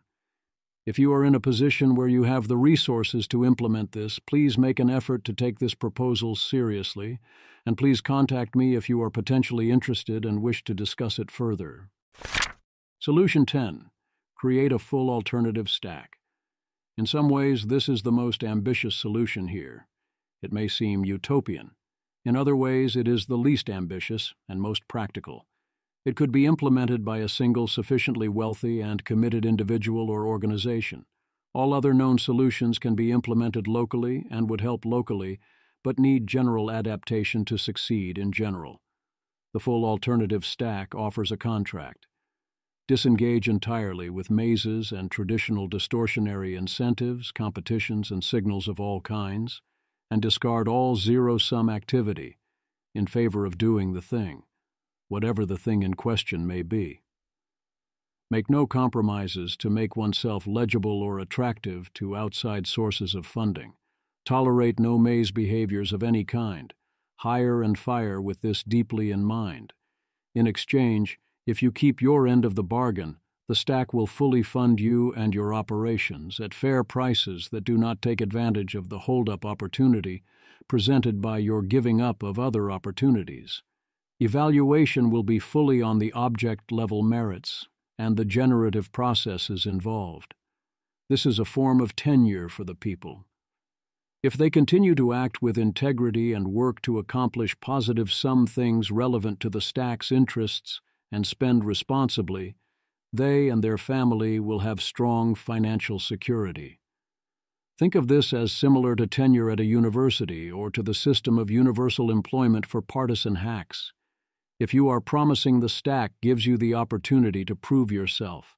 Once you have proven yourself, we take care of you, even if you don't bear as much fruit as we would like, provided you continue to play by the rules of the stack and honor its values.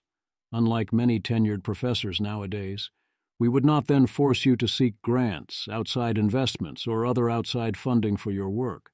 On the contrary, you would be agreeing not to seek outside funding so as to protect your incentives from corruption. This is also a form of secured financing for corporations and other organizations. While they need funding to reach maturity, they will be evaluated on whether they are succeeding at doing the thing. Traditional signals and anticipation of future traditional signals will be not only disregarded but punished. It's fine to look good naturally. But if you are doing things in order to look good or successful to outsiders, rather than be good or successful, then that breaks the compact. We call this a full alternative stack because the ideal version is literally a full alternative stack. It recreates civilization. Those involved would not need or depend on outside goods or services. There would be a local area fully owned by and given over to the project. That is the full version. The full version is ambitious and difficult, but likely far less ambitious and difficult, and far less expensive than it appears. We would soon find out how much of current activity is rent extraction or otherwise unproductive, and how much is necessary to keep things running. A lesser version, built around a particular cause or goal, or to give this freedom to select individuals and corporations, would still be extremely valuable. The MacArthur Grant is a template for what this looks like on a personal level, with a shift in focus from creativity to integrity, and a bump in compensation. $625,000 is a lot of money, but that money is designed to be seed money for an activity rather than financial security. Those getting a MacArthur Grant still face the specter of future financial needs. One needs an order of magnitude more than that over a lifetime to be secure while not compromising one's interactions with society. For startup corporations, this can be similar to the standard method of funding a biotechnology company to pursue a new drug of unknown efficacy. Milestones are set. If they are met, funding is unlocked at pre-negotiated levels, locked in for both sides in advance. There is no reason to worry about signaling in other ways unless the company is about to fail. We would add the condition of not then selling out to a maze, in the biotech example, a big pharma company, or taking the company public, when successful, instead keeping the operation privately owned by its founders to prevent it from being eaten and transformed or killed. Public markets exert strong pressure towards maze behaviors, so such companies would need to commit to staying away from them. I believe there is a strong opportunity for a venture capital fund that promises committed, full funding to projects in this way in fields outside biotechnology. Projects that are freed from having to gain strong negotiating positions regarding raising capital could be much better at pursuing actual success and production. To succeed, such a fund would need to honor its commitments carefully and be credible at every stage. This includes its commitments not to respond positively to things that would, on the outside, be viewed as good news, if they are not, in fact, relevantly good news. Its word would be its bond. It would also need to be highly skilled at choosing superior evaluation techniques. There are many terrible things about current systems of venture funding, but naive replacement models threaten to be easily gameable or otherwise create new and perhaps much worse versions of the same problems. Most people nowadays are forced, both within an enterprise and overall in their lives, to structure and censure everything they do, in light of their potential future, need to look legible, comfortable, and successful, or valuable to mazes. The prospect of having this option cut off fills them with terror, whether or not this should not be the case. Even when they do not fear it, those around them who rely on them fear it, which has a similar effect. I am unusually immune to these pressures. I have skills that can earn money on demand, without getting a formal job or the approval of a maze, if I need that. I also have robust savings and a family and community that would save me if I fell upon hard times. This terror is still one of the things I have often struggled with. Freeing a select group to do things without regard to such concerns, and people knowing they have the option to join this group, would be a major cultural change. Ideally, this would then become the city on a hill that shows what is possible and gets emulated elsewhere. Regulatory and other legal issues would still have to be navigated, which would often be most of the difficulty of any worthwhile operation. This is why typical versions of this type of proposal go to places like seasteading. Mazes will instinctively attempt to crush whatever is being built. If one is sitting on a large pile of money and wishes to do good or simply wishes to increase production, deploying that money effectively has proven a very hard problem. This is to be expected under even the best/worst conditions, as such problems are anti-inductive. Any easy answers get utilized until they stop being easy answers.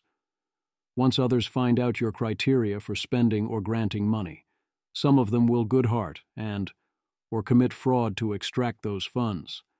The closer you attempt to stick to specified metrics and use criteria you can explain and justify that looks consistent, the more you are optimizing over time for those who Goodhart and commit fraud, in order to grant the appearance of having the appearance of attempting to help in the approved ways rather than optimizing for actually helping. This is certainly a danger to the full-stack operation as well, and the best reason to keep the operation relatively small. The closer you do not stick to such methods, the more illegible you become, the more blameworthy you appear, and the more likely you are actually buying things that make you feel good about them as your metric, which in turn is even easier to Goodhart or commit fraud on. Sticking to do the right thing, as this solution suggests, and rewarding those who do right things, is a rather crazy ask without rich contextual knowledge. The larger you scale, the more universal you attempt to get, the crazier it gets. Goodharting or committing fraud on right thingness is as much a threat as Goodharting or committing fraud on anything else, if you're not staying a step ahead. That very freedom from mazes, Goodharting, and fraud is the precious thing you're trying to get in the first place. The project has to cash itself out purely on its own terms. It has to care more about doing things its own way than getting things done or looking effective, where that own way is a ruthless focus on what will actually work. Everyone's instinct, even that of the best possible additions, will be to abandon this at every step. Everyone will face constant pressure to do so. But without sufficient scale to complete the stack, how do you break free from and securely break the right people away from the need to worry about mazes and other outside forces? Threading that needle is going to be very difficult, even if the other impossible problems are solved. I do not think any one person or formal group can be the head of the entire stack without it getting too large. One must form a distinct subset, and hope others form the required other parts, and until that happens, purchase what one needs from the outside using capital, and trust those in the project to continue interacting economically in some ways outside of the stack. Ideally, one does not need to literally go to Mars to be allowed to complete the project. However, if one does need to literally go to Mars, then there is a fair argument that literally going to Mars is a reasonable price to pay to be allowed to complete the project. The next post asks what we should do when we have a project that would benefit from a large organization. Protecting Large Projects Against Mazedom by Zvi Mowshowitz, February 3, 2020. Previous post, create a full alternative stack. If we wish to accomplish something that would benefit from or require a larger organization or more levels of management and bureaucracy, what should we do in light of the dangers of mazes? There are no easy answers. Real trade-offs with real sacrifice are the order of the day. But we can do some things to expand the production possibilities frontier and choose wisely along that frontier. As is often the case, this starts with admitting you have a problem. Too often, it is assumed that one should scale without worrying about the costs of scaling, or without counting becoming a maze as one of the biggest costs. Not stretching oneself maximally thin, or getting in the way of this process, becomes the sin of not maximizing effectiveness or profits. That ensures failure and rapid descent into a maze. Start by getting out of this mindset. If you are looking to accomplish a big thing that requires lots of organization, management, and bureaucracy, here are ways to help contain the damage. None of them should come as a surprise by this point. This is more of a synthesis of points already made and not a place I feel I have special additional insights, so I will keep this short. Solution 1. Do less things and be smaller. Recognize the threat and its seriousness and the resulting risks and costs of scaling even if handled wisely. Understand that you almost certainly want to be smaller and do less things due to this concern. This is a real trade-off. Think of the actions, priorities, skills, and members of a group as being increasingly inherently expensive as the group grows. Adding new elements has increasing marginal costs. Changing anything or preventing anything from taking its natural course, including towards being more of a maze, also becomes increasingly expensive. Under such circumstances, the final marginal cost of every action or member is equal to the marginal cost of the final action taken or member added. One must think about the future scale and the future costs, solve for the resulting budget constraints and trade-offs, and spend wisely. The same way that one must avoid accumulating technical debt, an organization should worry greatly about complexity and culture long before the bills are presented. Remember that not doing something does not condemn that thing to never being done. Encourage others to form distinct groups and organizations to do those other things, or where possible to do those other things on their own. Promise and give rewards and trade relations for those that do so. Parts that can operate on their own should usually do so. If your organization discovers a new product, business, or other undertaking that is worth pursuing, but isn't a cultural or logistical fit for what already exists, or simply doesn't need to be in the same place to work, strongly consider spinning it off into its own thing. This solution applies fractally throughout the process. Do only one central, big thing. Do less major things in support of that thing. Do less minor things in support of each of the major things. Do each of those minor things as elegantly and simply as you can. Take every opportunity to simplify, to look for easier ways to do things, and to eliminate unnecessary work. Solution 2. Minimize levels of hierarchy. Throughout this sequence, we have emphasized the high toxicity of each level of hierarchy. If you must scale, attempt to do so with the minimum number of hierarchical levels, keeping as many people within one level of the top or bottom as possible. Fully flat is not a thing, but more flat is better. Solution 3. Skin in the game. Scale inherently limits skin in the game, as there is only 100% equity to go around, in all its forms. The thinner that must be spread, the harder it is to provide enough skin in the game. One can still seek to provide good incentives all around to the extent that it is possible. Isolating local outcomes so as to offer localized skin in the game helps. Keeping people responsible for areas over extended periods also helps. Solution 4. Soul in the game. No matter how large the organization, if you care deeply about the organization or its mission, preferably the mission, you can still have soul in the game. Mission selection is a huge part of this, as some missions lend themselves to soul much more than others, but if you have a mission you are setting out to do as the starting point, you're stuck. That means protecting against mission creep that would disrupt people's soul in the game above and beyond other issues of mission creep. Keep people doing what they are passionate about. Solution 5. Hire and fire carefully. Nothing raises maze levels faster than hiring someone who is maze-aligned. One must not only avoid this, but maintain sufficient maze opposition to prevent it from happening in the future. All of this needs to sustain itself, which will be increasingly difficult over time and as you grow. As noted earlier, maze actions need to be firing offenses. Solution 6. Promote, reward, and evaluate carefully. If you can find ways to evaluate people and choose which ones to promote and reward, in ways that are immune or even resistant to mazes and their politics, this would be a giant leg up. Hiring and firing are key moments, but the promotion can be similarly important. One must resist the temptation to try to implement objective criteria and use hard numbers, as this introduces nasty Goodhart problems and forces the system to choose between people around you can change the numbers so the maze wins out, and people around you can't change the numbers and no one cares about the people around them. It's a big problem. Solution 7. Fight for culture. This can be seen as a catch-all, but the most important thing of all is to care about organizational culture and fight for it, where what you are fighting for is not a maze. All of these solutions often involve trade-off and sacrifice, and this is no exception. If you do not value the culture enough to fight for it, the culture will die. Solution 8. Avoid other mazes. This will not always be possible, but to the extent it is possible, attempt to sell to, buy from, get funding from, make deals with non-mazes, and avoid mazes. Mazes will reward maze behaviors and push towards you raising maze levels in ways that they will make seem natural. Do not put yourself in that position more than necessary.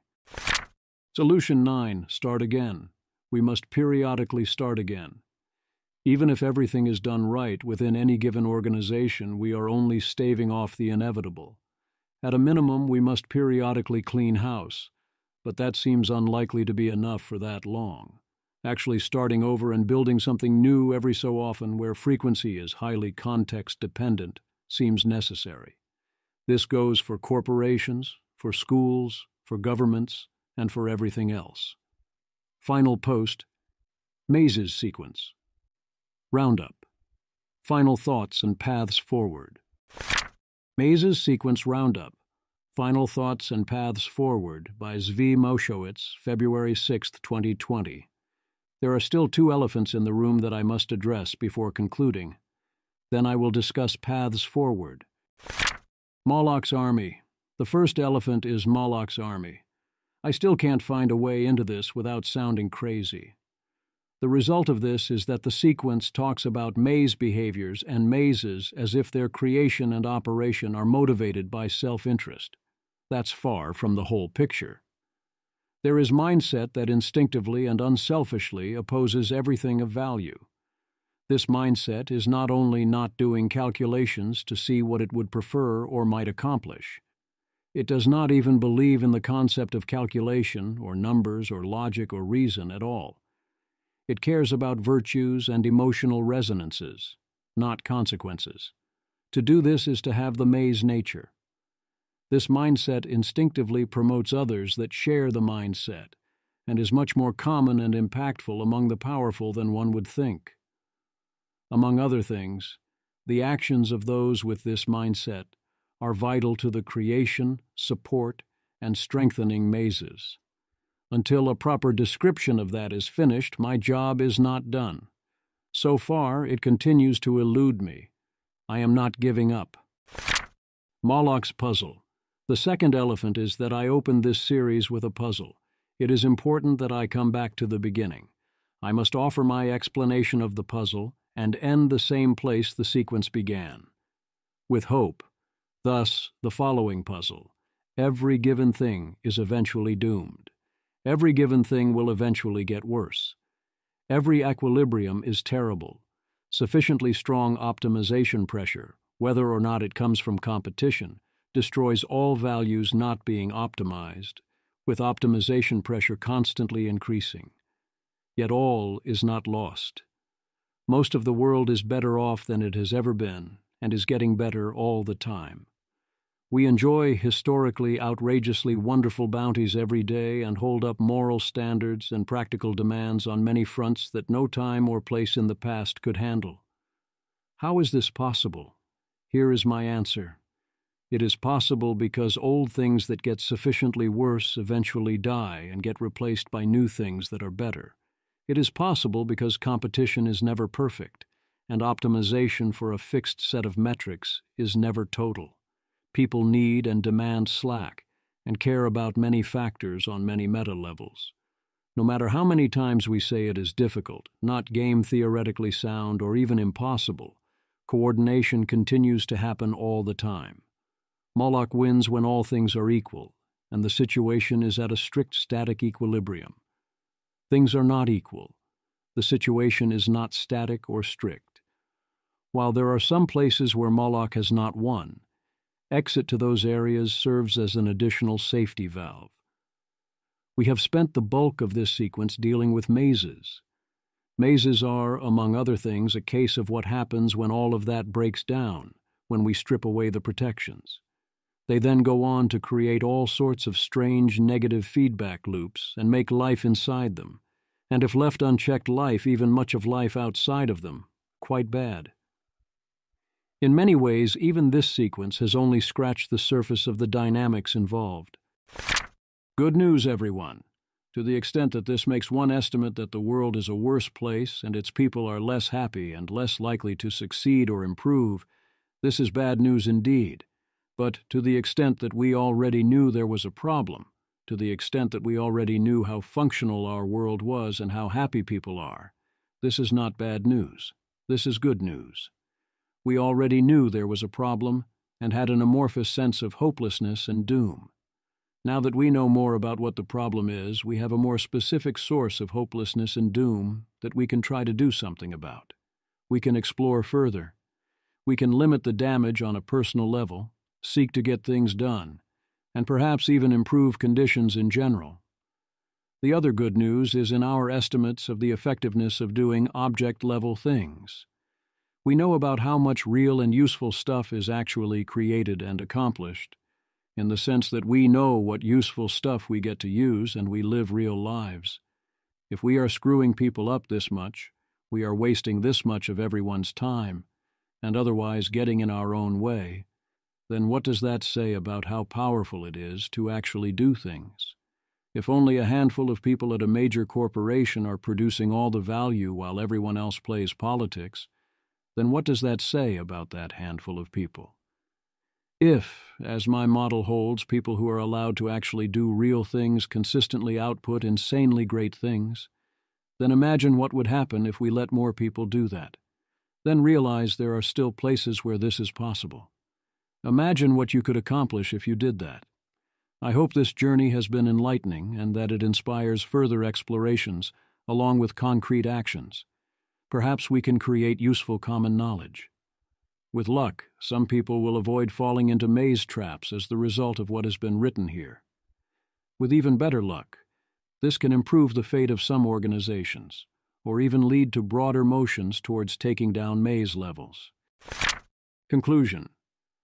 The central Immoral Mazes sequence is now complete. I wrote it because someone had to, and no one else would. This was the best model I could come up with, presented as clearly as I know how to do so. There are many things I still want to say, most of which are not mentioned above. Some of them are a matter of putting in the work to write things down. Others I don't know how to say without sounding crazy, or I don't understand them myself well enough to write about them. I have experience with mazes, but not with higher maze levels. I can abstractly model that mentality and mode of operation, but I can't pretend I truly understand it.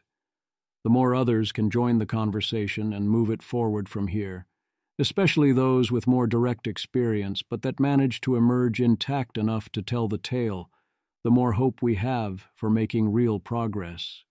To encourage the story to continue, both for myself and for others, I will now explore the question of paths forward. What are the best next questions? Paths forward. These topics are not only or even primarily for me. Others can and should take up the mantle as well. Here are some things that seem like good ideas to keep the ball rolling. I still don't have 1A, Moloch's Army, in a place where I am ready to post it, but I promise to keep trying. At a minimum, I hope that trying leads to finding more missing concepts and ideas that can help bridge the gap. I previously tried to bridge into this with the Darwin game sequence, but that foundation wasn't enough. If I resumed that line now, then I would next talk about 1B, the rise of Clickbot. I am still confused on whether that would eventually get me where I would need to be. One of the words I know I will likely need is 2A fnord. The word fnord comes from the Principia Discordia.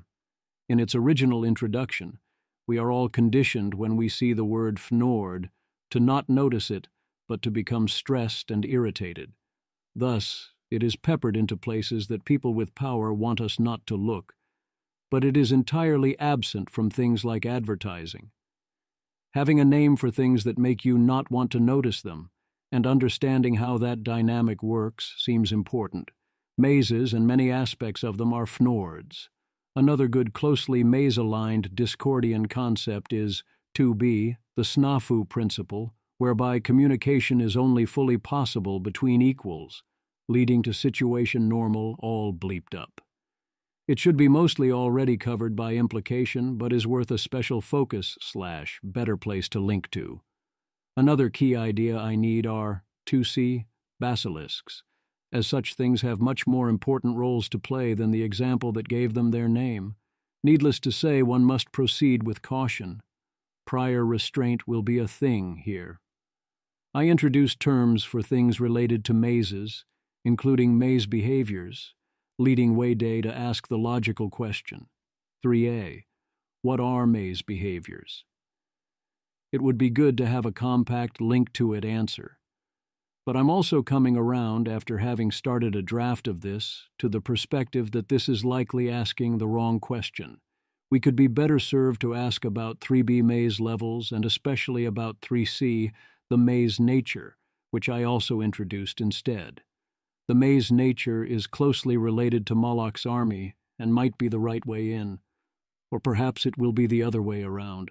One worry is that mazes are the wrong central concept on which to build these metrics and understandings.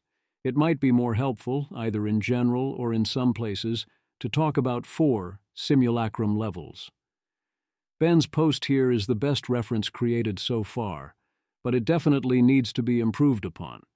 I also do not properly understand simulacrum levels, or at least my understanding and Ben's are importantly different.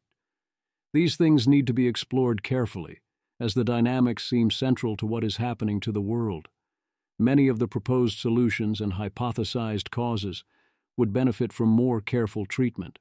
People could gather numbers, make profiles and case studies, especially where they have their own experience. Many great comments were 5A maze examples, people talking about the place they work and saying how that fits into the bigger picture. Some claimed they worked at mazes. Many claimed that where they worked should have been a maze based on size and whatnot, but that it totally wasn't one, or at least wasn't as much of one as one would expect. The question of 5B, how did they avoid Mazedom, is a good one for people who claim it was avoided. And of course someone should try to answer the question, 5C, how maze-intensive are our corporations? A few things to consider along the way. The first is that these are the people reading DWA-TV and, or less wrong. That is not a random sample. The whole point of such websites is to promote a method of thinking that is incompatible with a maze. If you care enough about good methods of thinking to read these websites, you likely have a strong aversion to maze behaviors compared to others with similar levels of human capital, both not tolerating them in others and not being willing to do them yourself. You likely chose your place and class of employment in part on this basis, regardless of how you thought about that decision when making it. If someone was under full sacrifice, everything pressure from anything, they're not going to read a book-length sequence about it, because they can't. The second is that the best way to get comments on the internet is to get someone to tell you that you are wrong. People who think the model is failing in their case are much more likely to comment, or so my model says, than people for whom the model is accurate. That is how commenting typically works. So the sample does not provide much evidence in that sense. The third is that mazes are things people do not want to see, and people will select for choosing exactly the mazes they do not notice. If they did notice them and were of the type to be reading this, they would probably avoid them. My estimate of the maze levels of several of my jobs jumped dramatically in the months after I left, because I had the chance to get perspective and to experience life without that aspect of things. Even if you are not yourself being eaten by the maze in question, it is instinctive to not notice it, or to justify what you are experiencing as normal and healthy and reasonable, or at least not so bad when it is nothing of the kind. It is also inevitable that some people have already self-modified to adapt to the mazes, and that this makes it harder for them to notice what is going on. Not only does it mask this thing especially hard, it masks noticing things in general. Eventually, this would drive people away from reading such things, but inertia in such matters can last a while. I am sure reading this sequence helps, in a probabilistic sense, but it is a hard problem. It is clear to me from the comments that I am not yet getting the full situation across successfully to many readers. One thing someone will need to at some point write 6A mazes that are not within organizations, discussing dynamics that produce similar results without people strictly being bosses and subordinates. And generally, 6B, what types of things are, how maze-like a 6C? To what extent do people at large have the maze nature, or 6D, close examination of maze interactions, and so on?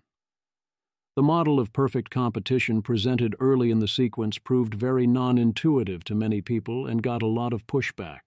A lot of that was my using technical economic terms that trigger strong intuitions about what the answers are. I think a lot of this is that these terms are usually taught in a school context, where there are right answers and right principles that these things are supposed to illustrate, and the models always work a certain way. I was using them a different way, changing the assumptions and what things would be implied versus not implied, in order to provide justification for the transition to the later part of the sequence. If I had to do that over again, I'd look for a way to take a different approach entirely, because it looks like it was more confusing than I expected, and the objection I felt I needed to overcome was much weaker than I expected it to be. To the extent it existed, the people who had the objection didn't feel satisfied by the explanation, so it didn't really work the way I wanted it to. I do stand by what I wrote, and think there's important stuff there, but kill your darlings and all that. However, there's a whole series of posts I could write, 7A, on competition, going deeper into what I was getting at there, or even 7B, on ultimate human value and all that, which is kind of a big deal, but again, super hard, and I'm constantly terrified of writing to advocate ethical positions because I assume others with better rhetoric and academic chops in the area would just blow anything I write to shreds, and nothing would be accomplished. That doesn't mean I think I'm wrong or anything, but it's a problem, and it's why the old 7C Can I Interest You in Some Virtue Ethics post never got written after the last Paths Forward. Still, 7D, how consequentialism is ruining things and what to do about it might be more tractable. I thought our decision theory would be better than this by now, but alas, another valuable thing to do would be to give people practical advice.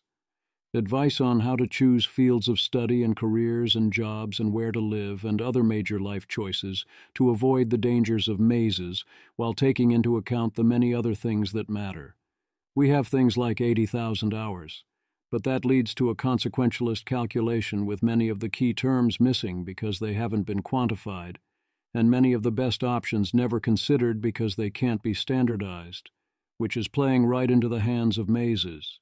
It's the same as the usual social pressure to go work for mazes, if hopefully a little more efficient about collecting at least something in return. So, 8. Practical Career Advice to Avoid Mazes, a continuing series. In particular, we need 9A, How to Start a Small Business. Not a startup. I don't think creating or joining one of those is a bad idea, but the how of that is something we are much more familiar with already. But a small business that actually does business, a way of life that involves buying things and then making or transporting things and selling things and having the things you sell generate revenue that pays expenses plus the rent. The kind of thing immigrants often do to great effect, except you can do even better if you are already integrated into the culture and have better connections and seed funding. More fundamental would be the simple 9B, How to Do Business. There is specialized knowledge of how to start a business, but the most important doing business-related skill is simply how to do business. Startups backed by VCs are different because they fundamentally do not yet do business. They might do some facsimile of business by getting customers, or even unit economically profitable customers. But that's a completely different model of how to succeed than trying to find customers and make money from them, and use that money to pay the rent and the surplus to grow the business. What such startups are actually doing is the performance art of doing business aimed at the VCs that are their bosses. Doing business is a different thing entirely. One hint you might be in a maze is that you are doing the thing in quotation marks rather than doing the thing. I could also perhaps do 10A, some businesses worth starting, 10B, some startups worth starting, 10C, some ways to make money I made work before, and or 10D, some ways to make money I didn't do, but I'm confident will work.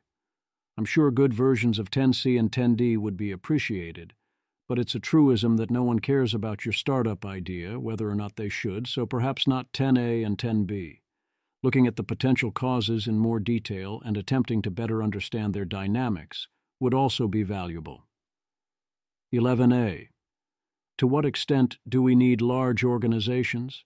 11B. The demand for blamelessness. 11C. The illusion of security. 11D. The dynamics of rent-seeking. 11E. On atomization. 11F. Education as a maze. 11G. Education as maze indoctrination, and so on. We could also look further at the solutions. One valuable place to go if we could do it well would be 12, how to explain mazes. We could also look at 13A, the full alternative stack in much more detail. The biggest problem starts with 13B, how to tell if someone has the maze nature / 13C, how to tell if someone has edge, or just 13D edge. That will need a better name because edge is a massively overloaded term. Here edge means the tendency to angle shoot or otherwise take every opportunity to take local advantage in underhanded ways. Do you always need to be on guard against someone, or can you relax? The other half is a post or series, 13E, on being a source of money. This is a huge unsolved problem. The moment anyone sees you, where you can be a person or a group or organization or anything else, as a source of funds, even a possible future source of funds, it corrupts all interactions even when everyone involved has the best of intentions. You always have to worry someone is after your money. The people around you are likely to be there largely because of your money. Others have to worry about whether you think they're after your money even when they totally aren't, and you can never rule such a thing out entirely. There is a reason a lot of rich people keep their wealth, or at least their giving / funding, a secret. Consider the chapter of Skin in the Game titled, Only the Rich Are Poisoned. Money can be shockingly useless or backfire, so what to do? The other solutions to Mazedom are largely political actions, where I am loath to get more into the weeds for mostly obvious reasons, or at least so far I have chosen to strive to be maximally apolitical throughout not only this sequence but on the entire blog. That's another thing mazes do. They encourage us to stay out of such questions because they create an amorphous feeling that getting involved might backfire against us at some point in some way. Talking more about 14, how mazes scare you in such ways might be important. Of course, a lot of it is also that I do not need or want the trouble of arguing or advocating politics on the internet.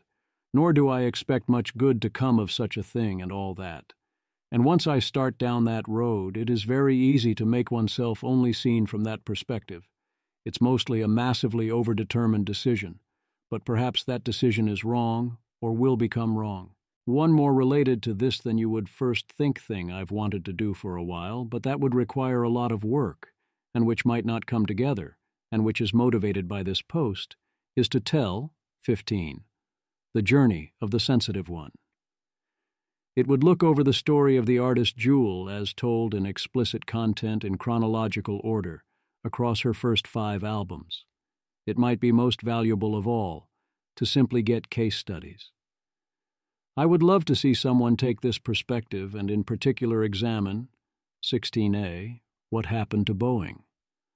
Something seems to have happened that caused them to rapidly have higher maze levels, to the extent that they were unable to produce a plane that did not crash, ignoring huge quantities of written warnings that they were in fact producing a dangerous plane, and despite this being a very, very bad thing for such a business to do. Steve Jobs was mentioned as a potentially interesting special case, so someone looking into 16B Apple and mazes could be interesting, especially to see if maze levels declined there when he came back, and if so, how he did that, and so on. If one wanted to do a full extension of the project, 17, on the Gervais principle could be anything up to and including its own sequence. As I've noted elsewhere, I consider Gervais' principle and Moral Mazes to be fully compatible, and Gervais' principle has a bunch of stuff that expands upon the model. I'm sure I'm forgetting a lot of other stuff as well, and of course, I have other things I need to or want to write, both about gaming and about other stuff. The game I'm creating is almost ready to get rolling, so I'll probably want to focus on the gaming side even in my writing more and more over the coming months. I seem to have already written close to a book's worth of stuff. The main sequence, excluding this post, quotes from Moral Mazes and short-termism, is about 40,000 words long. There are a lot of places I could expand upon, and a quick Google says that the average business book is 50,000 to 60,000 words long. If anyone is seriously interested in publishing were I to turn this into a book, or has the know-how to make that happen and thinks it would be a good idea, please contact me with your thoughts and what that would look like. If it would be worthwhile to rewrite this in proper full book form, I am open to that idea. If not, it might still be a good idea to print some copies mostly as is to help reach more people. And of course, thanks to you for reading and hopefully thinking about and building upon all of this. Acknowledgements. I would like to thank Ben Hoffman, Sarah Constantin, and Michael Vassar for providing the impetus to read Moral Mazes and take it seriously. It takes a lot of motivation to get through a book that heavy. I would like to thank Ben Hoffman, Michael Vassar, Raymond Arnold, Ben Pace, Oliver Haberka, Zach Davis, Jessica Taylor, and my wife Laura Bauer for helping me edit the sequence. Without strong editorial feedback, this sequence would likely not have come to be, and if it did, it would have been much weaker. Ben Hoffman, in particular, was vital early on in helping me wrap my head around the problem. Michael Vassar later on for making sure I didn't miss the important points, and Raymond Arnold for making sure what I wrote would have a fighting chance of being understood. Many thanks. I'd also like to thank the commentators, including the ones who made comments I found frustrating and wrong, but especially the ones who challenged me in ways that improved my thinking, and also those that helped keep up morale so I could finish. Engagement matters, and knowing you have people you respect interested matters too. Little notes of appreciation can go a long way. It's important to give praise. This includes Scott Alexander and also Robin Hansen, who said he would read Moral Mazes on the strength of the quotes I provided. I look forward to seeing both their takes. I'd also like to thank the person who got How to Identify an Immoral Maze to be featured on Hacker News. The majority of hits I get come from being featured somewhere, in one form or another.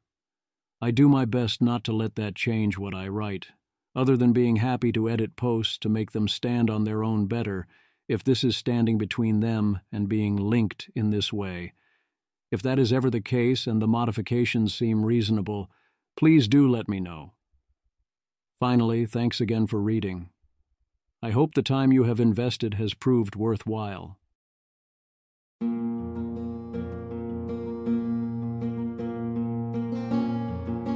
This has been an episode of the Don't Worry About the Vase podcast.